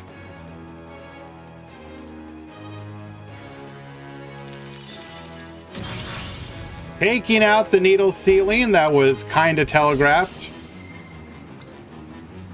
Not sure what that was all about. Searching for the rematch, we are going to potentially be able to push for a game here. It's going to come all the way down to that lone final back row.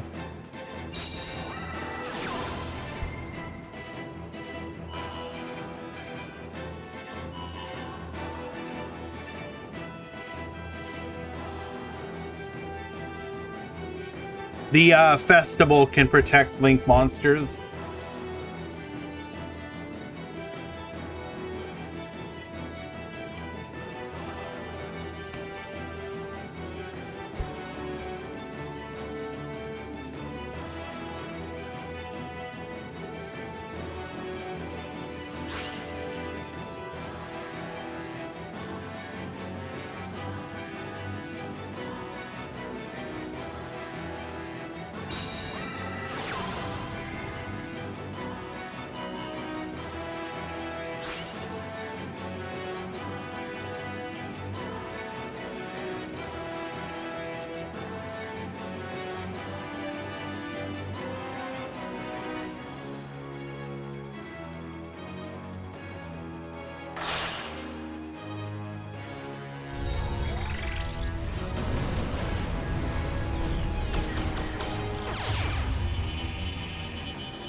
Borreload Dragon to the field.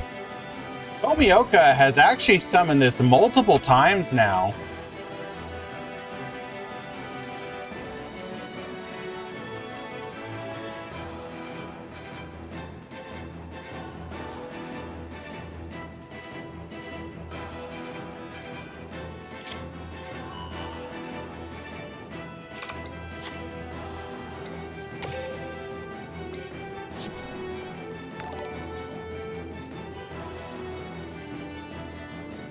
Points the nurse, thank you so much for the follow.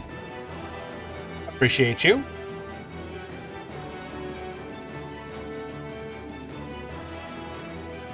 The battle we go.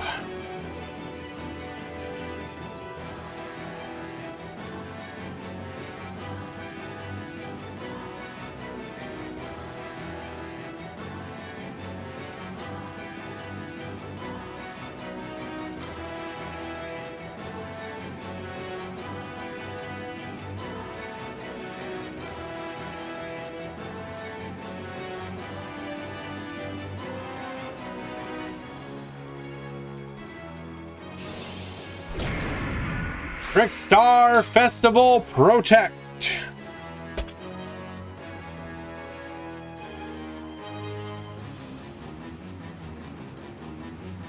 Righty. Back to you, Fionn Phoenix. Unaffected by monster effects, what are you gonna do?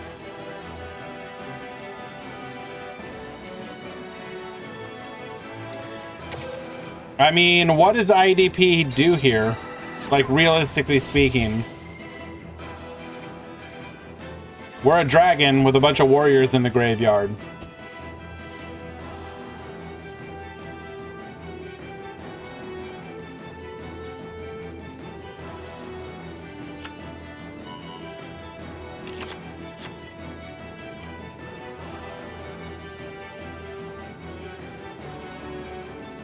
A big part of me wants Goki to get hit, not even because I think the deck is strong enough to deserve it, because of how many people just decided to play it, I assume is what you mean, due to simplicity and flexibility. Yeah, that can be a little annoying. Sure.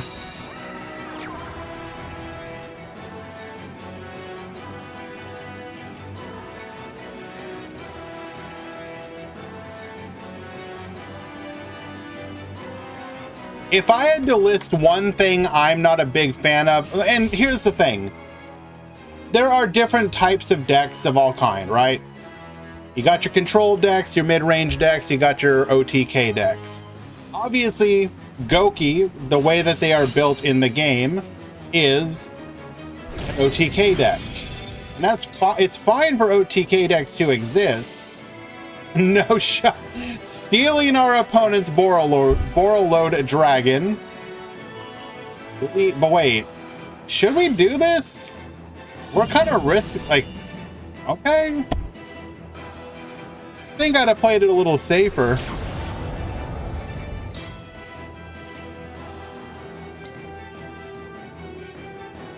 Is Fionn gonna get yeah, even if you have another one, though, if it gets MST'd, you're kind of borked.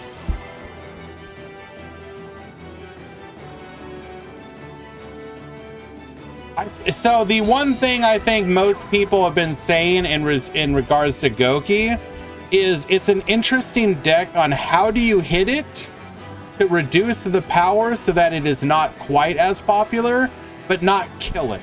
Because I don't think anyone thinks that the deck needs to be, like, removed. But, like, realistically, how do you hit it and keep it fair? Bro, are we good?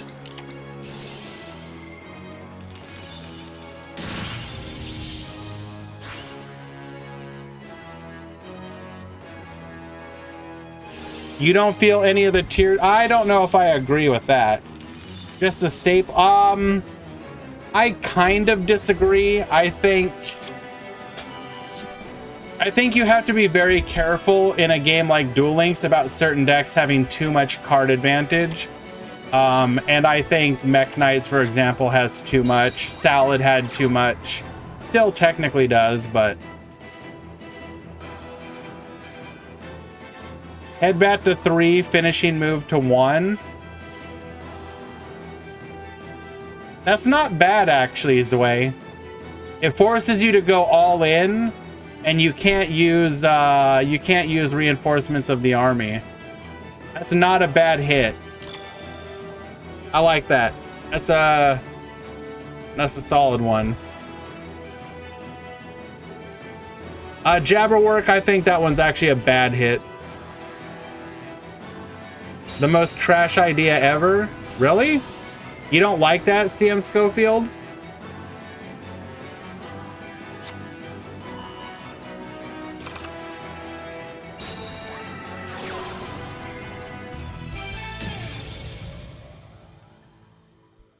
The mojo of the deck is to OTK. Who were you talking to?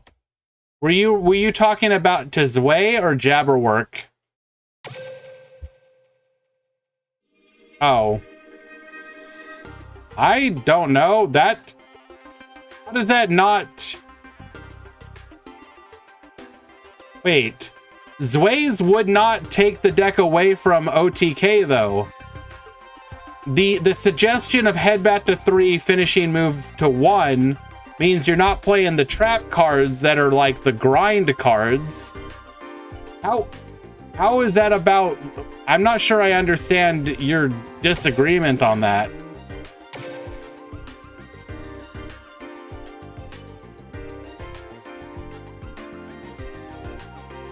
Finishing move to 1 would be malicious? How so? You choose... So that just... All finishing move to 1 does is remove reinforcements of the army. How is that an issue?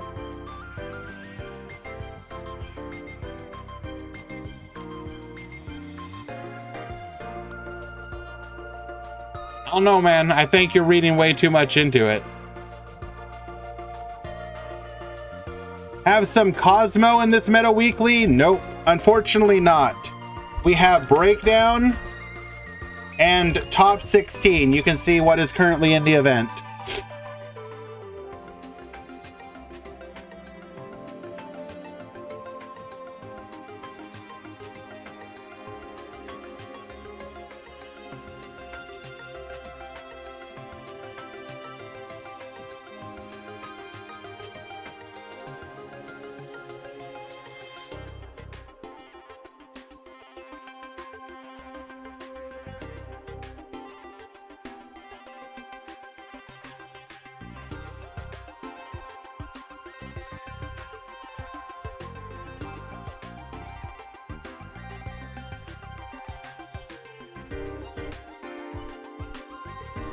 And you will take the little consistency that the deck...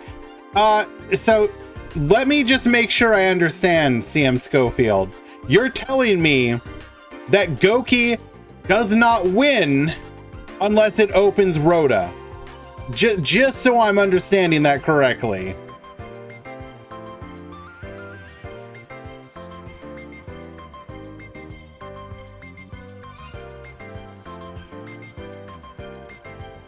So your top 8 today was Mech Knight versus Medolce, Poker Knight versus Goki, Goki versus Goki, and Goki versus Trickstar.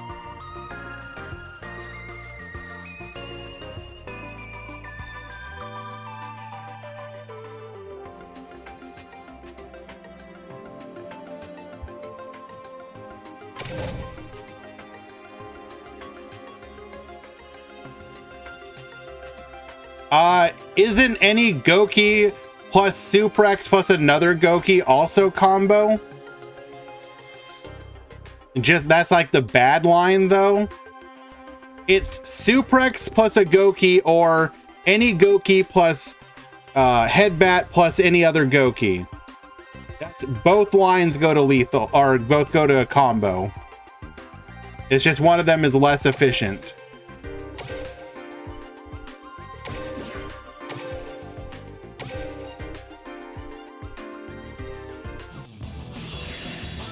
we are jumping ahead to top 4 because these people are playing like maniacs.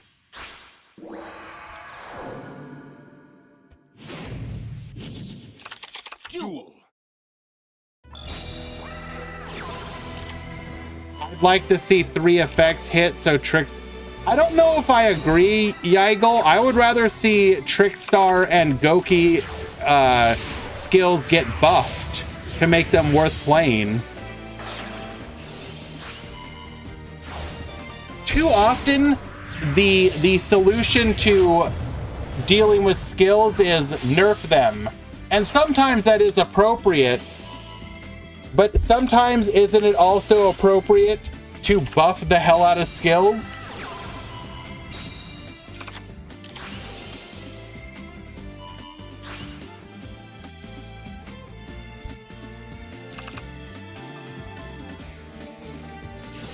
If anything, 3 effects needs to be buffed so that the other 2 effects are worthwhile. It's kind of a joke that you literally never want to use the other 2 effects because of how bad they are.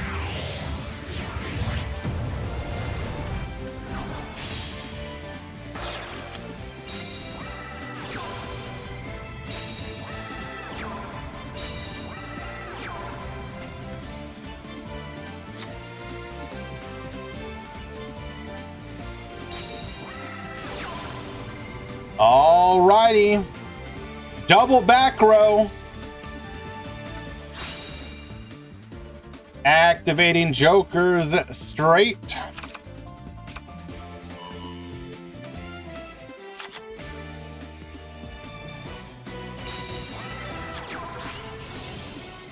King's Knight effect, activate.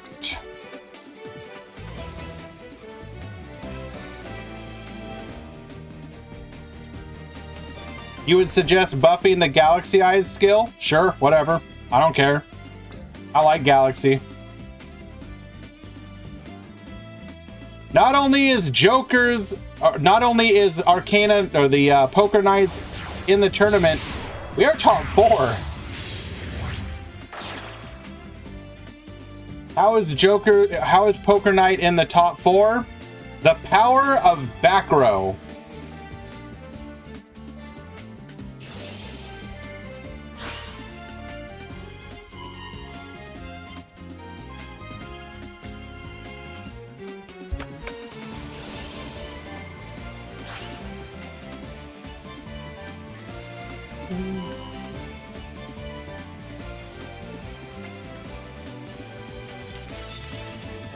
Nobody forgot about Gandia. Gandia's just not playing today.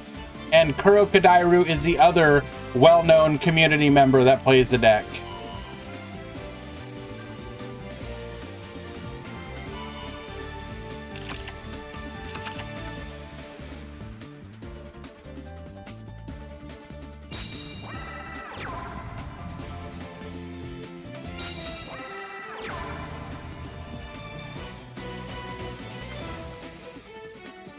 Attempted to use Paladynamo and Souffle said no.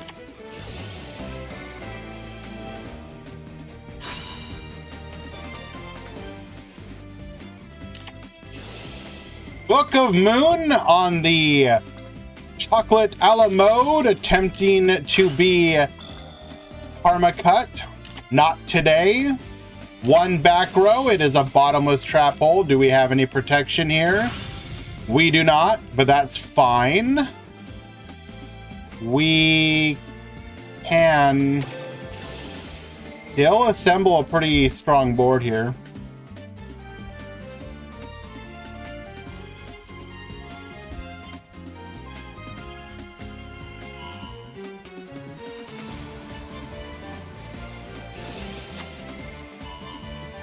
I need you to do me a favor and play the heck out of mechs so they get hit. Trust me, Mech Knights, I would say it right here, right now. There's no way Mech Knights don't get hit. There is absolutely no shot.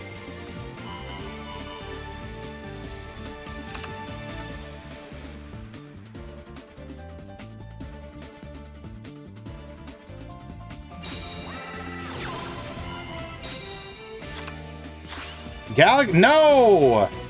Karina, why? Galaxy is based.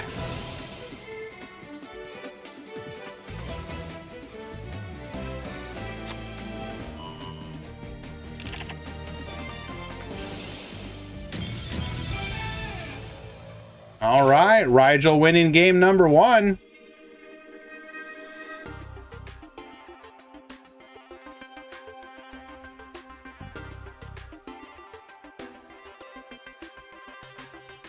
I don't know. I like Galaxy. I don't think it needs to get hit.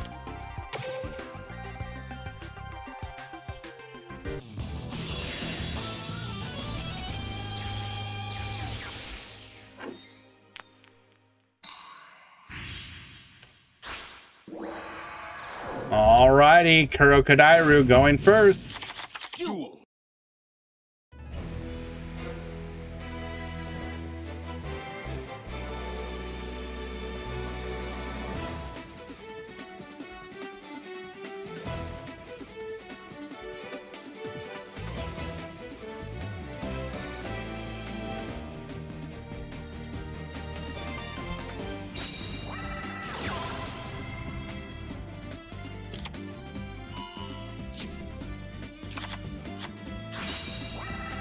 I would love for Galaxy to have a more lengthy play style.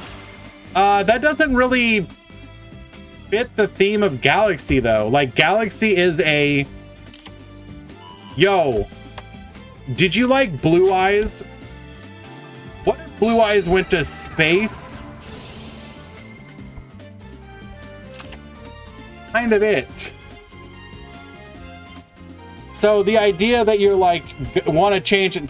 No, Galaxy Eyes is now like a grind deck. Like, what? No! Galaxy Eyes make Big Dragon.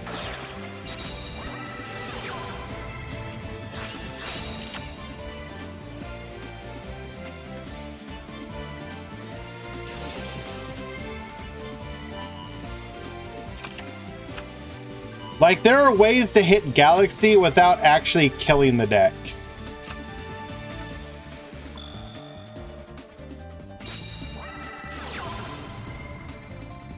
Cosmic Cyclone. Take out the bottomless trap hole, activating Switcheroo. What did we find off of the top? Magical Mallet. Send 1. Send 2. Send 3. Draw.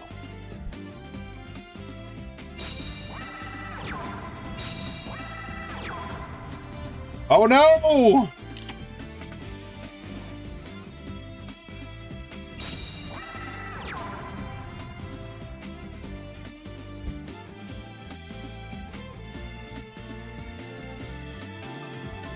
Just take Monster Reborn away from Galaxy Eyes? Sure. I mean, if you take away Monster Reborn, you're mostly just hitting the free-to-play players, and I think that's kind of not cool.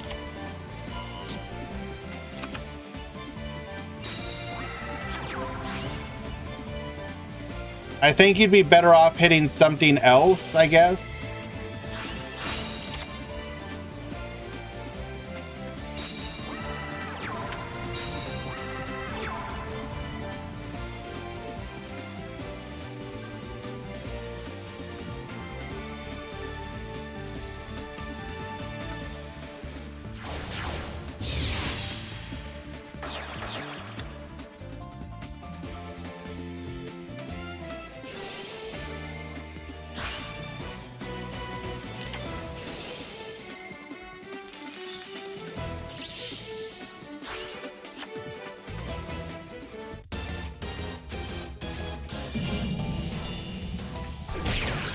Poker Knights are just another form of Trap Turbo.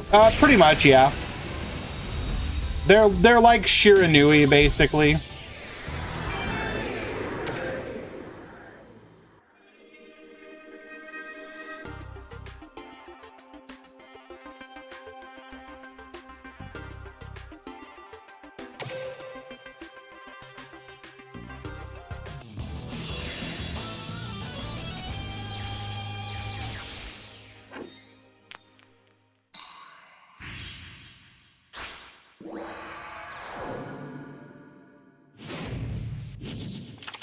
Yeah, I kind of agree with Yusef.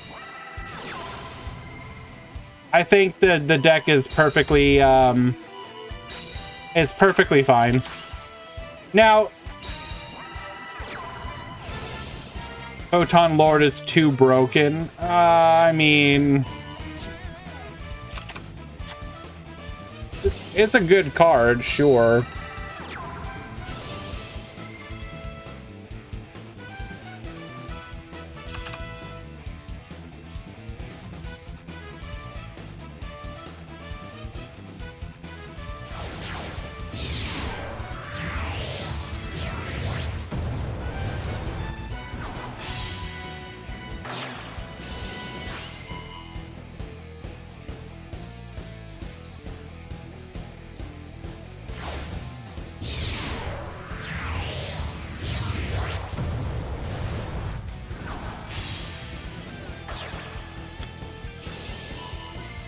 So the one argument they're gonna have for that easy is it does force you to quote unquote have the out. And a lot of people don't like that. Profure, top 4 is in the money.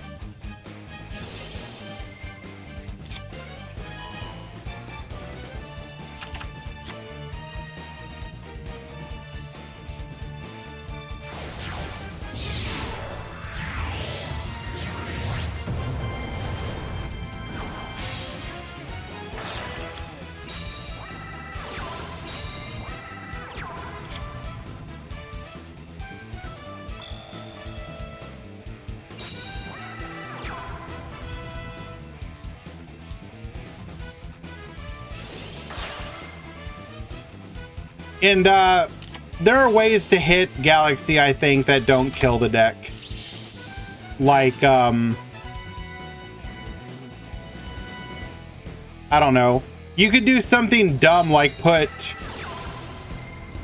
Galaxy 0 to 2. Like, just start to remove some of the consistency of the deck.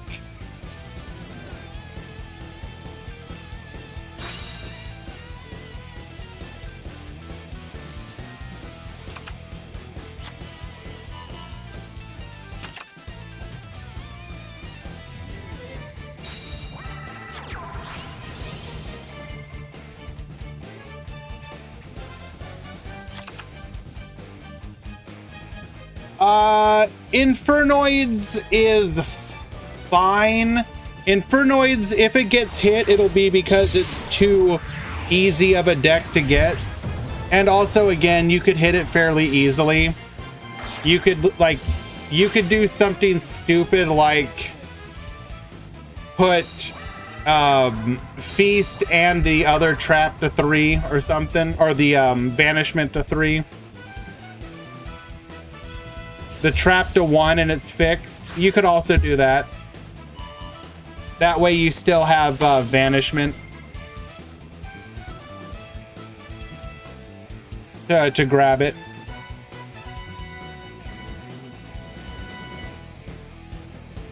Delete all Infernoid cards. No. Would you limit Decatron? No. You can hit the deck without hitting anything else. Or without hitting Decatron.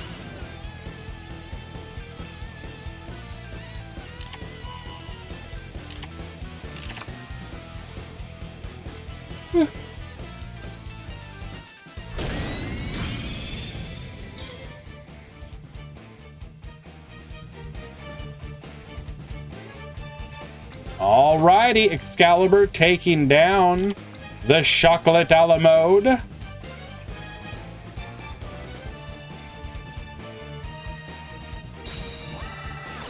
CM Schofield, that's really not appropriate.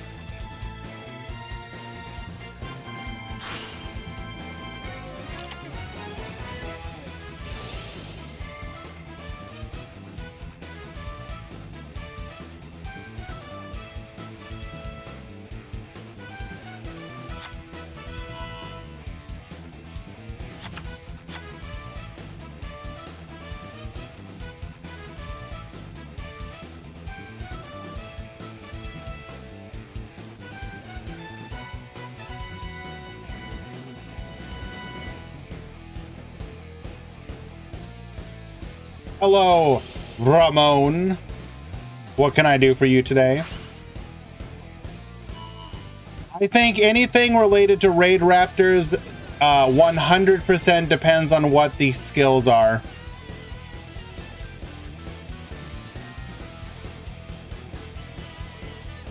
It's hard to judge anything till you know the skills. They could give you a pushed skill that makes it meta without even trying.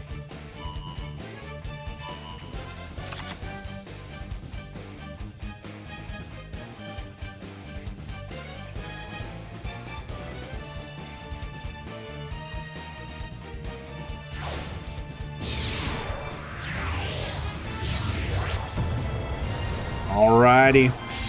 Going into Chocolate once more. That back row is gonna have to be high impact here. Well, ish.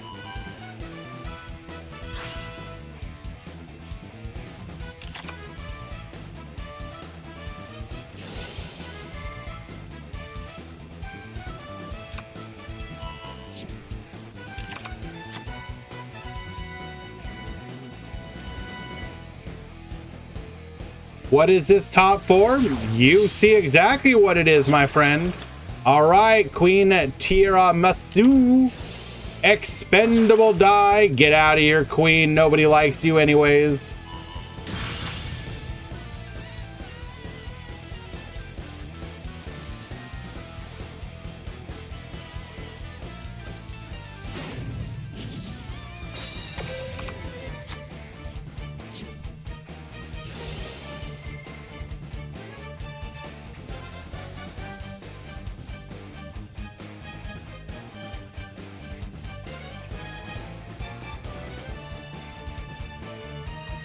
I have a feeling though it's gonna be really hard for them to, unless they're gonna have to like really make Raid Raptors bad for them to not be at least viable. Like as a strategy, they work. They've already given us like just in Shay's event, we got 2 perfectly good cards. So like, oh wow, we actually have back row. Okay. Hello, it's Fenoris.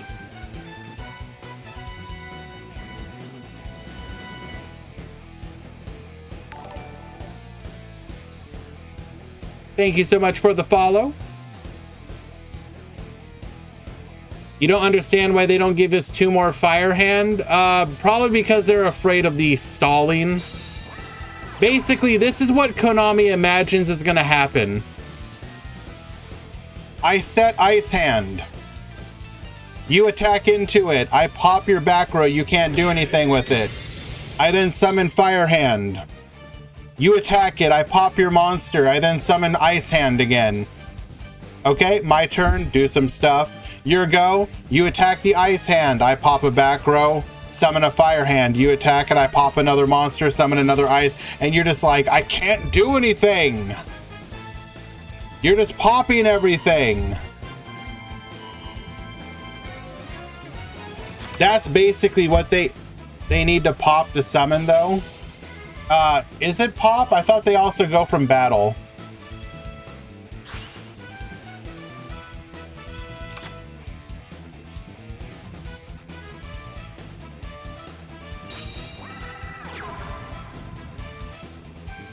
Either by battle or by card effect. Apparently we don't read.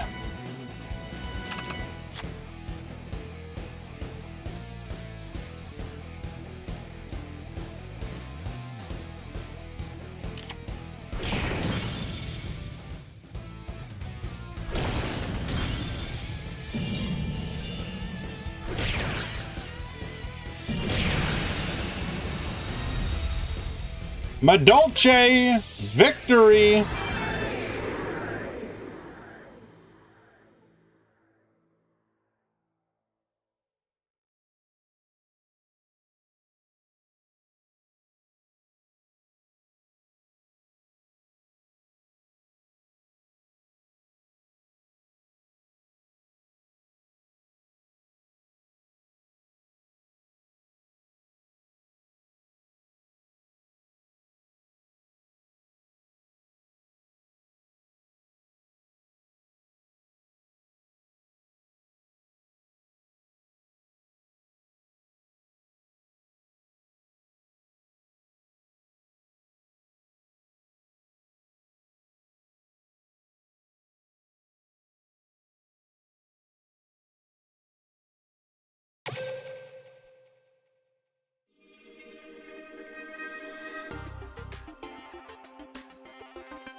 Though Madolche will be going on to the grand finals. I'm sorry for the extended BM there.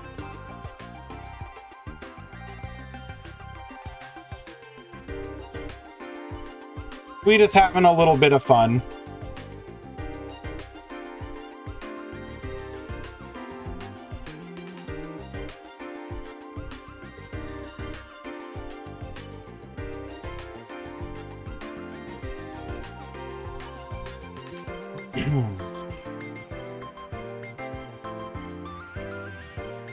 Alrighty, we are waiting on the other top four.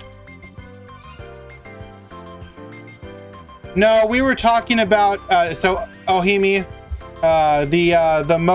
we were talking specifically about why Konami did not give us the other, like the two other fire hands, and I was explaining that in Konami basically expected you to just, oh my god, they're gonna float forever, they're gonna pop everything, no players, you know, the low level players in like bronze are just gonna be, you know, slamming into fire and ice hands over and over. No, not because of invokers. Literally, they just imagine these players being like, why you no die? Why monster keep summon? Why all my stuff pop? Why?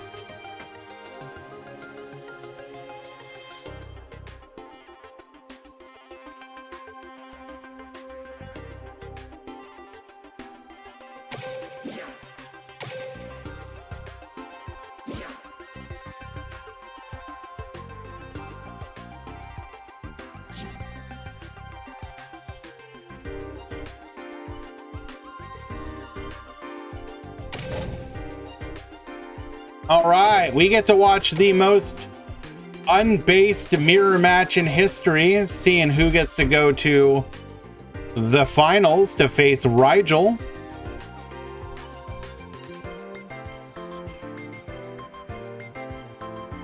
No, Mech Mirrors is not completely unbased, it's just boring.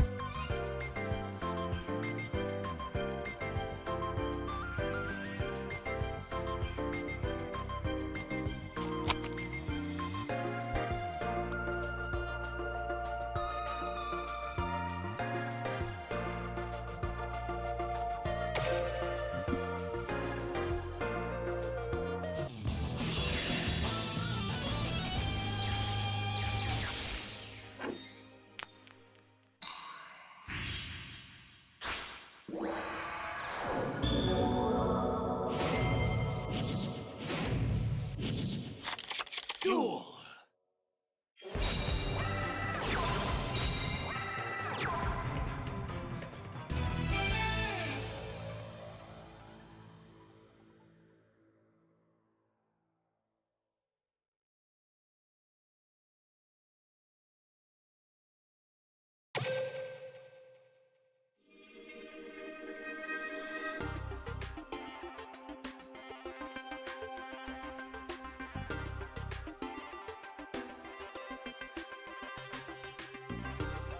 Okay then.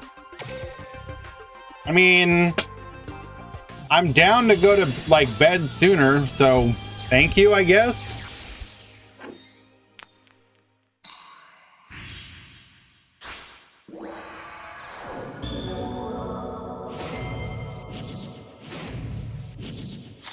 Duel.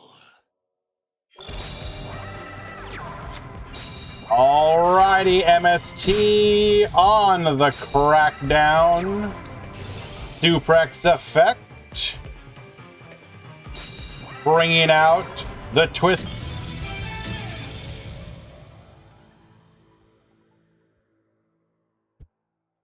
I mean, yeah.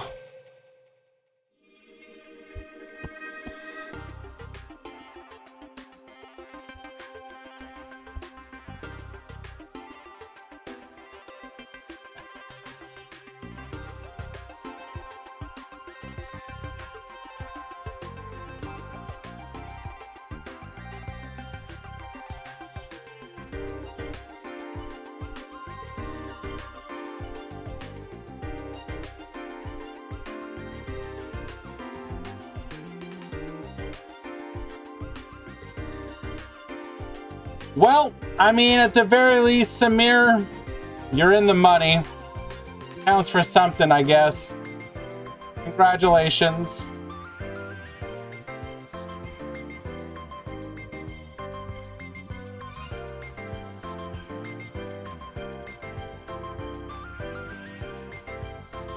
That means your grand finals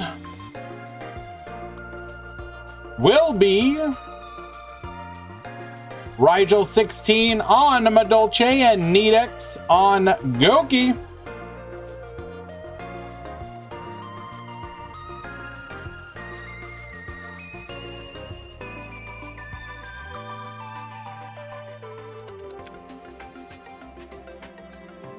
What are we looking at on the... Okay, we are good on the ads. 40 minutes till the next one, so we do not have to worry.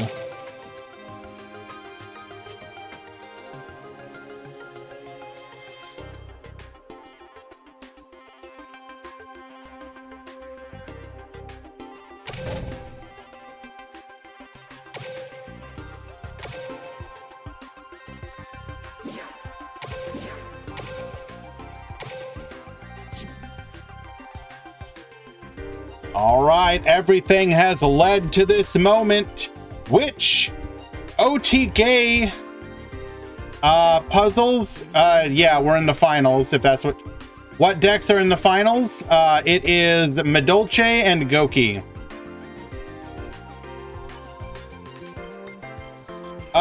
Pro Fear, the breakdown is $25, $15, 5 and 5.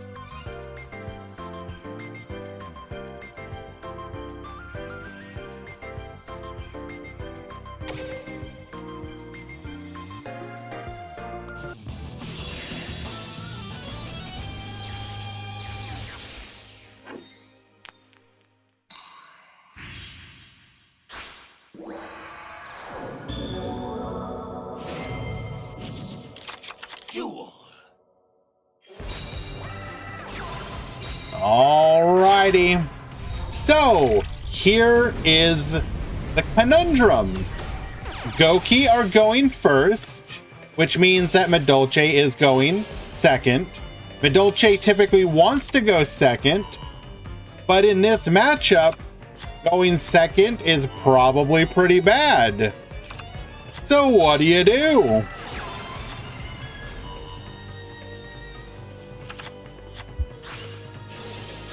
Headbat, discarding Headbat.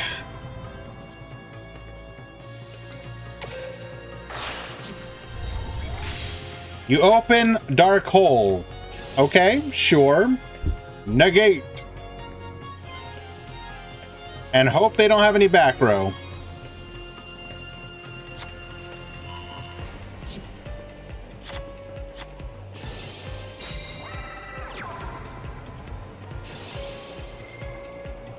Just open Mageline and Petting. Yes.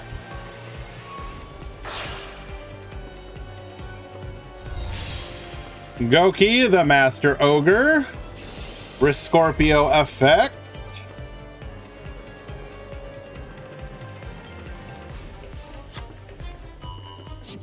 Goki finishing move. Already have... Okay. Okay.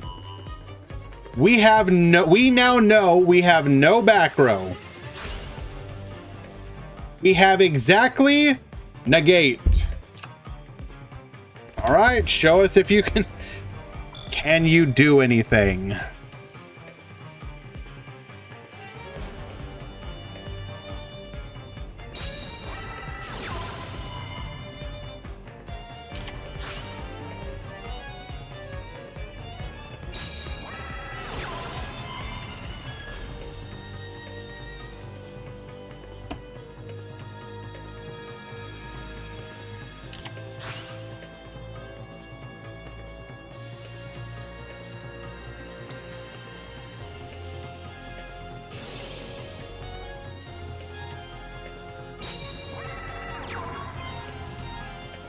Wait a second.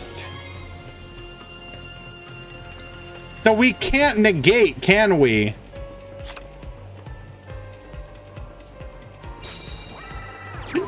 No.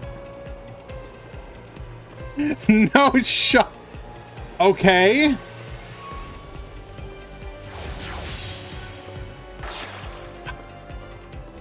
Okay, can we...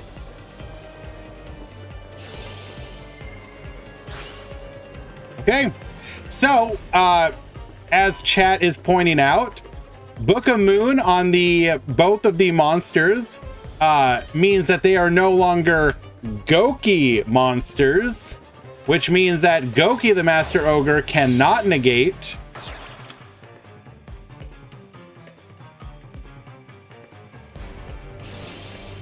Chocolate a la mode, gonna be able to summon out another level 4 for us.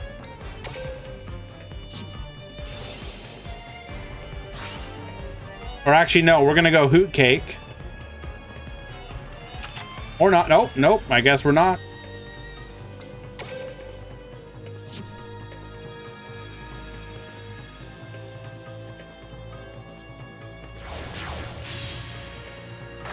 Welcome your queen to the field.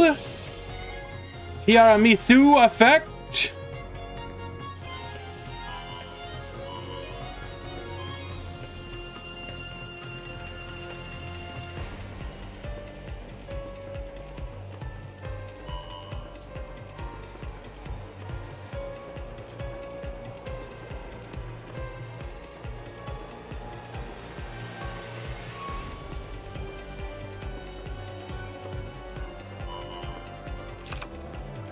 Okay. Now we're gonna Hoot Cake. Hoot Cake into Messengelato. Messengelato effect. Searching for the Chateau. Activating a Chateau effect. Boost.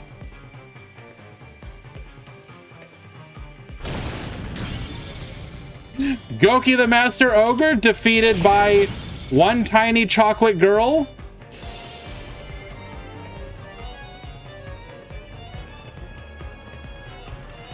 And we already know that our hand is finishing moves, so we have Octo Stretch.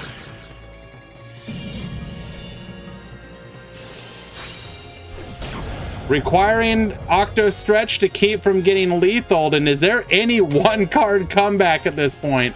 We have already used our copy of Rematch. Oh, back row. Uh-oh.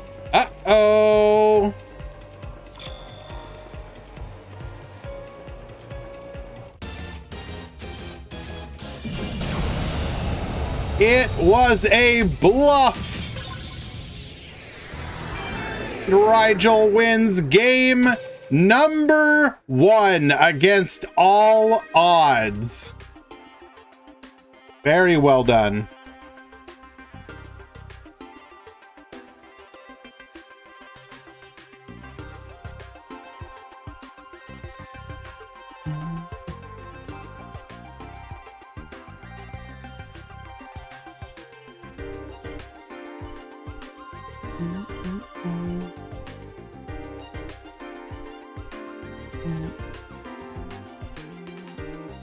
Imagine Book of Moon actually being relevant against a Link deck.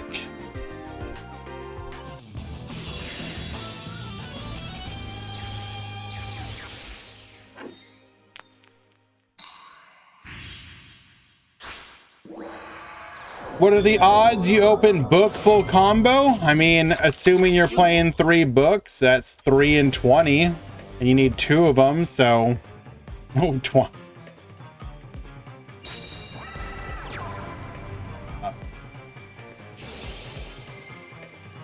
And calculator.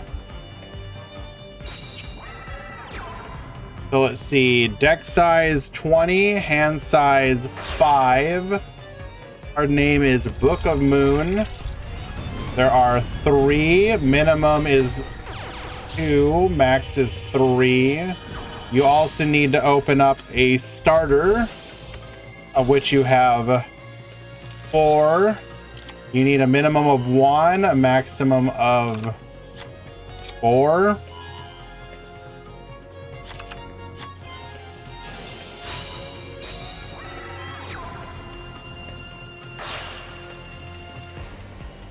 We had an 8% chance to open that.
When is the next ban list happening? Probably not till early March.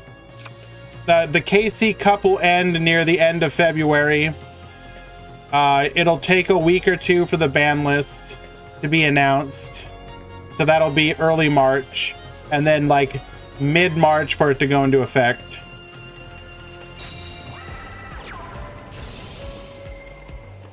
Mageline effect.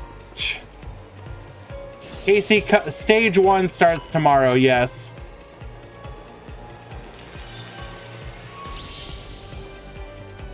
Do we have Petting Cessor?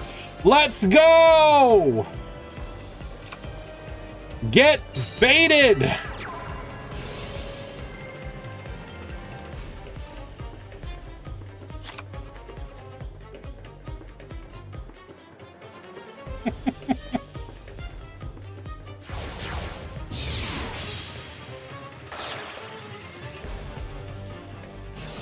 So, you're taking a gamble that your opponent does not have Petting Cessor. Like, if you let it go through, you know they have it. And then even if you negate Petting, like, I don't know. Aren't you basically rolling the dice?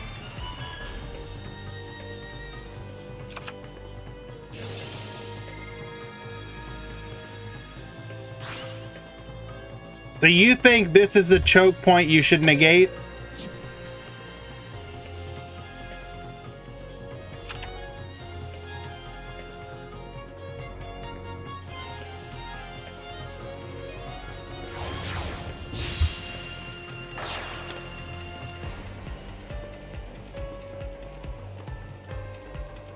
Okay, I mean, this is good information for people who face this deck. If you know, just let them do whatever and negate Chocolat a la mode.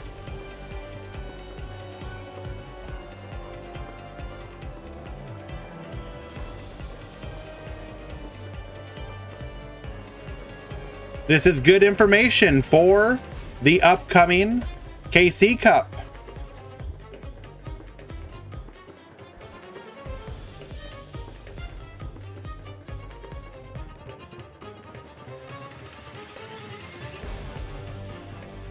They could book the chocolate. That is true. But your odds of getting OTK'd then are you're forcing the opponent to have an additional card and reducing their ability to actually OTK you. And we see the deck list, and you'll see the deck list. The article will be up on the website immediately.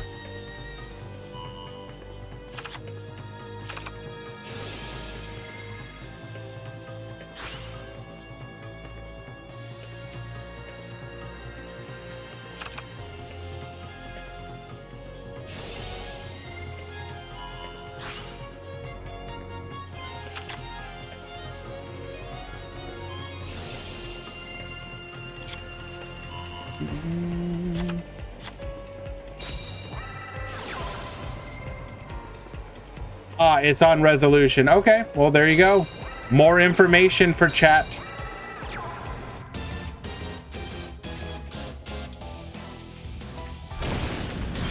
Attack number 1, attack number 2, attack number 3, lethal.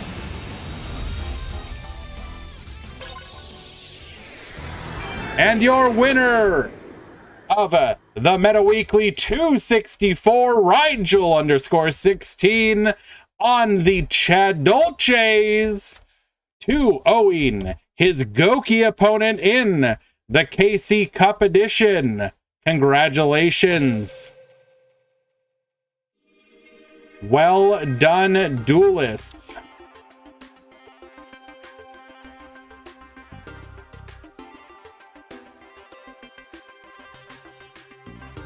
Alrighty, gonna go ahead and push that through. Any chance you can see the trap jokers? Absolutely. As I said, in fact, I'm gonna go ahead and check right now. Though I guarantee you the article's probably. Oh well, no. Never mind. I lied. I guess.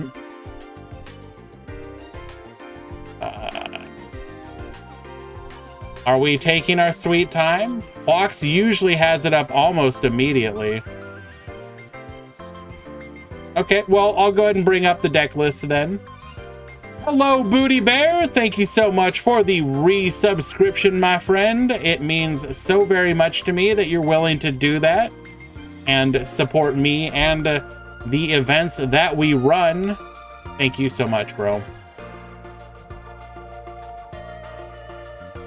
Let's go ahead and grab the top 4 deck list at least.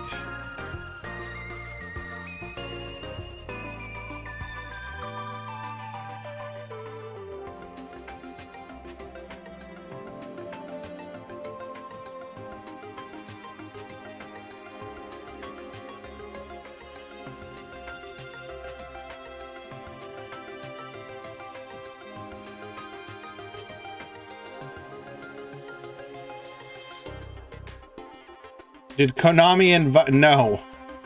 Why, bro? Light's mom, I am like incredibly small time.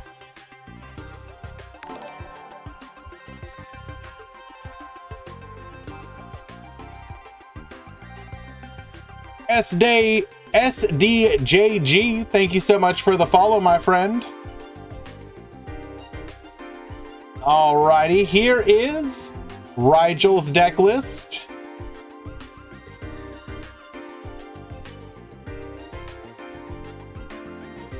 We appear to be on the Mallet version of the deck.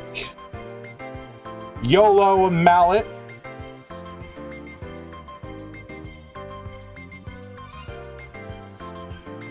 Well, thank you very much, my friend. That's very kind of you. Any and all support to the channel goes directly back into the tournaments we run. ! Discord. In the Discord, you will find channels for each of our events. We run a Swiss event, we run a single elimination event, and we run an anti-meta event. In fact, Plox was so nice to put up the anti-meta report, which I think you guys should check out. It's pretty cool.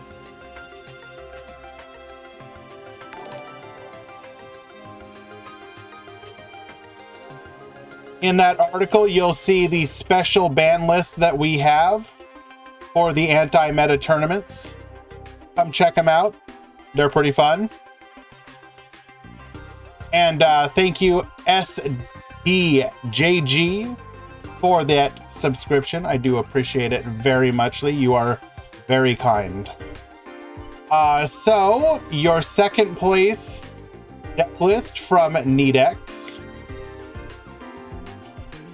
So we are fairly standard 22 card build. We are running 1 IDP, 2 Compulse as our limit 3s of choice.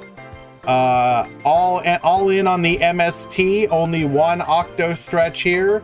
The unusual nature of this build would technically be The double Rescorpio and double Twist Cobra, usually it's 1 and 3. We are going 2 and 2. And full, we are full in on the prismatic there. Okay, yep, I heckin' love Goki.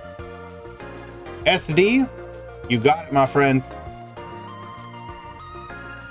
Let's see, the other Goki that made it to top 4, fairly similar in build.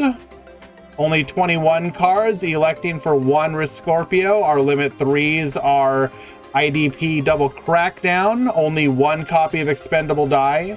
And in place, we have 2 MST, 2 Book of Moon. Madolche did win, yes. Go back and watch the VOD, it was actually pretty funny. And then your other top 4, Kuro Kadairu.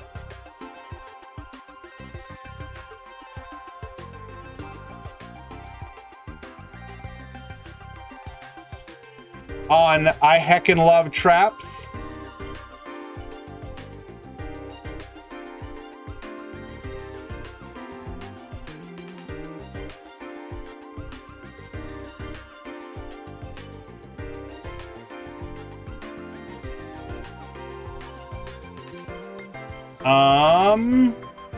Actually, yeah, we'll go ahead and bring up the rocket build that made it to top 16.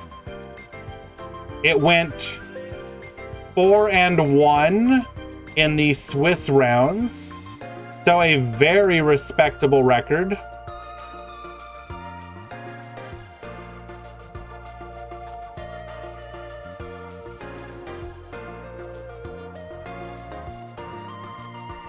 Boral launch on the 3222 rocket line, double MST, triple rocket launch, double Dragon's Mirror, 1 field spell, double IDP, and double needle sealing.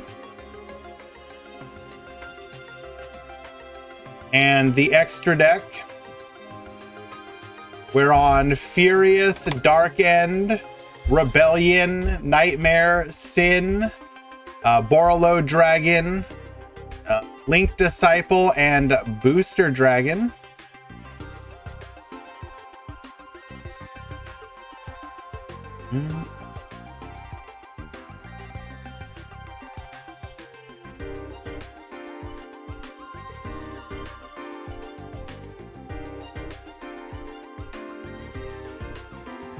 And then the last interesting deck we're going to look at for the moment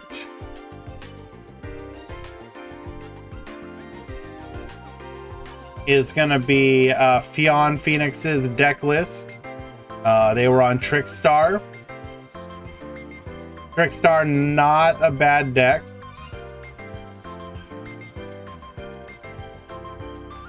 Very interesting that we were running. I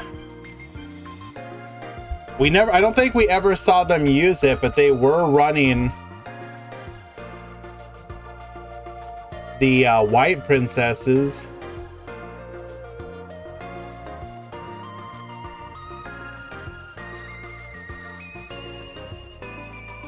Very unusual build.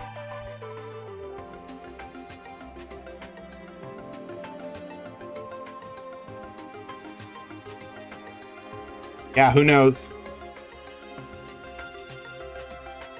Is it worth it to buy the new box? I'd hold off for now.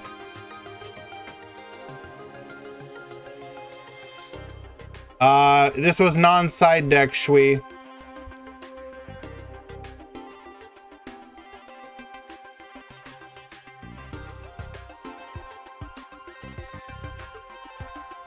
All right. So that will be it for today. The next stream will be on Wednesday for the Duel Links Grand Prix. It will be regular format for now. Again, !Discord, join in. You can join in on those events, free entry. We will have the next anti-meta sign-up link up soon. We are probably going to make one additional change to the ban list. Most likely gonna be going for the Abyss Dweller to 1 to hit the strength of Water Xyz ever so slightly. Alrighty, we're gonna go raid Quantum. He is in the top 4, so that it won't be too long, but go support his event as well, please. Thank you.